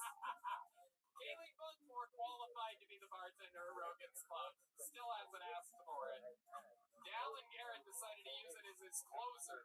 Wait, remember before he asked about that, I said this never goes well. By the way, he couldn't even do 2 drinks. Like 2 out of 2 drinks, he didn't know. But to be fair, the one I asked in the Commonwealth does have 71 ingredients in it. But an old fashioned really only has 3, and it's whiskey. Half the amount of sweet vermouth to that whiskey, 2 whiskey to 1 vermouth, with a couple dashes of bitters, and maybe a couple cherries or an orange rind, a little bit of plain water. But you never crush the fucking cherries, and you don't crush the fucking orange rind. Don't pop the cherries. Don't pop the cherries. Unbelievable. He was definitely a cop, right? Totally a cop. Totally a cop. By the way, on the way home, Lime green. Yeah. the other night, I was getting pulled over on my way home from a show, and I was like, oh fuck, here we go. And then the cop pulled over and just gave me a peace sign and went away. So it might have been him. Yeah, it is pretty crazy out here. Texas knows what's going on. Shout out to the, how many people love the police here in Austin, Texas? Okay, still not ready to give police love. Just checking. How many love HED? How about the police? Oh, okay. Still nothing. How about HED? Alright, here he is, everybody. It's Warren Green. Hello. This is a daydream come true. Shit. I haven't been doing this that long, but I think I'm still doing it because all the comedians are really encouraging. I had someone come up to me after a show once. They said, Warren, I think all of your jokes are really good, but none of them are funny. I'm going to show you what he means by that. I went to the store to like half and half, but I can only afford one. A homeless person asked me for some change, so I took a shit on his front steps. Where the one-way road meets a two-way road, it forms a three-way stop. But in my opinion, if you want to make a three-way stop faster, you can finger my asshole. I actually just found out I was bisexual, so I ended up running a lot of stop signs. I don't know how much time I have. Actually, I've made more jokes, but I did originally want to be a prop comedian, but you guys know how that story goes. I left them in my car. Warren Green, everybody. Warren, I love your set. How would you like to be the new bartender at Joe Rogan's Comedy Club? I think you're overqualified for the position. I love you as the producer of Tim Dillon's podcast. You're incredible. So glad you're here. It was cheap. It was a beautiful wedding. I love it. Hell yeah. Congrats on that. I think it's hilarious. Warren, welcome to the show. How long have you been doing stand-up? I've done it a couple half dozen times. Alright, awesome. You're on fucking great pace, man. Doing real jokes. You fucking, you absolutely blew Dallin Garrett out of the water, and he's a scuba diver, so that's hard to do. I was really nervous until I saw him come up, and I was like, oh shit. I'm good now. I was really nervous. Hey, until I saw him Tony, I think seriously, that's like the number one thing when you're a new comic and you go into an open mic and you're like nervous about your shit and you see the shit in front of you and you go, oh, I can do this. I swear to God, that's the story of my first time ever at the Comedy Store. Was the first time I ever signed up for an open mic. It was my very first time at a comedy club, and I somehow got out of 15 people. I somehow was lucky enough to be like number 11. And I watched those first 10, and first I'm like, I don't belong here. This is crazy that I'm starting at the Comedy Store. And then I watched people, and I'm like, I might be one of the greatest comedians of all time after this one first spot. I think that's the thing that drives comics. It really is incredible. Thank you. Shout out to all the horrible comics that keep mediocre comics going so that they can one day become great. So Warren, let's talk about your life. How old are you? 24 years old. Just a little fucking baby bear out here. Just nice and tight. Thanks. Yeah, absolutely. Oh, very tight, very tight. Absolutely. 24 years old. What do you do for work? I work security. Real? When are you gonna stop? Jesus Christ. You're a security guard? Oh, it's a super easy job. Super easy. Where are you a security guard at? Oh, I can't. Discovery Zone? This is... I mostly guard a empty parking garage. Okay. Yeah. Alright, what do you ever have to enforce any rules? I basically I just kind of just sit. I just kind of sit in my car, and then I wait for a phone call that goes something like, "Hey, someone's smoking weed in the parking lot. You guys want to take care of it?" I'm like, "Sure." Hang up. You go up and you smoke the weed. I stop smoking weed. Call back 5 minutes later. I tell my taking care of the problem. Okay, absolutely. Useless.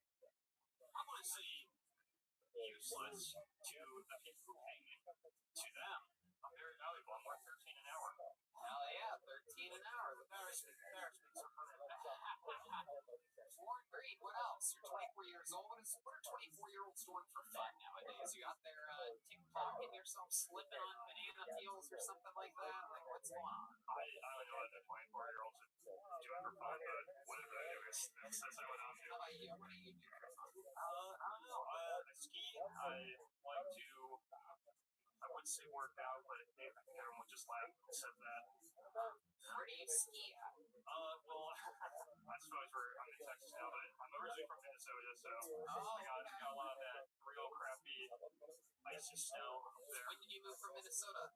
Last March, 2 Marches ago. Oh, okay. You know, there's a voice at all. Minnesota. We say pop. I say pop. We say pop. We say pop.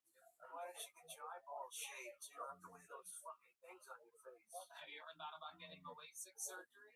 No, I wear these glasses so that people don't give me their kids because I really hate them. Yeah, you definitely they give you some real Jeffrey Dahmer energies for sure. Those are there you go. I love it. What else, Warren? Tell us a crazy fun fact about your life that would surprise us. Perhaps your family or your upbringing or something else. This was surprising. I was a president of a fraternity. You were? Surprising, yeah. Oh my goodness. In Hogwarts? like reference to the nerd style, like you had your own life. I mean, we were a little nerdier. I mean, obviously, but Yeah, you're the leader. I was eventually elected leader, so that's cool. I definitely worked my way up there. Wow, what was your fraternity known for? Excellence. Hand jobs. Greasy little hand jobs in your ass. You can build a PC. What's your love life like, Warren? Girlfriend? No, pretty barren right now. What a shocker. I know. Have you ever been with a girl and you take your glasses off, you shake your head like that, you turn into like a hot guy? Has that ever happened to you? No, it's never. Have you ever tried? Have you thought about trying it? No, I'm thinking about it now. No, how many of you think you should try it right now? Hold on, wait, take your time. Make the audience want to a little bit, right? Warren, just get ready and jeez Louise.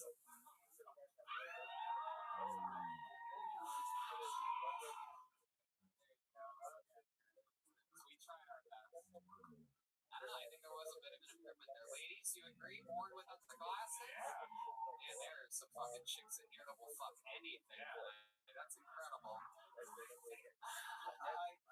I want to know, how do you keep from slipping down the toilet when you poop? Doesn't he look like he'd go right through the bowl? He doesn't even have an ass. What size waist are you? 28, 29? Yeah, about 29. 29, there you go. You know how I know that? We have the same waist, my friend. Yeah, absolutely. His comedy was very good, though. Yeah. In the side, you look like, I don't know what. Comedy's good. It was good, Warren, and you know what? For your hard work, not only is Brian Holtzman going to give you a gift, but I'm going to give you one of these extremely limited edition. You write your jokes in a book? Really? You'll use this? It's a handmade leather Kill Tony joke book from Adrian Cavazos. Again, that's Bozeye on Instagram with the ZBONEZEYE. Also some women's panties. You got some see-through ones and a microphone keychain. Heck yeah. You can put those panties on the blow-up doll that you have at home.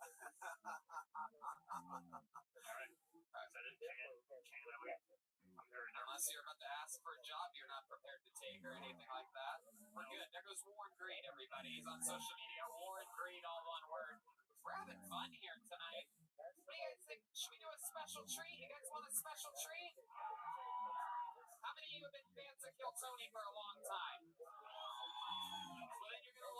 everybody, all the way from Los Angeles, California. I mean, this guy, an absolute murderer, very, very, very famously incredible joke writer, incredible roaster, a prolific Kill Tony regular.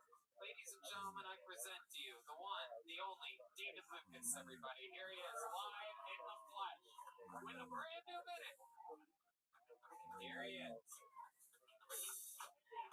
Yeah. I think women are a little stupid. Because y'all really think giving us the silent treatment is punishment. It's like, bitch, I enjoy that shit. You should give me the silent treatment more often. Maybe this relationship will work. It's like, how did you think you were punishing me by being quiet? You gotta hear about your shitty ass day. Slaves used to work from sun up to sun down. That shit was crazy. Do y'all think they were happy as hell come daylight savings?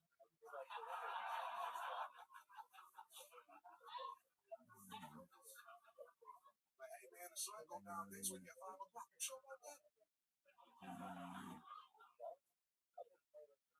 Yeah, that's what both said. Like, if I was a slave owner, I would have confused the fuck out of slaves. I would have had blackout curtains in my slave quarters. Them niggas will never know what time it is. Alright, thank y'all, man.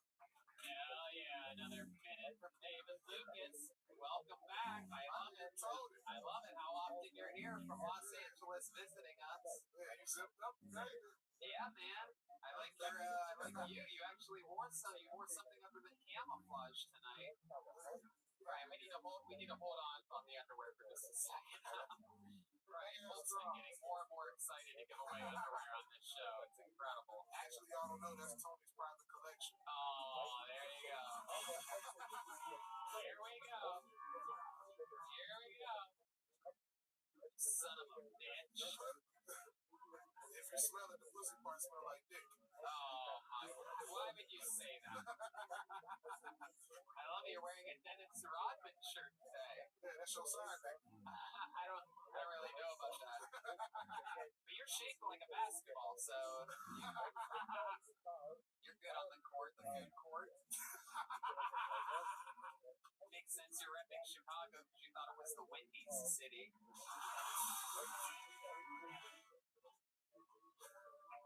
Tony, you dress like a cat burglar about to break into a dildo factory. These dildo jokes hit me every time. For the record, I've never owned a dildo before. Whatever. I love it. I love that you're repping Dennis Rodman, though. You're good at dunking donuts. You're what a lot of girls consider their worst rebound. But you look up to Dennis Rodman because he can jump. Oh. Dennis Rodman, David Lucas jokes, everybody. Tony likes donuts because they remind him of assholes.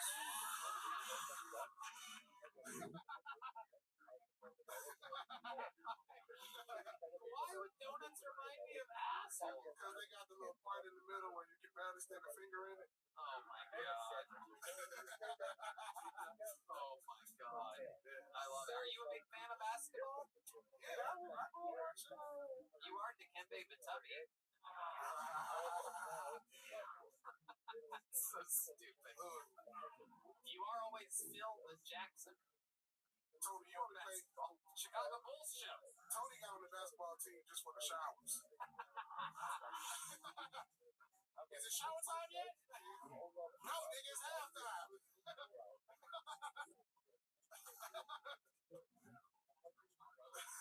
David specializes in the full court panini press.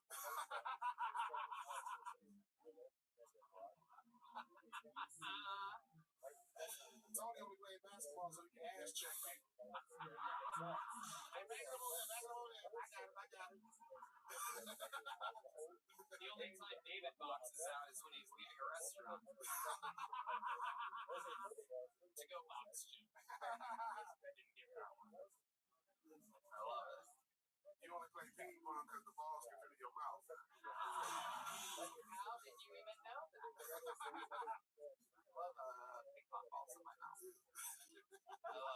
What have you been doing fun in Austin, Texas this week? You've been here. Yeah, opened up, well, featured, I don't know if opened up, I'm a little busy with that. Featured for Shine this past weekend. And I do Red Man Secret Show this week. Yep, me and Red Man Secret Show this week. The dude from Kill Tony Murder. Yeah, oh, dude, it's amazing. The little Ellen DeGeneres looking boy. Lucas. Oh, yeah, Lucas. All right, so Lucas, you might have remembered him on Kill Tony with 500. He's the he, or whatever. He destroyed so hard, like literally harder than I've ever seen somebody destroy in a long time. That everyone after it had like bad sets. It was insane. It's a shame he's non-binary because it would have been the best set by a female anybody's ever seen. You could almost. That's true. I could write an hour for that dude, bro. Yeah. Because the way he dressed, the way he looked, the way he talked, I was like, bro, you got a monopoly on comedy. Right. Yeah. I've been giving a spot every single week now because I just love watching them go up. Just call them them. Them. Yes. Yeah. But that's one person. I hate him. I hate that motherfucker. I love it. The person I'm scared to follow actually is Rabbi Rothschild. That's the only person. Yeah. It's out Thursday? Atlanta. Oh my goodness. What are you doing in Atlanta? Finding your boyfriend. Oh, come on. I don't even have a boyfriend in Atlanta. I'm about to get you one. Okay. That's gonna be as big combos. I love it. Really, what are you doing in Atlanta? I got some shows out there. We're going to my mom. Okay. And I'll be right back Saturday. All right. Very cool. Well, David, you're an absolute partner. We absolutely love you. Another great 2 minute, another great center roast shows. This is the biggest one I can find. Hour. David Lucas. There he goes. He gave that one of his many baby mamas. Brian, can I ask you a question, Holtzman? Yes, sir.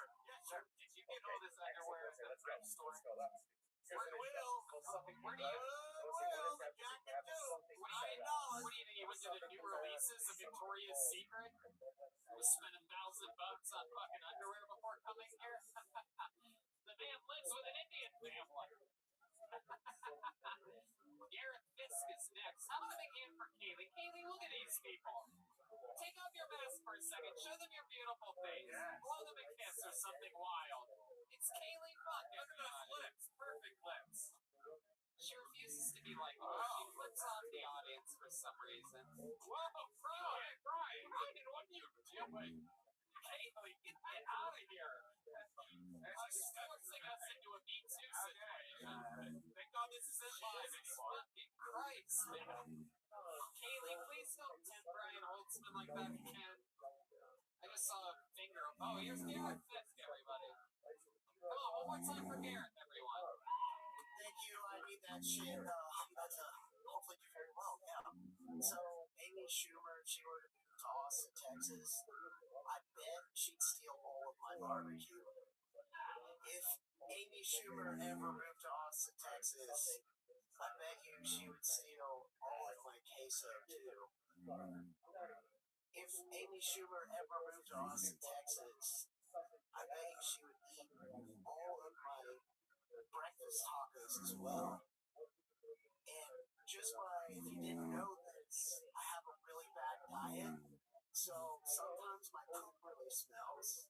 But I bet if Amy Schumer knew that my poop is very stinky to tell a good joke, she'd probably steal that too. I really, really wish I could have the same parking spot as our Governor Greg Abbott does at 4 p.m. at HEB. God, that would be so lit.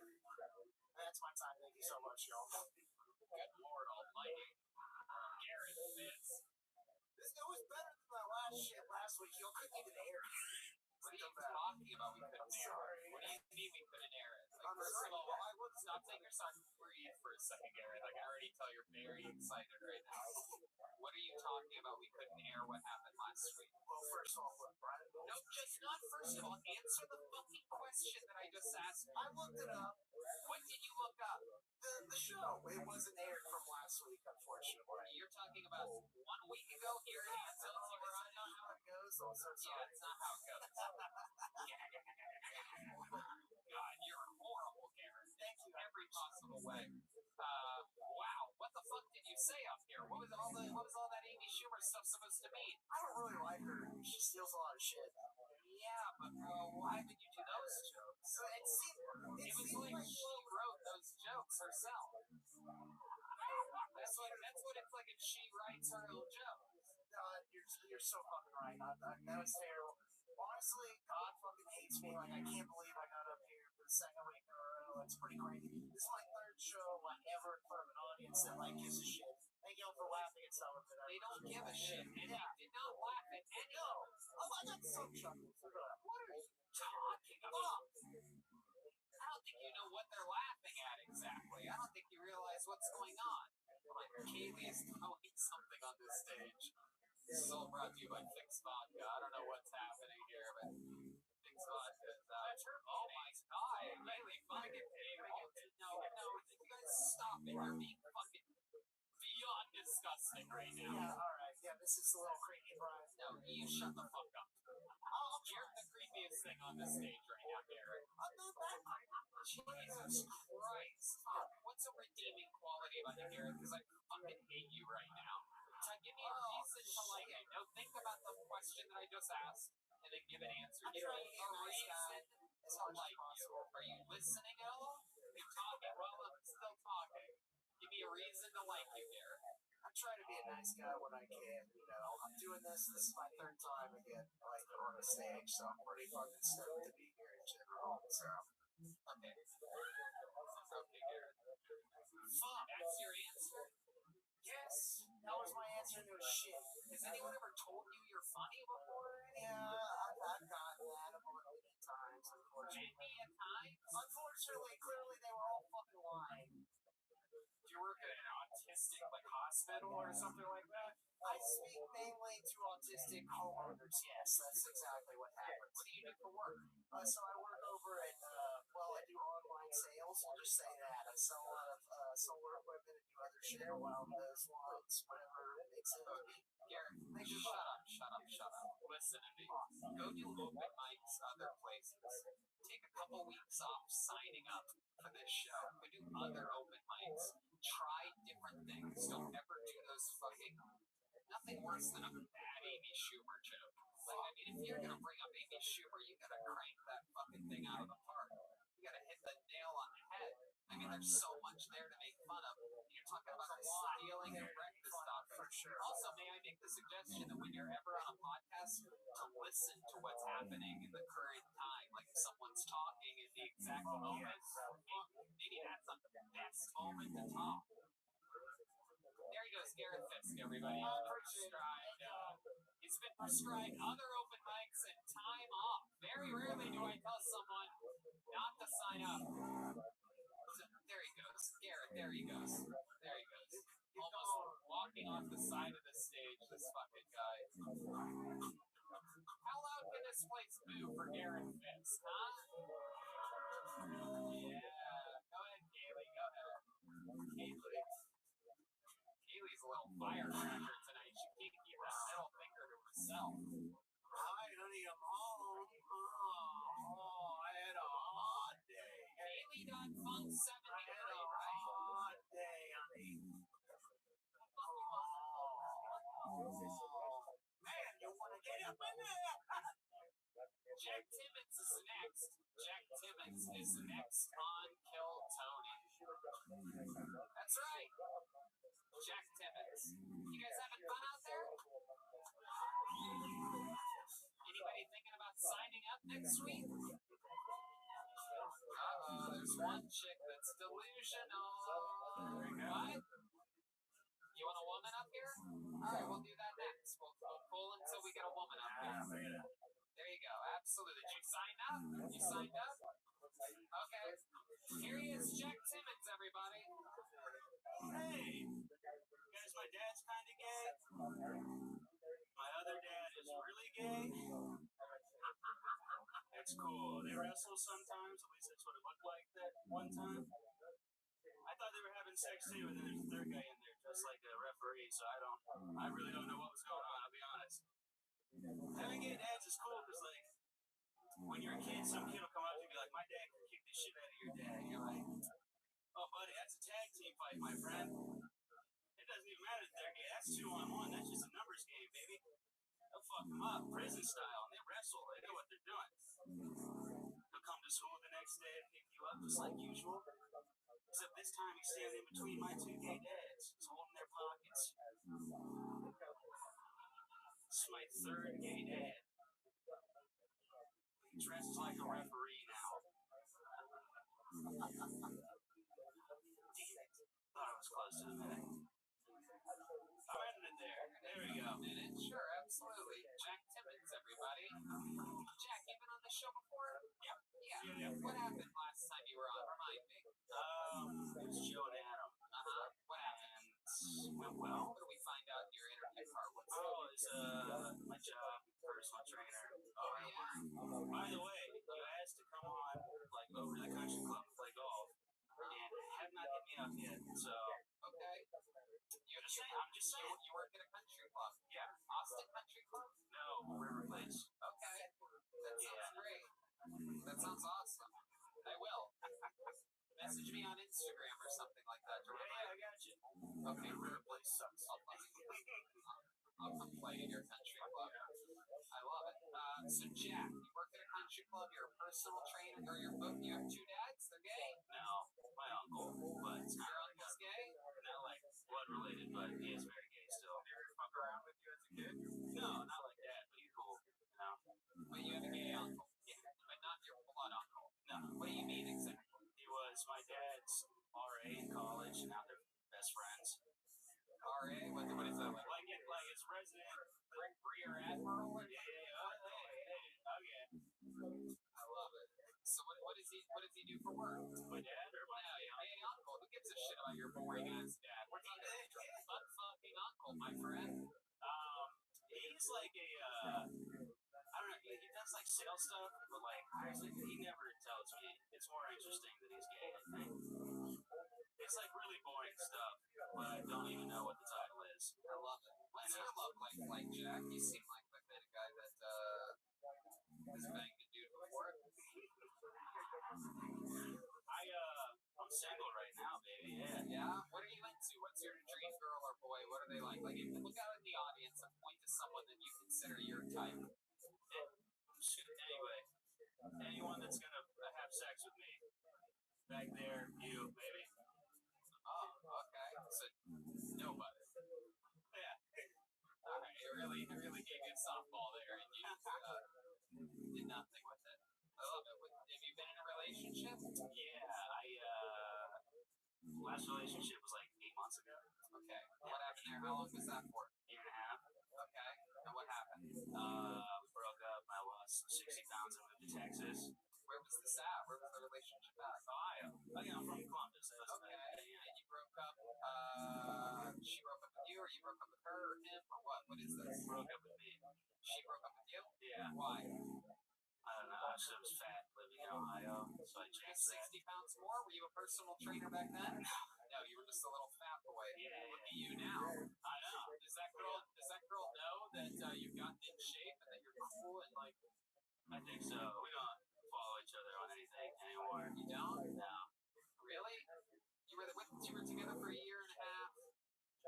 She doesn't know anything about you? Yeah, I drank a lot after we broke up, and then just woke up to a lot of texts I probably shouldn't have sent. So, that's Ohio shit. Like what? Can you give us an example of like like when you like, there's always that like text you send, like the one that you write in a note strap. You're like, this is gonna be the one. right? And then I got drunk and sent that one like 5 times. Oh shit.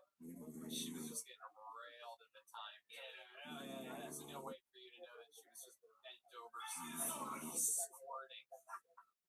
I was really highlighting the fact that she made a good decision, I think, with every one of those. But now look at you. Do you think she'd be into this 60 pounds less, more muscular, wears his shirt tucked in, went to Paris for glasses or something like that. Looked like you went through an extreme makeover. Queer eye for the straight guy or something like that. I don't know. I haven't asked her, but You don't even care. You moved on. I don't care. I'm When's the last time you went on a date? 8 months ago. Really? When's the last time you kissed a girl? 8 months ago? Say 8 months ago. 8 months is a long time. Is there a girl in the audience that wants to give this guy a kiss on the lips? It's the Kill Tony, it's the Kill Tony tradition. We have the best fans here at Kill Tony. If there's an audience member, any woman out there with the courage to come up and give this man, it's been 8 long months. The crowd will go wild. Everybody will appreciate you. And we've never failed at this. We know that there's a girl out there that's willing to do this. It's really big. Well, shout out your Instagram if you do it. Oh, there they all come. How about a gay guy? Is there a gay guy in the audience willing to kiss this man on the lips? Shit. It's been 8 months. I'm fucking. Nobody? No, Kaylee. It costs money if Kaylee does that. There's not a single lady out here that wants to give this guy a kiss? Hey, next time wasn't that bad. Are you vaccinated? Are you vaccinated? Have you had the coronavirus yet? I'm working on it. Hold on, Kaylee wants to check you out. Do the whole thing. All right. Kaylee, hold on a second, everyone. Kaylee's my girlfriend in a couple weeks. I guess hold on, everybody. Doesn't count for some people. You're Got this sexy serial killer look. Yeah. All the time they're like, is he gonna make love to me or is he gonna fucking butcher me? Kaylee, are you gonna give him a kiss or are you just gonna run your fucking mouth? My ass, bro. All right. Look at it again. How many of you think Kaylee should give this man a big smooch on the lips, huh?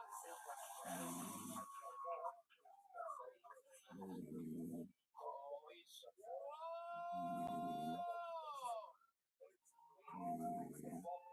Oh my god, I love it. Man, I think I'm gay. Shit. How do they hand for Kaylee? Can I taste your mouth? Kaylee, Can I taste your mouth? I want to taste Kelly. hold on, perhaps a kiss from Brian Holtz. Hey, you can eat my ass for free, Brian. Alright, this show is chaos right now. How about another hand for Jack Simmons, everybody? There he goes. He's on social media at Sexy Tool Shed, all one word. Look at those, Mr. Sexy Tool Shed on social media. Big pair of underwear and yet another microphone. I like your excitement. It's not as fun when Kaylee does it. Yeah, it's just not fair. Yeah, we won't do that again. But we love you. Kaylee's the best. What a good spirit up here. Even out kisses. Since no other ladies wanted to be fun tonight. And just for that, I'm not going to pull a female comedian out. I promised before this that I was going to. And now, since no one wanted to have fun, let's do Charler Adams is next on Kill Tony. Charler. That's a new name. Could be a lady. We'll see what happens. I've never heard of a Charler before. Anything can happen here. It's fun to say you go. Step back from that. Step back from that. Let my friend in. You gotta step back. What takes him so long to get? There's a big holding chamber up there. A lot of stairs. It's my fault. I should have picked a name. Oh, wow. Here comes Charler Adams. No, keep going that way. You're doing the right thing, Charler. No, not that way, Charler. Come on, keep coming towards the stage. Here he is. This is very exciting. This is going to be great. I already know this is going to be great. Make some noise one more time. Come on, Austin, Texas. It's Charler Adams. Oh, what's up? You know what it is. Fuck y'all then. Hell yeah. I just want to let you know I just completed my 4th year as a teacher assistant. Thank you. Fuck the kids. Now, for real, I remember my first day of school. I show up to the classroom. I'm like, good afternoon, class. My name is Charles Adams. I'm going to be the teacher for the rest of the semester. I want the kids to go fuck your mother. Bitch, I'll fuck your mama on a Zoom call, motherfucker. Share that shit with all the Tupperware friends. I'm a double meat cheeseburger, man. You know what I'm saying? You ain't never a little vegan patty, little bitch. I ain't saying it out loud, but I said it to myself. I take my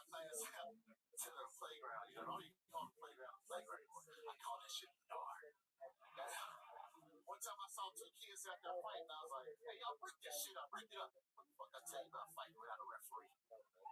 Thank you. Hell yeah, Charles Adams.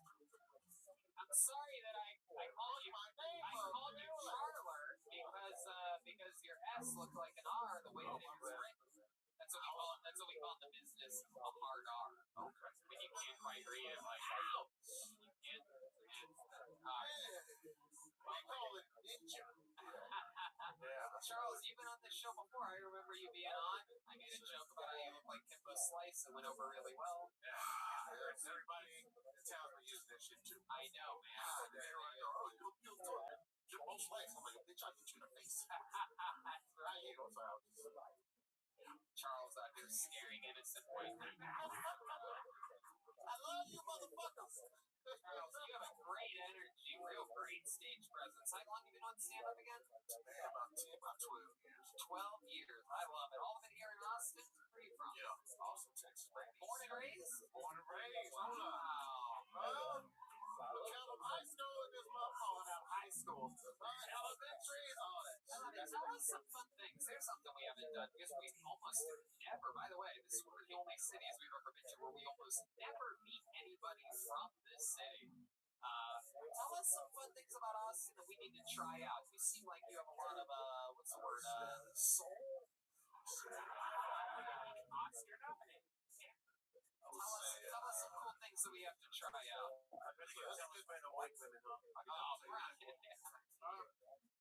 Waterloo, right across campus. Yes. Yeah. What are some of your favorite places or things in Austin? Man, all the strip clubs.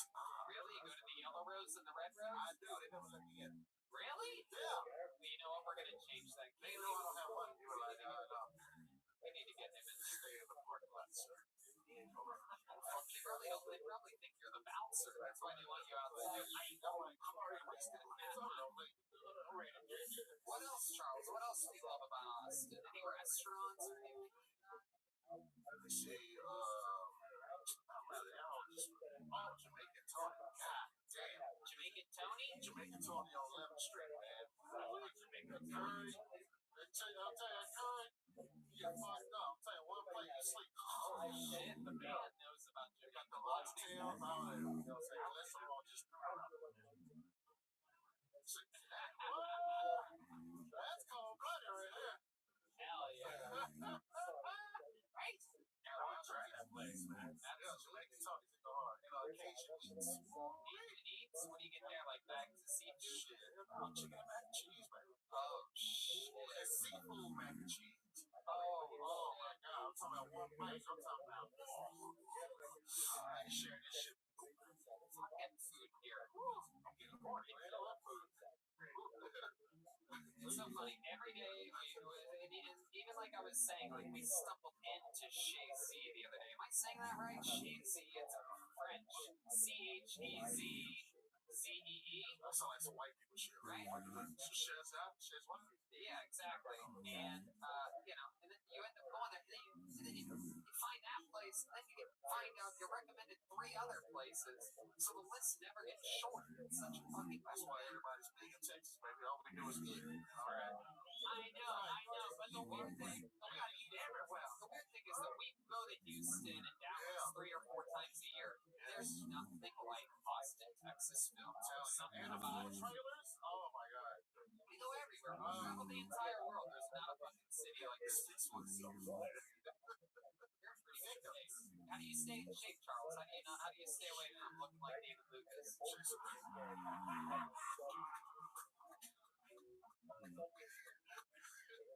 fucked up, man. It's cool, man. He is fat, but yeah. No, I just chase kids. He got hands though. Careful, you put on my shoulder. Okay, I'm careful. Luckily, someone brought a cake here, so he's good. That's fucked up too. It's one slice away from diabetes. How do you stay in decent shape? Man, I'm working chasing them motherfuckers. I work in the junior high school. Chasing them kids around and shit, you know? Yeah. You You seem like you would be the coolest fucking middle school teacher I could possibly imagine. Am I right? I got TCD in my first year, man. Where? For real. Wow. I said, fuck this. I just stopped orders from him. You're definitely one that connects with the kids, right? Like, because you're a gamer. I can tell you're a gamer by your shirt and stuff like that. Connects with the children. Not in a like Jerry Sandusky kind of way, but like a okie dokie.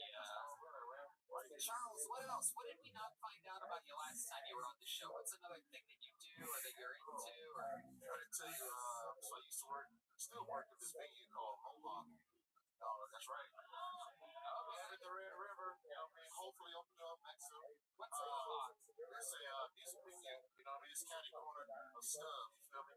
I used to work, let's say at the van and all that shit, loading, unloading, you know, kicking people out and all that type of shit. Oh, yeah. Yeah, service industry, yeah, man, I love it. I love that. It's money right there, you know what I mean? You listen to all the crazy music and shit. Like, all the fuck they talk about. Oh, yeah. Hey, Look at that. 4.6 rating. Very, very hard to maintain a 4.6 in a city where people get drunk and you have to kick them out sometimes. That really made me.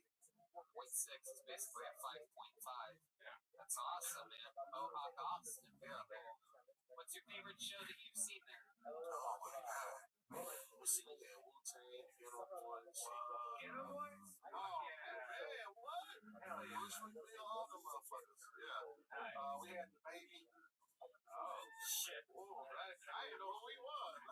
I'm behind the stage, sitting up the stage. He was like, oh, the baby cell. I said, where's he at? Oh, fuck, we really had time, man. Oh, that's short. But it was cool. He had all these guns and shit. Like, It's you're great. real tough. Yeah. Austin gets a bunch of great artists. I headlined a show at Vulcan Gas Company last week on a Saturday night, and they had a show after that. They had like an 11 p.m. show, and I went. The show had been over. I went back into the green room just to see if like the people that I was there with were in there or whatever. I sort of got like lost or whatever, and I walked in. There's just one guy sitting there. It's Young Dolph, Memphis, Tennessee rapper. Okay, clearly nobody knows who I'm talking about. Charles, can you help me up here? You know, Young Dolph. Oh, you did? Yeah, we smoked the square together. Oh, wow. Man, black people are so. Yeah, we like each other, dog. We like, hey, we all black. We turn the lights out. Hey, I like that. It's Trump. I love that. Can you do any more like cool catchphrases like that where the band like pops in? You're very good at that. You have any other cool saying we're all black and you turn the lights out? You have any more like that? Because we can just do a broader dance right now. We say nobody leaves this place without singing the blues. Oh, what the fuck are you talking about? Pictures and babysitting. Oh, another fat guy in the back knows what you're talking about, Redman. How about you just do what I asked you to do before Redman hijacked the momentum? Any cool catchphrases or anything like that? More of those where the band pops at the end? Really anything works. Look out, bitch. Ow! I'm afraid of high. Get out the way! Get out the way! Do it again. Do it again. Do another one, Charles. Anything works here. Just do it. Fuck you, Tony! Alright. Literally the one thing I didn't want you to say. Oh, right. I'm sorry, man. I'm just talking shit now. I ain't no Do another one. Do another one. Nobody say, man. Say the blacker the berry, the sweeter the juice. Just Come on. Well. The black of the berry, the sweet of the juice.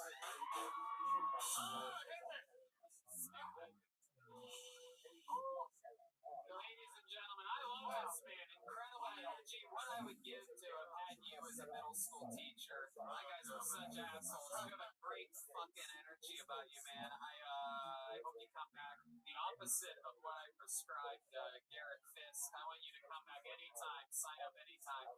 Come on, how loud can this place get? Charles, I want you to have the last available of these handmade Hiltoni leather books. Keep working on your stuff, man. Oh, look at that. Everybody loves Charles. I'll even give you a real handshake. Cool as shit. Nobody plays out sing the blues. Charles Adams, ladies and gentlemen, that's how it's done. Alright, you guys think I should pull the woman out of the bucket? Alright. Here we go. Aw, Yoni, you were so close. David Flores, a legend here on Hiltoni, a foot smelling comedian named something. Okay, we know this young lady. She was famously on an episode of Kill Tony in New York City at Skankfest. She just got pulled all the way from Los Angeles, California. We know this crew, Comedy Store famous crew. Make some noise for Emily, everybody. Emily, very, very awesome supporters of live comedy and the Comedy Store almost every night, even throughout the pandemic. Come on, guys, make some noise for Emily. Oh, I can't see any of you. That helps a lot. Okay, cool. So, I ain't never been slapped before. Prime example of somebody needing to get their priorities straight, and that time my apartment exploded in Florida, right? So I run into my roommate's bedroom and find her sobbing over some $35 handbags from Macy's. I'm like, woman, there is a bonfire in our living room. Can we go? She's still got the tags on it. She's bawling her eyes out now. Me, granted, I'm talking like floor to ceiling bonfire, right? I've always wanted a skylight. Never thought that was how the universe was going to answer that question, but hey, beggars can't be choosers, right? So, anyways, me and my pack, I got like a couple changes of clothes, bottles of water. I grabbed like a fucking packet of tuna for some reason, and I run back into her room, thinking all the ways I'm gonna have to drag this bitch out of our apartment, right? I'm thinking like bridal style cross the threshold, some curtail dresses flowing behind us like some fucked up wedding train. Chicks will look at me, will look at the tuna. Go, damn, bro. You need to get your priorities straight. Okie dokie, Emily, everybody, shades of Garrett Fitz, in the room. Incredible story. The twist ending that did not end in a punchline. A real misdirect there. A lot of us were expecting a joke, and we learned to expect the unexpected. Brian, you really need to stop touching women on the stage. Holtzman having acid flashbacks to a different decade right now where you can touch random women. There you go. It's strong zone. It's never good when you hold on to the handshake, Holtzman. It's not really something you need to do. Blowing an abnormal amount of kisses, double hands, and blowing kisses. What you doing, my friend? Looks like she's trying to give you a pair of women's panties. Should have been putting on a bigger laugh if Keely would have given you her panties earlier in the night. Emily, welcome back to the show. How long have you been doing stand-up comedy? So I did it for about a year before the pandemic hit, and then that shit happened. So here I am now. Because you've been off for at least a full year then, is what you're saying. Yes. Hold on a second. There's the fold. Oh, it's just David Lucas. Oh, I thought it was an earthquake. Yeah, I felt that. I thought I was watching this. Yeah. That's what we call grazing, everybody. That's what grazing. He's grazing through the room. So Emily, okay. And, but your appearance, I remember your appearance on Skankfest going really well, right? Yes, it was. And this was a story, sort of long form here. One of my favorite parts of this set, just to show you, this young lady here in the front who's been screaming for me to pull the woman all night. And my favorite thing is during about 40 seconds into Emily's set, Red Van whispered to me, this chick over here is furious. I look at her and she's staring at me like this. And she goes, this is how women, by the way, if you're wondering why we make fun of female comedians sometimes, because they don't support each other. It's one of the most hilarious things. And she literally goes, during her set, instead of paying attention to her set for what could have been a funny moment. So I guarantee you're probably just as bad. What do you think? We figured that out. Can we see that, Tom? You guys think we should give this girl a chance? All right, Emily, you stay on stage. Stand back here. No, not on Holtzman's lap, Brian. You stand back here. You want a fresh mic or are you good? You need a fresh mic or like a real fucking diva? Fully vaccinated. What's your name? What? Deanne Wallace, yeah, sure. Leanne Wallace, everybody. Here she comes. Already getting kisses blown at her for Brian Holtzman. They're flying around the room. I think Holtzman accidentally hit D-Madness with one of the kisses. Ladies and gentlemen, here she is. One more time for Leanne Wallace. The clock starts now. Okay, yeah, Face the audience. women. Okay, so this whole thing was called like Kill Tony, but I wish it was like that gay, but like fuck Mary Kill. But just like fuck Tony, maybe he'd like me. You have to like fuck people for them to like you, right? I mean, I've done that before. It's not like a lasting thing, maybe like a day or two. But I've also fucked for like Whataburger. That's more fruitful. Like you know, you're getting a burger out of it. I feel like it's like a California crowd. You don't know what a burger is. It's like In and Out, like Texas. So okay. Oh yikes. Okay. Not mine. Okay, so I feel like the pandemic has disproportionately impacted single people. Has anybody else been like super fucking lonely during the pandemic as a single person? I feel like I spent so much time just like masturbating and looking out the window. Because like I feel like just like looking out the window like at how life used to be like turns me on. I'm already remember like when we used to do stuff together. Okay, so the low point of the pandemic for me was okay, so I was visiting my boyfriend and then I took an Amtrak. Wait, have you guys ever had like a boyfriend or girlfriend but they're like not actually your boyfriend or girlfriend? But like you thought they were? So I was on an Amtrak. I don't know if you guys have ever been on an Amtrak. Holy fucking shit, man. This is a real conundrum here. I thought Emily getting silence throughout her set was bad. Somehow, Leanne was able to get audible boos from the audience halfway through her set. I heard boo-words. You heard what? Boo-words? Boo-words? Remember like The Simpsons? Are you making a Simpsons reference right now? I have no idea what's happening. Okay. So, how do you feel like that went? I feel like it went better than Daryl. Was that his name? Yeah, you're thinking of Garrett Fitz. Like, how could I forget that name? Like his stance was making me nervous. It was so wide. Like I know his pants made you nervous. Like his stance made me nervous. So let me ask you something, Leanne. Sure. Is that how you thought it was gonna go? I mean, I'm not like I don't have any like professional. Have you ever done it before? No. It's like your first set? My cherry. Very, very good. How about that for courage? When my actual cherry was popped, I cried halfway through, so I could do that. Cherry. If you guys want. Wait, what? Like when my actual cherry was popped, I cried. Like I could cry this time too. If you guys want. Let's see what the audience thinks, because this is a real battle of the titans here, and I think we should let the audience decide. A lot of people think I'm a mean guy, so instead of me making any decisions here, I'm gonna let the audience decide which set. I like women. I want it to be like girl versus boy. Oh, look who's trying to fucking fix her reputation right now. This is it. This is Joe Biden 2 weeks before the election. Like, no, I swear I can talk.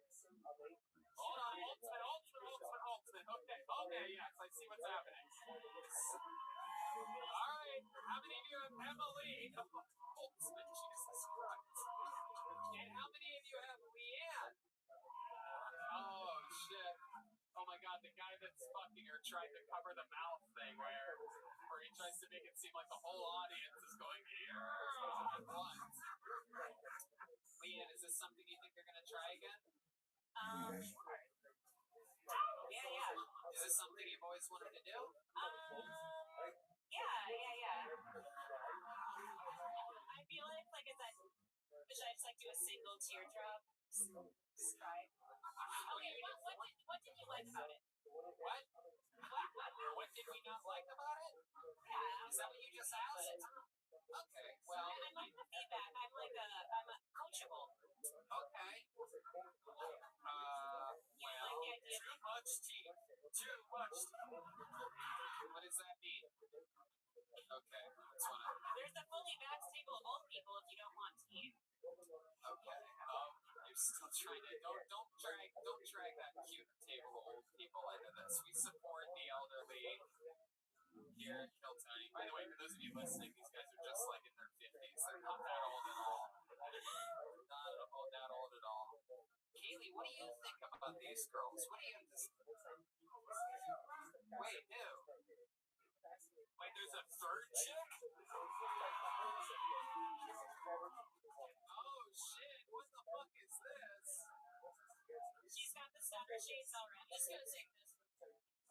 What is happening right This girl is in her pajamas right now. Like Holtzman would say, just take it, Tony. This is just what we have to do. It's up to you. I don't. What's your name? Christine, I had run down here to kiss the guy. So I was like waiting. Really? Yeah, I was waiting there. What were you just waiting silently? I was talking to somebody. You know communication when a girl runs down here to kiss Gareth Kiss a Fence? guy too. Yeah. Jesus fucking Christ. Somebody gave me the underwear. Okay, what's your name? Christine. Christine, and you've done stand-up comedy before? Yeah. You guys think we should give Christine 1 minute? All right, here it is for all the redemption of all the female comedians in the world. Ladies and gentlemen, this is 1 minute from Christine, everybody. Make some noise for Christine. This is where you clap to begin the momentum of a 1 minute set. Look, I'm here to defend Jeffrey Epstein. He's not a monster. Look, the youngest girl was 14. Do you remember who you were when you were 14? What you were doing? I was a slut. A lot of us were sluts at that time, plump and sexy. Listen to me, a 14-year-old is not a child. You cannot trick or treat when you are 14. You are not allowed to trick or treat. You are not a child. Plus, we killed an innocent man.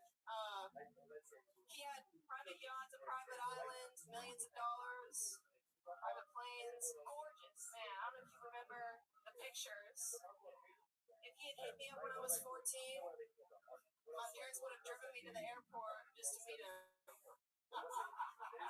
Okay, thank you guys for that time. There it is, 58 seconds. She did not go over her time. A reminder that the other two girls both brought out their extended sets to 1 minute 13 seconds. There was a joke in that last one, Tony. There was a verified joke. We have confirmed with the judges that there was a single joke in that 1 minute set. At no point did you have audible booze. That's very exciting. How many do you think Christine took in here today? There you go. All right, Christine. There. Look at that. Ladies supporting ladies. I love it. Emily, You tell me to get off. I don't know if I'm supposed to be on here. it's okay. How long have you been on stand-up comedy? 2 years. All of it here in Austin, Texas? New York, and I moved down here When did you move here? yesterday. Wow, look at that. Jesus. Just storming right into I this. got too liberal. I'll be fine. I'm not gonna throw trash. Right. Yeah. Okay. Very good. What do you think's happening right now? You're gonna play a kiss? Red band, no, that's not how it works. God damn it, red band. Unless you guys want to, in which case the crowd logo file. Alright, just kidding, everybody. I don't know. I'll do anything for views, I guess. Really? I don't know. I haven't had a chance yet. I've been a loser myself. Wait a second, what does Emily think about this? We can have a 3-way kiss right now. Is that good? Three-way with Holtzman? Alright, we're not gonna do this.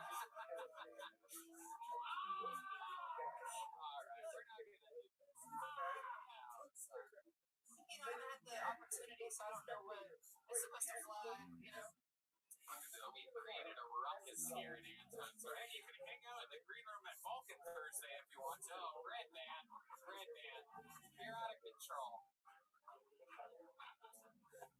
I love it. It takes a lot of courage to get up here. Emily, thank you so much for signing up. Christine, thank you so much for storming the stage and coming up here.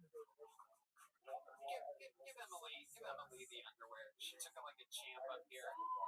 Emily, wasn't there something else fun about you? What was it? You wrestle or something like that? I mean, I might have part-time for a little bit, yeah. Didn't you once body slam someone on this show? I did indeed. Yes, right. Was that Jeremiah? It was. Oh my goodness. I'm pretty sure that dude's still probably walking kind of funny, but Oh yeah. my goodness. Wow. I wonder if there's any other fragile people here that you could easily body slam. I don't see it. Oh, everybody's like, no, Haley, sit your ass down. Jesus Christ. Haley, brought to you by cocaine tonight. There you go. Out of control. It's so early in the day. It's 9:30 at night right now, and Kaylee's been zipping for 2 hours all around the place. Emily, Lee, thank you so much for coming on. Welcome to Austin, Texas. There she goes, Emma Lee, everybody. She's on social media at Emma Lee, spelled like Emma-Lie, 01. EMMALIE 01. Are you guys ready to close this fucking show out with a bang, huh? Austin, Texas, this young man ruled the roost in Chicago, Illinois, the very famous second city, an improv guru, ladies and gentlemen. This guy, diagnosed with ALS a couple years ago, decided to knock it off his bucket list and do what he always actually wanted to do. Instead of being in an improv group, he wanted to be a stand-up comedian. Once diagnosed with Lou Gehrig's disease, he decided to chase it. We found him immediately made him a regular. He writes and performs a brand new minute every single episode. He fully recovered from his March cocaine bender. Ladies and gentlemen, I present to you the new and improved Michael Lear, everybody!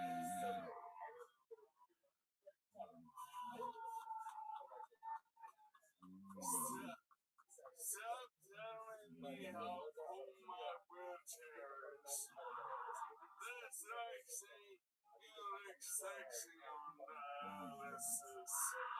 Or your skin glows while you're on chemo. This is not a wheelchair. It's a bird scooter from the dams. You try plugging your legs in. You try plugging your legs in every 12 hours. I go to restaurants. I demand a discount for bringing my own chair. Strip clubs give me a discount on lap dances, but then charge me a maintenance fee for jizzing all over the place. My cock is like a fire extinguisher. The National Guard using my cock to put out forest fires. Smoking the bear in my cock the Presidential Medal of Freedom. Wow. Michael Lear. Absolutely incredible. I almost forgot what punchlines were like after the three female comedians were up here back to back to back. That was like you did so many. There were so many jokes there. That was like having 71 female comedians on stage at once. Oh, you're being generous. That was incredible. My goodness, just joke after joke after joke after joke with actual audible, very, very funny punchlines. Well, I have a lot of free time. So today, I promise you, so today. That's not an excuse. I've been having a great day. More now by fucking Chester before the pussy molester over here. Ultimate and Michael Lear have a very interesting rivalry. These two hate each other for some reason. Fucking terrorists. Dude, his mustache smells like little boy butt. I will beat your ass! Dude, shouldn't it be selling used cars somewhere?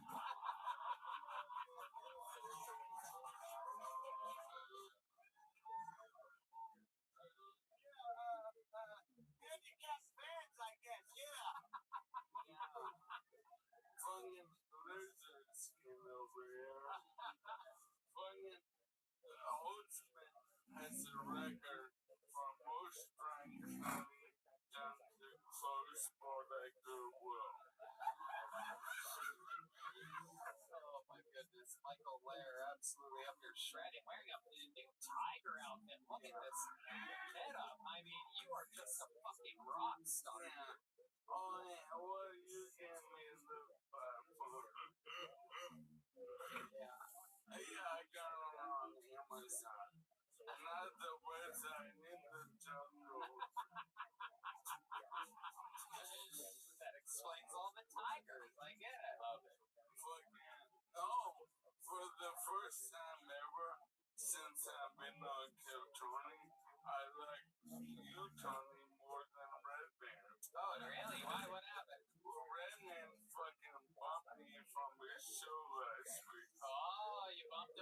secret show. It takes that very seriously. Okay, you know what? So we had 18 comics on the last show, and sometimes it's like, hey man, I got too many people on the show. Michael Aaron has been on every. He's been on every episode, every show since then. Yeah, But so I guess you don't want to be on this week, motherfucker. Red Band is.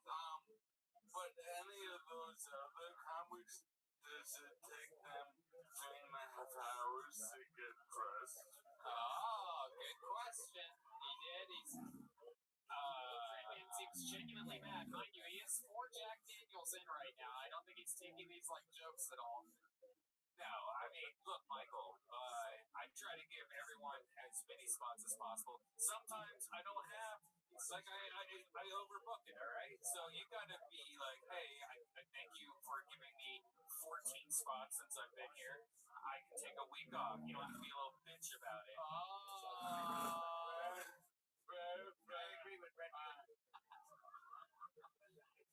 Michael, when you're like the fucking swamp thing. God, Red Man. Red Band playing the sounds of Michael's wheelchair. This is getting personal right now. You don't want to be getting on an airplane when this fucking guy's on the same flight. And why they phone me up and put me in the overhead command. Michael fucking Lair. What a force. What a force. Yeah, man. That was a good one today. Yeah, it was. Today felt like a party.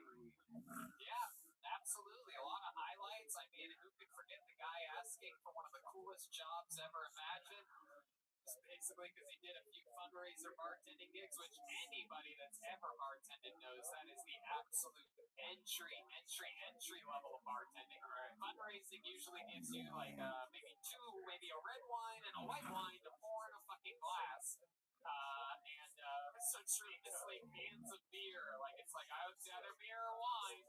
There's no real mixing of alcohols or anything like that. So really, but like he swears up and down, according to him, dozens of fundraisers, which could be up to 2 dozen fundraisers. That's 24 for those of you that. All right. Matthew McConaughey's like, you know what? This is a great beer. You did a great job, bartender. You deserve whatever bartending job your wildest dreams can fucking.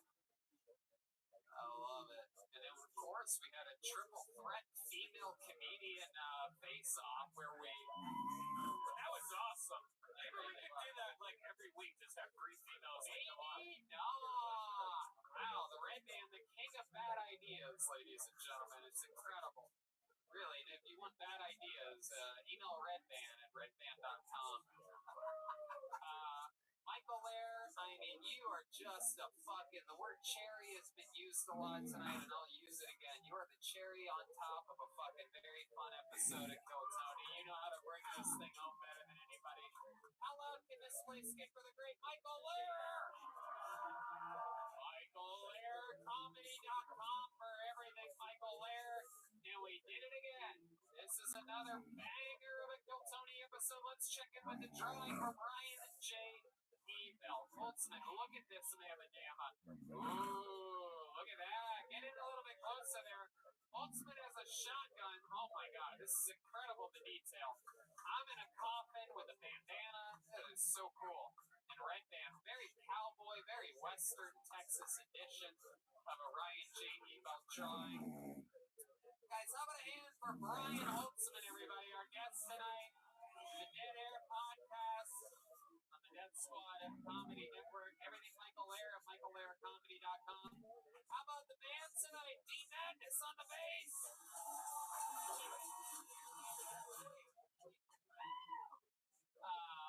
He is the absolute man on electric guitar, Matt Mueling, ladies and gentlemen. He's at Mutation on social media. D Madness is at Lorenzo Dwayne Jackson. And guys, the man on the drums, the fucking Mexican, Michael Gonzalez, Mike A. Gonz, 13 on social media. John Dees will be back next week. Of course, he's at John Keys on social media. That's the official Fix Vodka.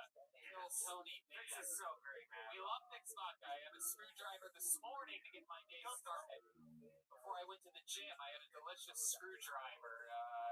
That alkaline vodka gives me energy like you'd never believe. I just sit there like Samuel L. Jackson and Jackie Brown, slow sipping on that Mamma Jamma. Great way to start the day. Again, Brian Holtzman has the Dead Air podcast, RyanJemail.com for all the prints available. Check out the 1-year anniversary of the Red Rose. It's this Thursday, featuring a couple of your favorite porn stars. How about one more hand for the wild and lovely Kaylee?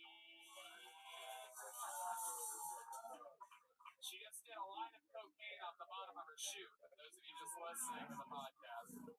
It's a wild time out here in Austin, Texas, right, man, right? Hey, Tony, not only do me and Brian Holtzman do a podcast together called Dead Air, and we had Kaylee on the latest episode, but we have a show every week at Vulcan called the Death Squad Secret Show with a lot of these people on there. Please check that out. Go to deathsquad.tv for tickets. Thanks. Live audience, we did it again. We love you, Austin, Texas. Feels like home to me. Have a good night, everybody. Thank you.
Texas. Our brand new episode of Kill Tony. Give it up for our Tony. It's Cliff.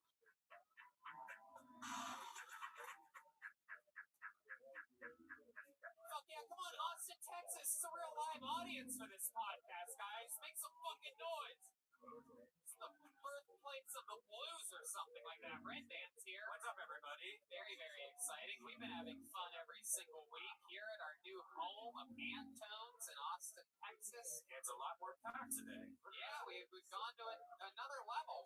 Well, the beautiful Comedy Store reopened to a capacity crowd of 6. yeah, it's like a few people there. We are just fucking spreading and forgetting here. How many of you already have the coronavirus? Make some noise. Where's my people that have been sick? Oh, I mean, good news. All of you that haven't are going to have it after this. So congratulations. We are building a herd immunity. Speaking of herd, how about a hand for the amazing band, huh? Aren't they fucking diabolical? I love it. We got D Madness, Matt Mueling on guitar, D Madness on bass, the great Michael Gonzalez on drums, and Elliot? Nathan, that's right. Looks like an Elliot to me. You look like a fucking Elliot, bro. Nathan. What? Nate? Oh, you're going by Nate. All right, Nathan. Sure. All right. Mr. Cool Guy. Yeah, I guess so. All right. Nate on the keys. We're going to have fun tonight. Very exciting stuff. Have a guest. Everything's ready to fucking rock and roll. But before we get tonight's episode started, here's a little bit from the amazing sponsors that made tonight's episode available for you for free right now. Hey y'all, are you hiring for spring? What type of role are you hiring for? Maybe you need to hire someone to wear many hats, which can be challenging. Or you might have a simple position to fill, but it's taking forever to find someone who's a great fit for your company. That's where ZipRecruiter comes in. ZipRecruiter can help you find qualified candidates fast. And now you can try it for free at ZipRecruiter.com/KillTony. Whether you need to hire a civil engineer in New York, a nurse in Nebraska, an attorney in Colorado, or a mascot in Missouri, ZipRecruiter's matching technology finds people with the right experience for your job and actively invites them to apply. It's so effective that 4 out of 5 employers who post on ZipRecruiter get a quality candidate within the first day. From accountant to zoologist and everything in between, ZipRecruiter makes hiring easier. And right now, you can try it for free at only our listeners get it link, ZipRecruiter.com/KillTony. If you go to ZipRecruiter.com/KillTony today to try ZipRecruiter for free, we get credit for sending you. Once again, that's ZipRecruiter.com/KillTony.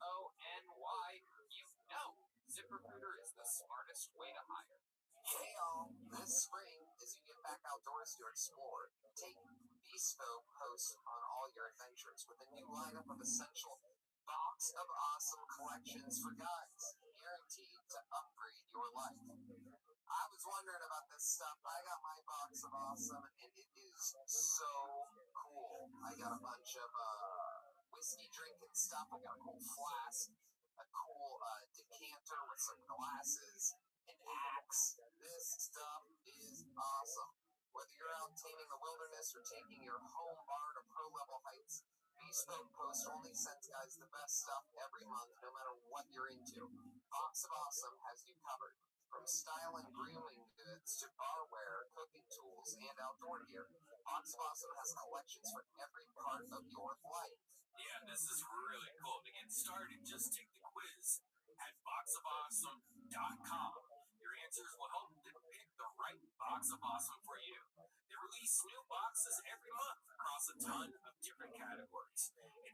sign up, and you can skip a month or cancel anytime. Each box costs only $45, but has over $70 worth of gear inside. So get 20% off your first monthly box when you sign up at boxofawesome.com and enter the code KILLTONY at checkout. That's boxofawesome.com, code KILLTONY for 20% off your first box. And we're back. You guys ready to start tonight's show? That's right.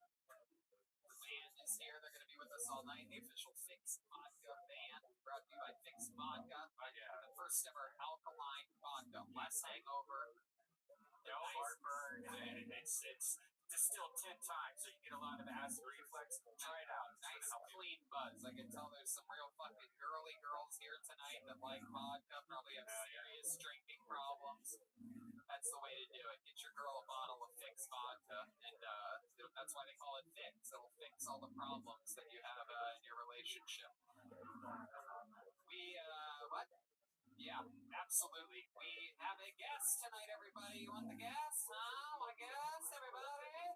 Last week we had an epic episode where we found out that we had pulled 3 women out of the bucket in a row to have a funny woman on stage. It was you guys a week for the ladies last week, but cool thing about this week is to overcompensate for it, we brought out a hired gun all the way from Los Angeles, California. This young lady is a paid regular at the Comedy Store. I've been working with her for over a decade. Ladies and gentlemen, this is my little firecracker of a pal, the great Jessica Michelle Singleton. Come on, people, make some noise for Jessica. I can feel that, oh, it's not Joe Rogan vibe from this crowd tonight. God damn it, he does like different, I swear he's there like half the episodes. I swear, oh, fucking shit, fucking girl, dude, fuck the shit, man.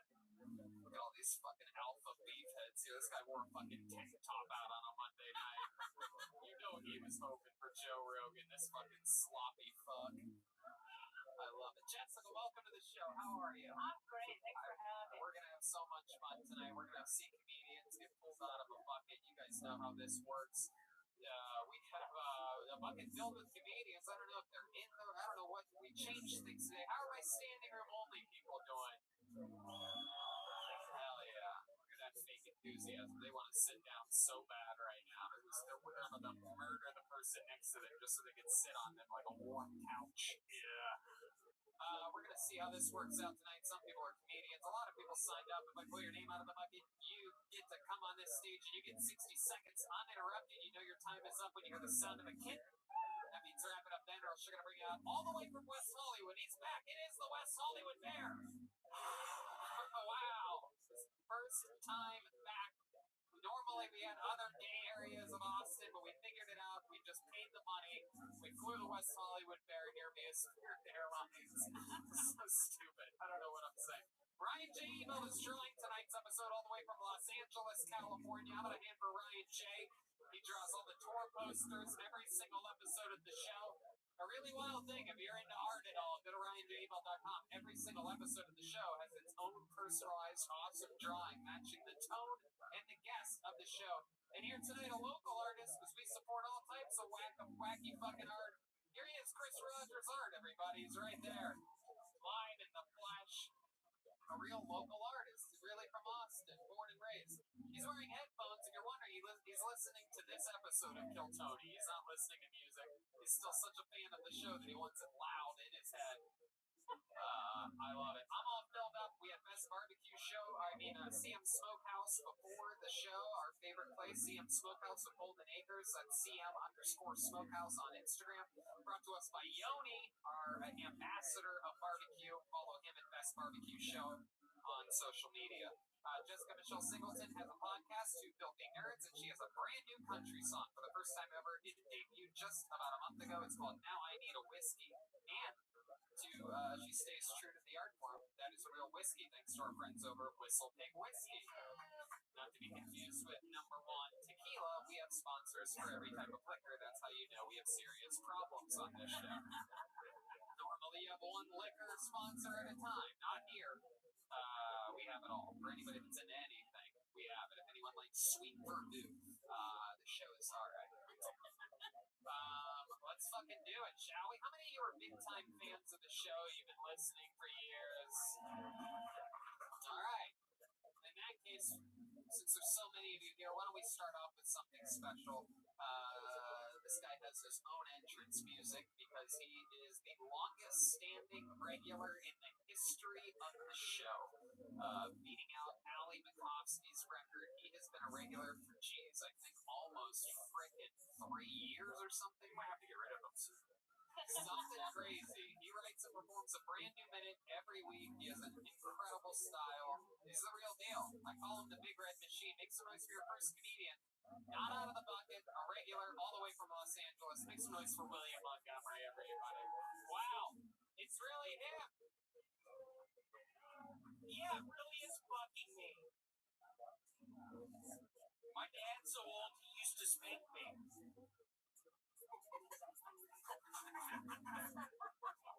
My dad's so old, he remembers when Dr. Seuss was a sex symbol. My dad's so old, he thanked Jesus' mom and convinced her to claim it was a miracle pregnancy. I love how we're supposed to listen to Bill Gates about COVID as if he isn't responsible for a software that is constantly being exploited by viruses. Did anyone else cry during Blue Man Group? I'm starting a home improvement store that sells fans and fans only. I'm just trying to think of what to call it. Let me do that one more time and y'all say OnlyFans at the end of it. I'm starting a home improvement store that sells fans and fans only. I'm just trying to think of what to call it. Fan. God, thank y'all so much. Wow, there it is. William Montgomery getting the show started with a bang. Always fun to have the great and powerful. You are really sunburned. Yeah, I went golfing today. Thank you, William. God, where were you? It's fun to have someone redder than you on stage for a change. I'm the medium red machine. Shut it off. Thank you. William, welcome back. No, but you're really Beautiful sunburned. Austin. Oh, okay. No, I'm sorry. I smoked a bunch of weed out back. I think it made me with spice. So I am badly on edge. Fresh off of spice. Okay. Very good. Welcome back to the show. William, you have a very indented belly button this evening. I'm noticing. Whoa. It appears as though perhaps someone has been digging in your belly button. Can you explain why your belly button is so concave on it? Yeah, I actually, last night, I watched a wonderful movie called 1 Hour Photo. Today, I bought a bunch of stock in Nikon. Okay. Did you pay for it with Bitcoin that you found in your belly button? No, I've actually started a new form of cryptocurrency. It's called Baby Ruth. Oh, okay. So it's the candy bar? Why didn't y'all laugh at that? That was hilarious. I thought you were going to go liquor queen. Can you not fucking say anything? Hey, fuck you. Can you fucking shut your mouth? Lit boy has been called in the field. What's that red spot on your shirt? Oh, it's part of the shirt. No, it's actually blood. Okay. How do you get blood on your shirt? I started doing a cat's cradle. It is a game that you use. It's a thing of string. And I was doing a cat's cradle last night because I was watching 1 Hour Photo and I really messed my tummy up. Yeah? How'd you do that? By digging in Just my finger.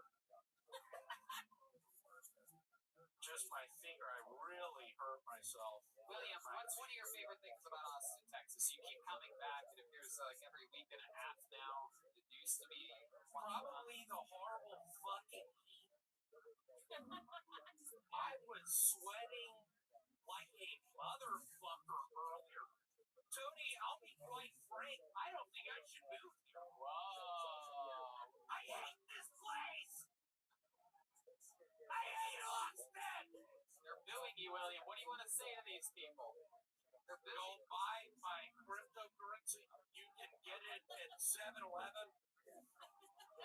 You literally have to buy a Baby Ruth card. And I get the proceeds. How do you get the proceeds? 7-Eleven gives it to you? It is one of those things where when you go to a restaurant, you take a picture of the menu. What is that called? Go help me out. Okay. Red Band just got you so good with that sound effect. I don't know if you did. Yeah, it really owned He you. did. He's a real bitch tonight. Shut up. He's a real motherfucker tonight. You want to tell these people what we did at your fucking house last week? Yeah, I We fucked her. did. We made out with each other and Janice watched. It was in virtual reality, but I also fucked your belly last night. Oh, wow. Is that what happened? I didn't realize Red Band's dick could do that much damage. I finally fucking really... Yeah, good thinking on the drums on that one.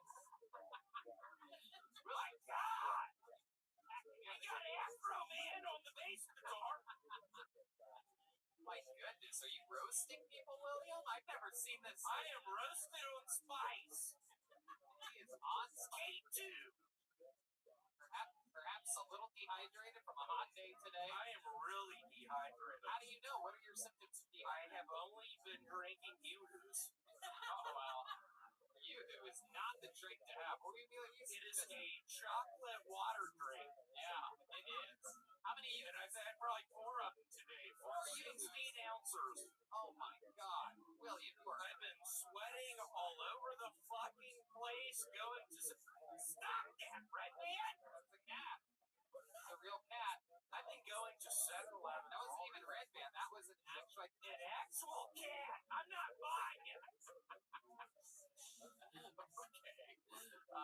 William, what else? What else has happened this week? Anything else since the last time we saw you? I am addicted to the movie Pretty Woman. I don't know if y'all have seen that one. It is a masterpiece. It is a 20th century delight. How many times do you... What is it? Yeah, play that song again and let's you and I kiss, Red Man. William, yeah, stick with me over here. When you say that you're addicted to Pretty Woman, how many times have you watched it? Like twice in the past 3 years. Oh, wow, it's a very serious issue. It's no Hellraiser. William travels all the way from Los Angeles for this show. How cool is that, right, people? For you, here at Anto's. His part doesn't even go on the show on the internet. We edit it out. If y'all could only imagine what you just said. I was telling them that it's very special where you perform just for these people. We have If y'all could only picture what I am seeing in my mind, I am picturing going to one of y'all's tall buildings and fucking jumping off. After this fucking set, I've been sweating all day. People aren't buying my shit. I'm gonna jump off the building. right. You have a new T-shirt available. Where can they buy that at? Yeah, y'all look at my merch. Where get the new Cracker Barrel? Plug the site, William. This is your one chance to do. On Instagram.com, my name is William.F.Montgomery1. This is a great Y'all slogan. get the link on there. All proceeds go to my mother. Hit the link on your Instagram, William. Where do you go to buy a T-shirt? Hit the link on my Instagram. All proceeds go to my sweet papa, Larry